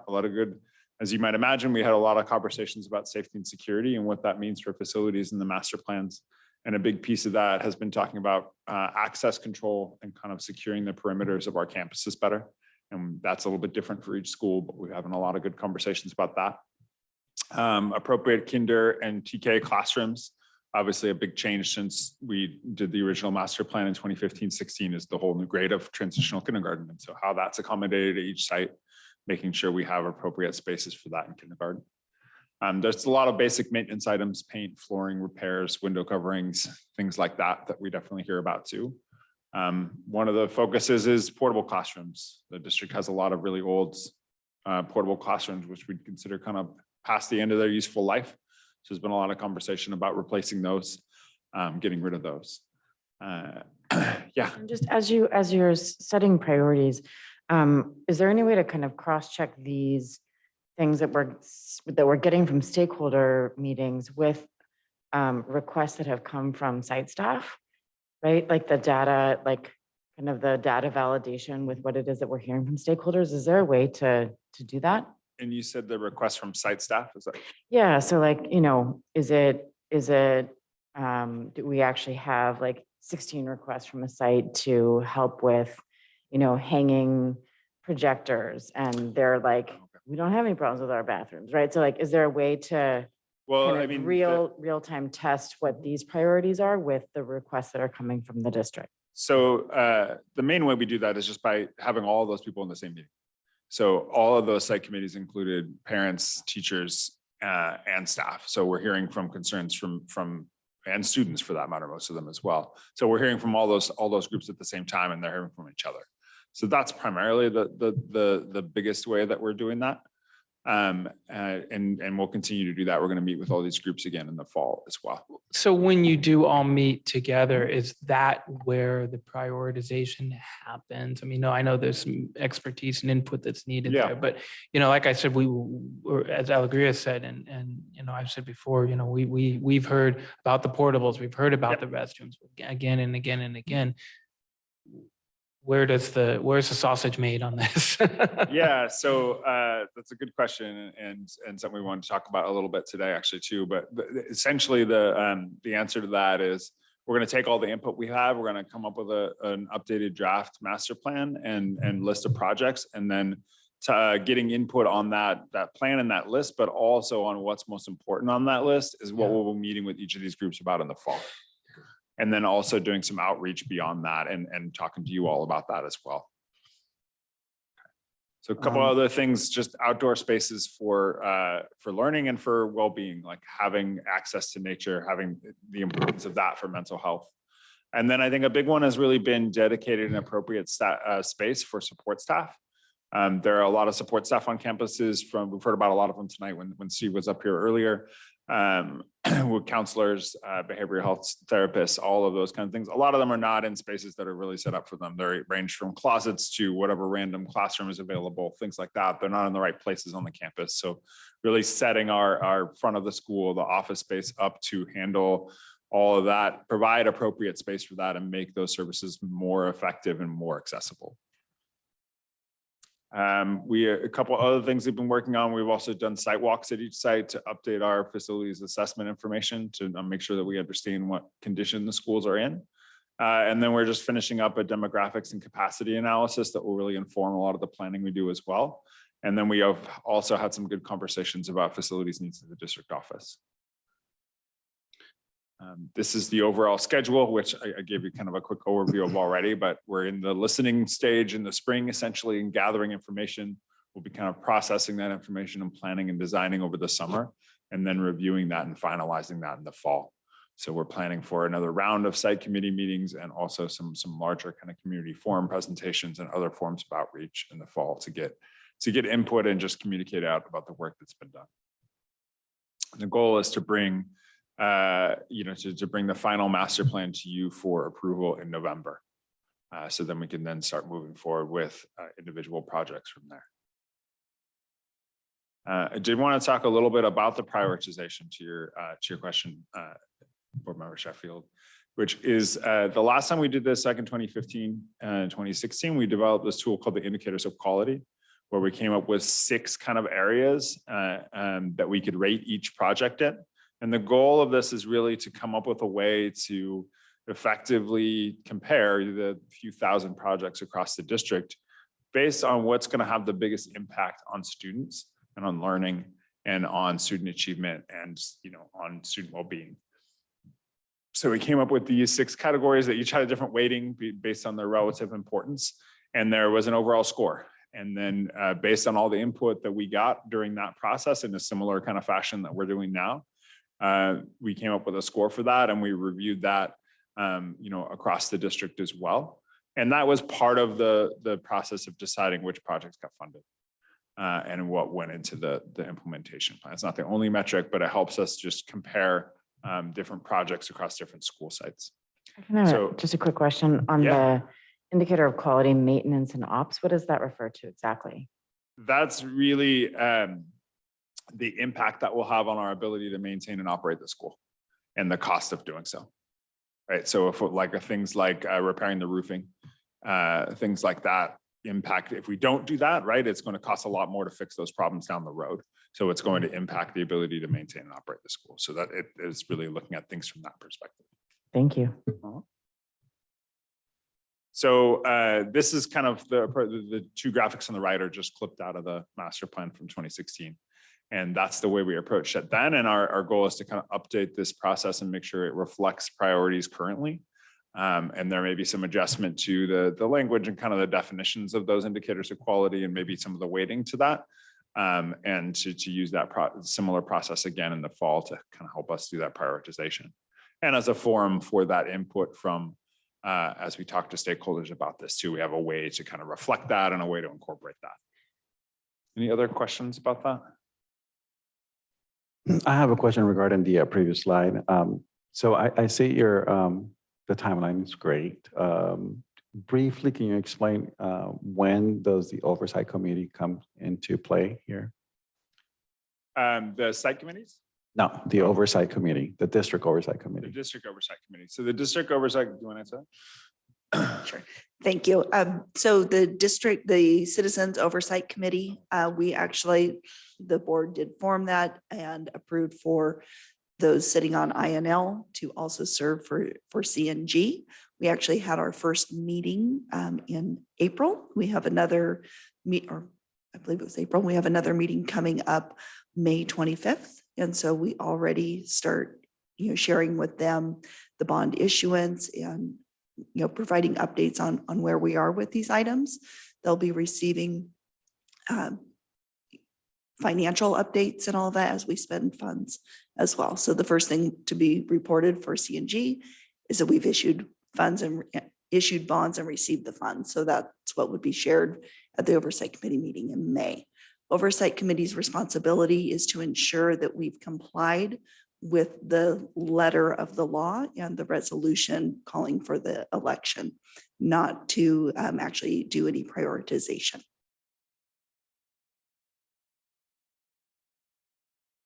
Thank you. So the other thing we wanted to touch on is just kind of what our next steps are. So we'll be completing that demographics and capacity analysis. We'll be updating our educational facilities guidelines, which are kind of our benchmark for what each type of school should have in terms of facilities to support their educational programs. Updating the indicators of quality, as we talked about, and then finalizing the master plans to bring back to the site committees in the fall. That's our update for today. Thank you. Absolutely. Do we have questions from the board at this time?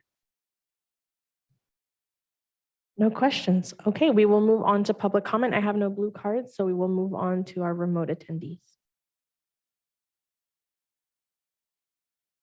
President Manieri, there is one blue card. Oh, thank you. I apologize. It's for later in the meeting. If there are members of the public joining us on Zoom and would like to comment on item E5, please raise your hand.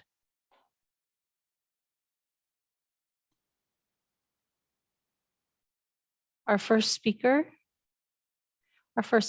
is Margaret Boone. Hello again. We had our facilities master plan meeting May 4th, and we had on May 1st we had our meeting about the two-story building that we were going to get several years ago, but we weren't able to get. And the new building had all kinds of beautiful, 8-foot tall windows in it. And one of the questions we had asked was about how would those be covered in an emergency? And we talked about blinds and also window tints, like one-way window tints. And I just wanted to call and advocate for the one-way window tints. I know when we had the lockdown at Montgomery, it's very stressful. And one of my blinds was stuck open and I was sweating and my heart was racing, and I was able to leave it open because we shelter in my bathroom. But gen ed teachers don't have bathrooms and offices in their classrooms, and blinds are very easily broken. I know they're talking about like fabric blinds, but if you go to room D207 in DeSoto Hall, you can see a broken blind there that I personally broke 11 years ago. So, even those are very easily broken. And I just think for the safety of the teachers and the students, the one-way tints should be something we really prioritize for all of our schools. Thank you.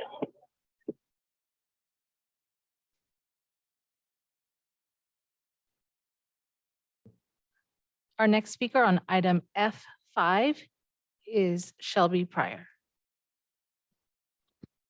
Good evening, board. Well, here we are. We're sitting here and we're listening to what people need. You've already proven, once again, that you're going to do the things that you want to do, not the things that need to be done. You want people who are going to agree with you. Let's look at some of the site plans that you had. Oh, gee, let's put up a fence. Let's corral our children into a cage where people can massively shoot them and keep these campuses wide open for everybody. That makes a lot of sense, guys. Tons. Let's go ahead and make them like little fish in sardine cans while these people create these problems. You took the RSOs off of the campuses, and that's one of the main security features that's an issue. You also have the fact that this woman just said that you can't do things like afford one-way tent. So that way they can see out, people can't see into their classrooms. Seems like a pretty simple safety feature to put on every window, on every school. I think that it's interesting that in this master plan, looking at each one of the bullet points, you guys aren't really addressing any of the issues that are at hand. You want to give people mental places to be safe. What about the mental distress that we've had when you had your student walk out of this meeting because you guys continually stress them out? You don't care what our students really need. You elected some doofus who now is in charge of something with very limited scope of what's going on. And when I look at it, now I see 1, 2, 3, basically a 4-member Latin resting board with individuals who, this gentleman, let's ask him what his idea of the master plan is for the school system. Guess what? This master plan is a way for you to either give your friends money on projects that need to be updated, creating stupid murals that Miss Dela Cruz's husband is going to get paid some exorbitant amount to paint when he allegedly makes $3,000 a year. We have this other gentleman traveling the world who doesn't look like he read a stitch of the master plan, but he does like Dubai. And we have, you know, the go along, get alongs. I don't understand it. The master plan that you've put forth continues to negate the fact that you want to help with safety. Why don't you try doing something like putting people who have the ability to do something besides just respond to the casualties? People with guns, save people with guns. That's how it works. Thank you. Our next speaker is Karen Wagner. Good evening, everyone. So when I look at this facilities master plan, one of my concerns is that people with special needs, that we meet the disability requirement of the ADA. We currently are looking for a classroom that will hold, I think, at least 15 adult students and 3 staff members. That room is not ADA compliant. So we do need to keep mindful and, you know, talk about equity. They need to be able to access a restroom and have access to be able to have a wheel, a stairwell. So instead of climbing stairs. So when we talk about that, I just want to keep the safety of our students in mind, and the space available for them to be able to roam around. They do need to move. They do, they're not small students. These are adults that are of normal size. But I'm mostly concerned about the ADA compliant and the lack of access to water and restrooms. Thank you. Thank you. And President Manieri, there are no other hands raised. Thank you. Thank you. This comes back to the board for any further questions or discussion. Director De La Cruz. I have one question just about, the impact of a master plan. If at some point there is some discussion about consolidation or some decision about consolidation of districts, does this master plan for this existing district fall away? I mean, I know we're 10 years away from that apparently, but I'm just wondering, is there any concern about consolidation upending our grand plans?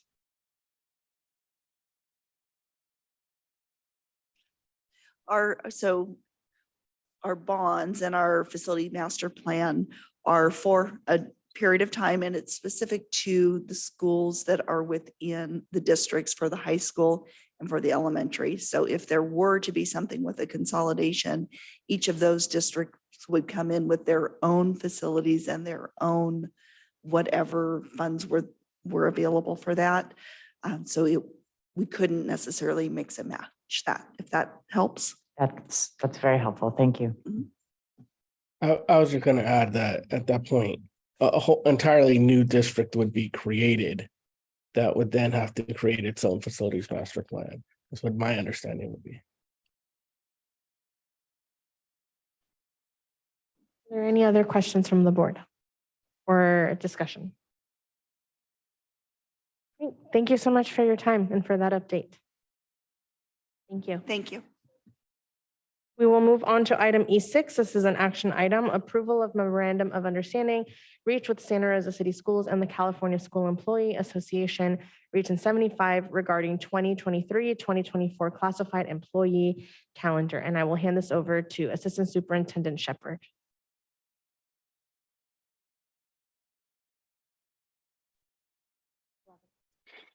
Thank you, President Manieri, members of the board, Superintendent Turnell. For your consideration tonight is this MOU that we've reached with CSCA to approve the 23-24 classified calendar. And with that, I'll leave any questions that you have. Thank you, Mr. Shepherd. Any questions? We will move to public comment. There are members of the public joining us on Zoom and would like to comment on item E6. Please raise your hand. There are no hands raised. Thank you. This comes back to the board for questions, comment, or a motion. I'd like to move to approve the MOU reached with Santa Rosa City Schools and CSEA regarding the 23-24 classified employee calendar. One second. That was moved by Director De La Cruz and seconded by Director Medina. Roll call vote, please. Director De La Cruz. Aye. Director Medina. Aye. Director Sheffield. Aye. Director McNally. Aye. Director Flores. Aye. Director De La Torre. Aye. President Manieri. Aye. Thank you. This brings us to item E7, declaration of need for fully qualified educators. And I will hand this over to Assistant Superintendent Shepherd. Thank you, President Manieri, members of the board, Superintendent Turnell. This is an annual item that we bring before you. It allows us in the fall, in case we do need to qualify candidates who are not fully credentialed. So with that for your consideration, I will entertain any questions that you have.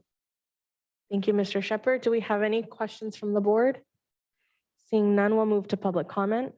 There are members of the public joining us on Zoom and would like to comment on item E7. Please raise your hand. Our first speaker is Shelby Pryor.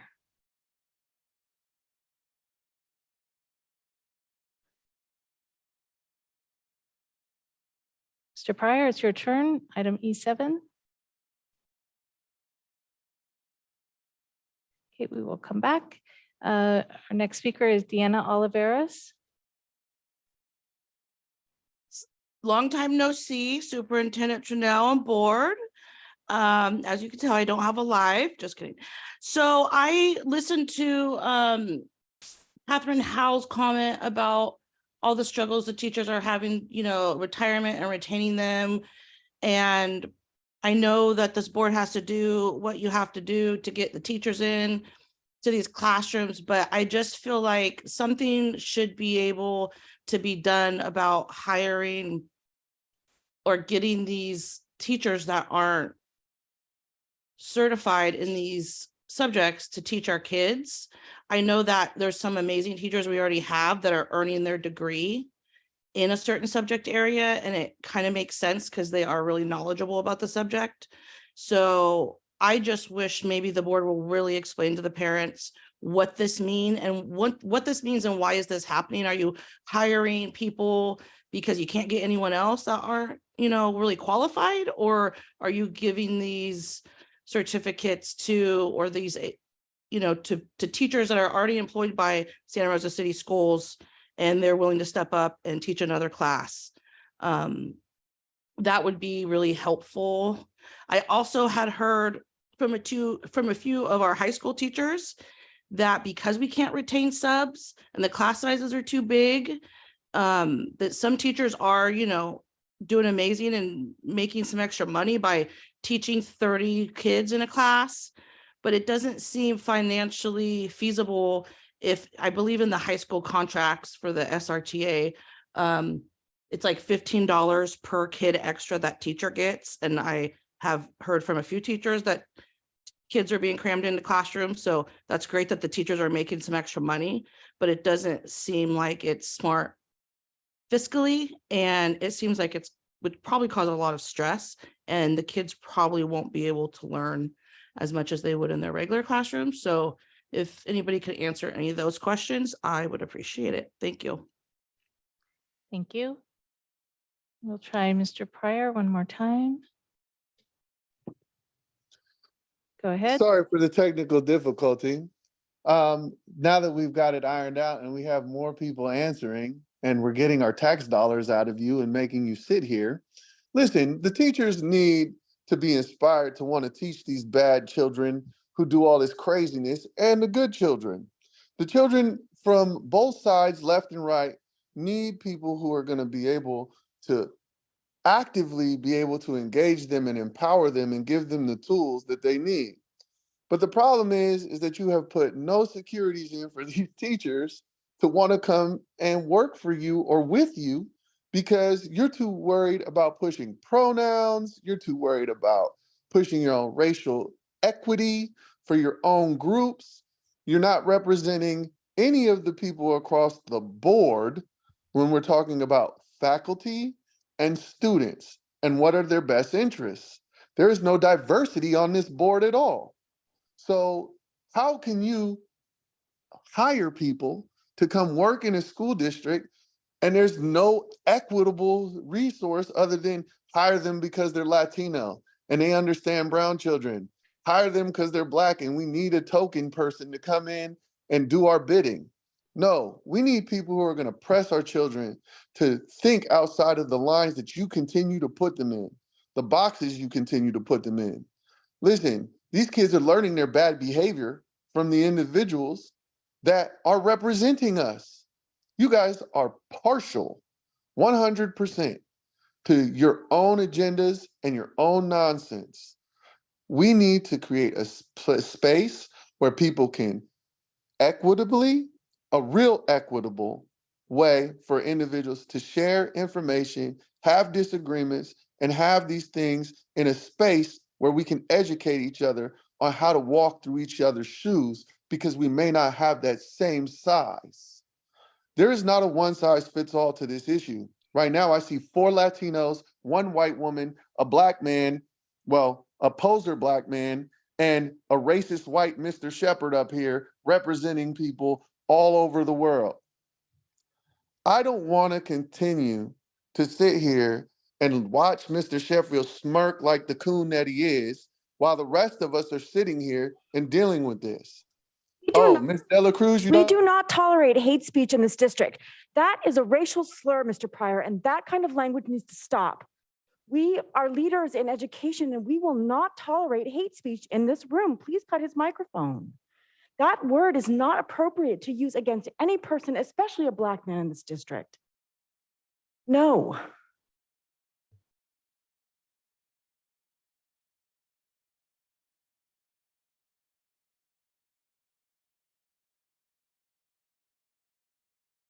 Our next speaker is Margaret Boone.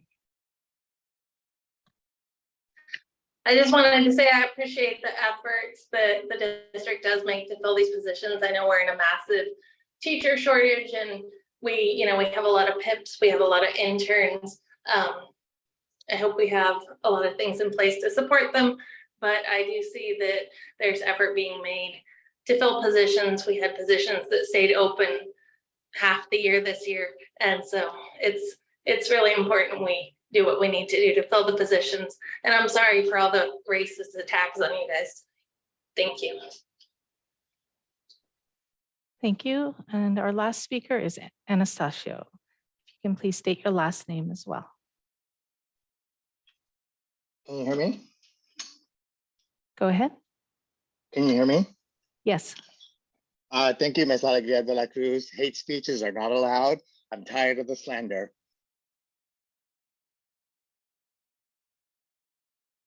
Thank you. There are no other hands raised. Thank you, Melanie.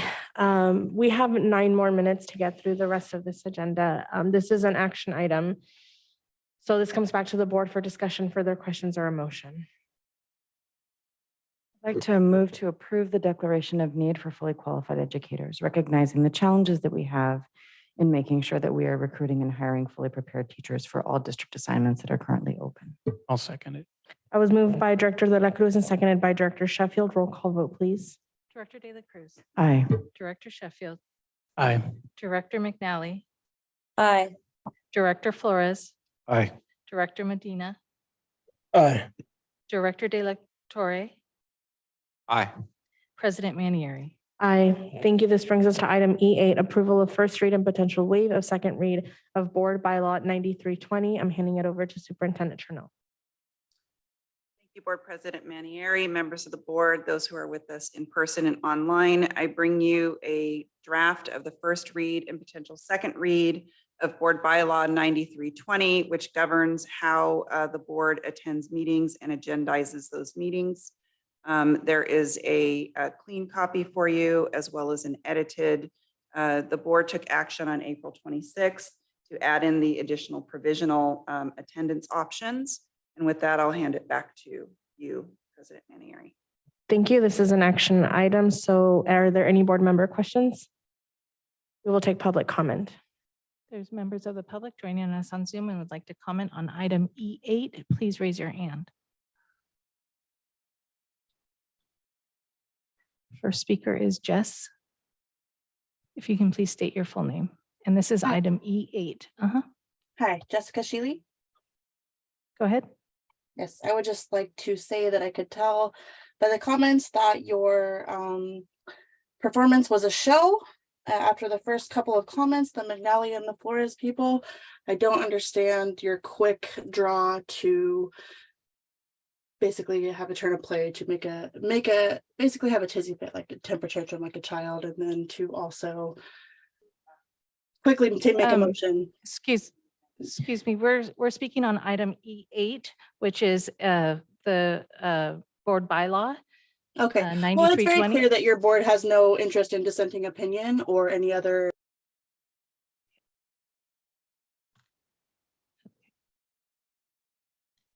Our next speaker is Gerald.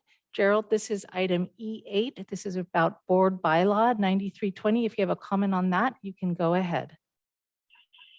You know what? I don't got a comment on that. I do got a comment Okay. on McNally and De La Cruz. You guys didn't even take the time. This is not public comment. This is on item E8. Thank you. There are no other hands raised. Thank you. This comes back to the board for discussion, further questions or a motion. I'd like to move to approve the first read and waive the second read of Board Bylaw 9320. I'll second.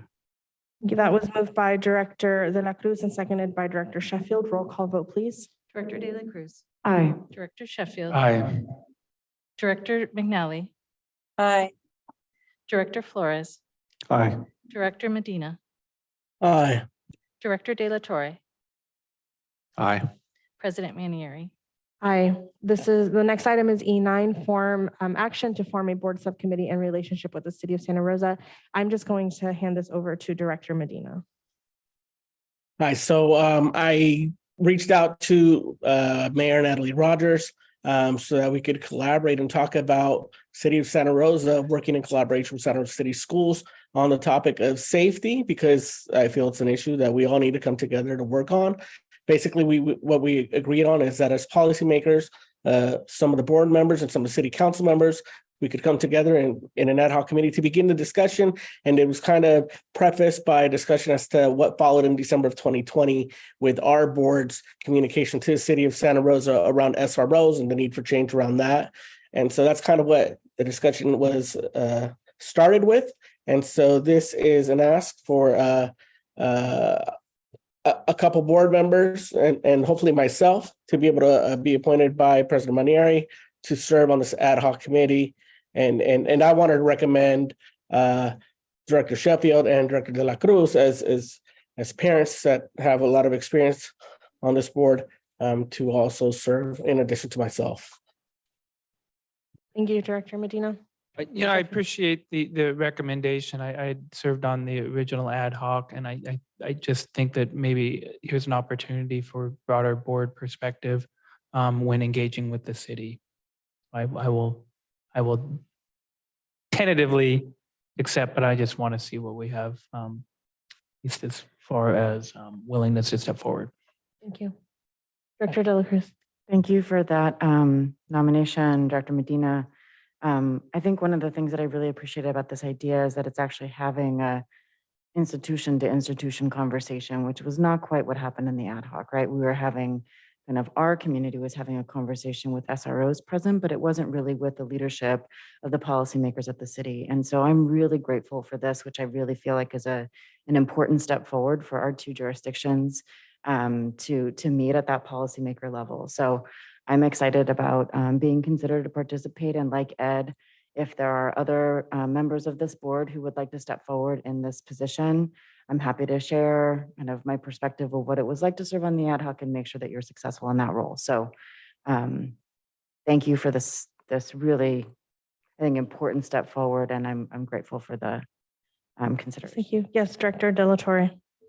So just for clarification, is this action item to approve the forming of the subcommittee, or are we to name the members from this board on the subcommittee tonight? Because obviously I'm pretty new, but this is a very important opportunity.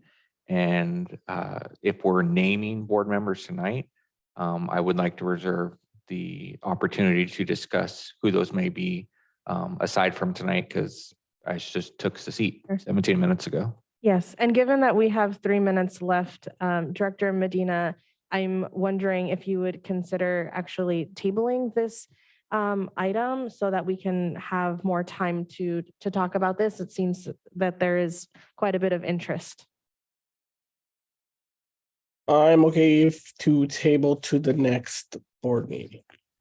It's to postpone, not to table. Okay, to postpone. That was moved by Second. Director Medina. Second. Move to postpone to the next board meeting. And seconded by Director Flores. Can we just do all in favor? Just have to be roll call. Okay, roll call vote, please. Director Medina, Aye. Director Flores, Aye. Director Sheffield, Aye. Director De La Cruz, Aye. Director McNally, Aye. Director De La Torre, Aye.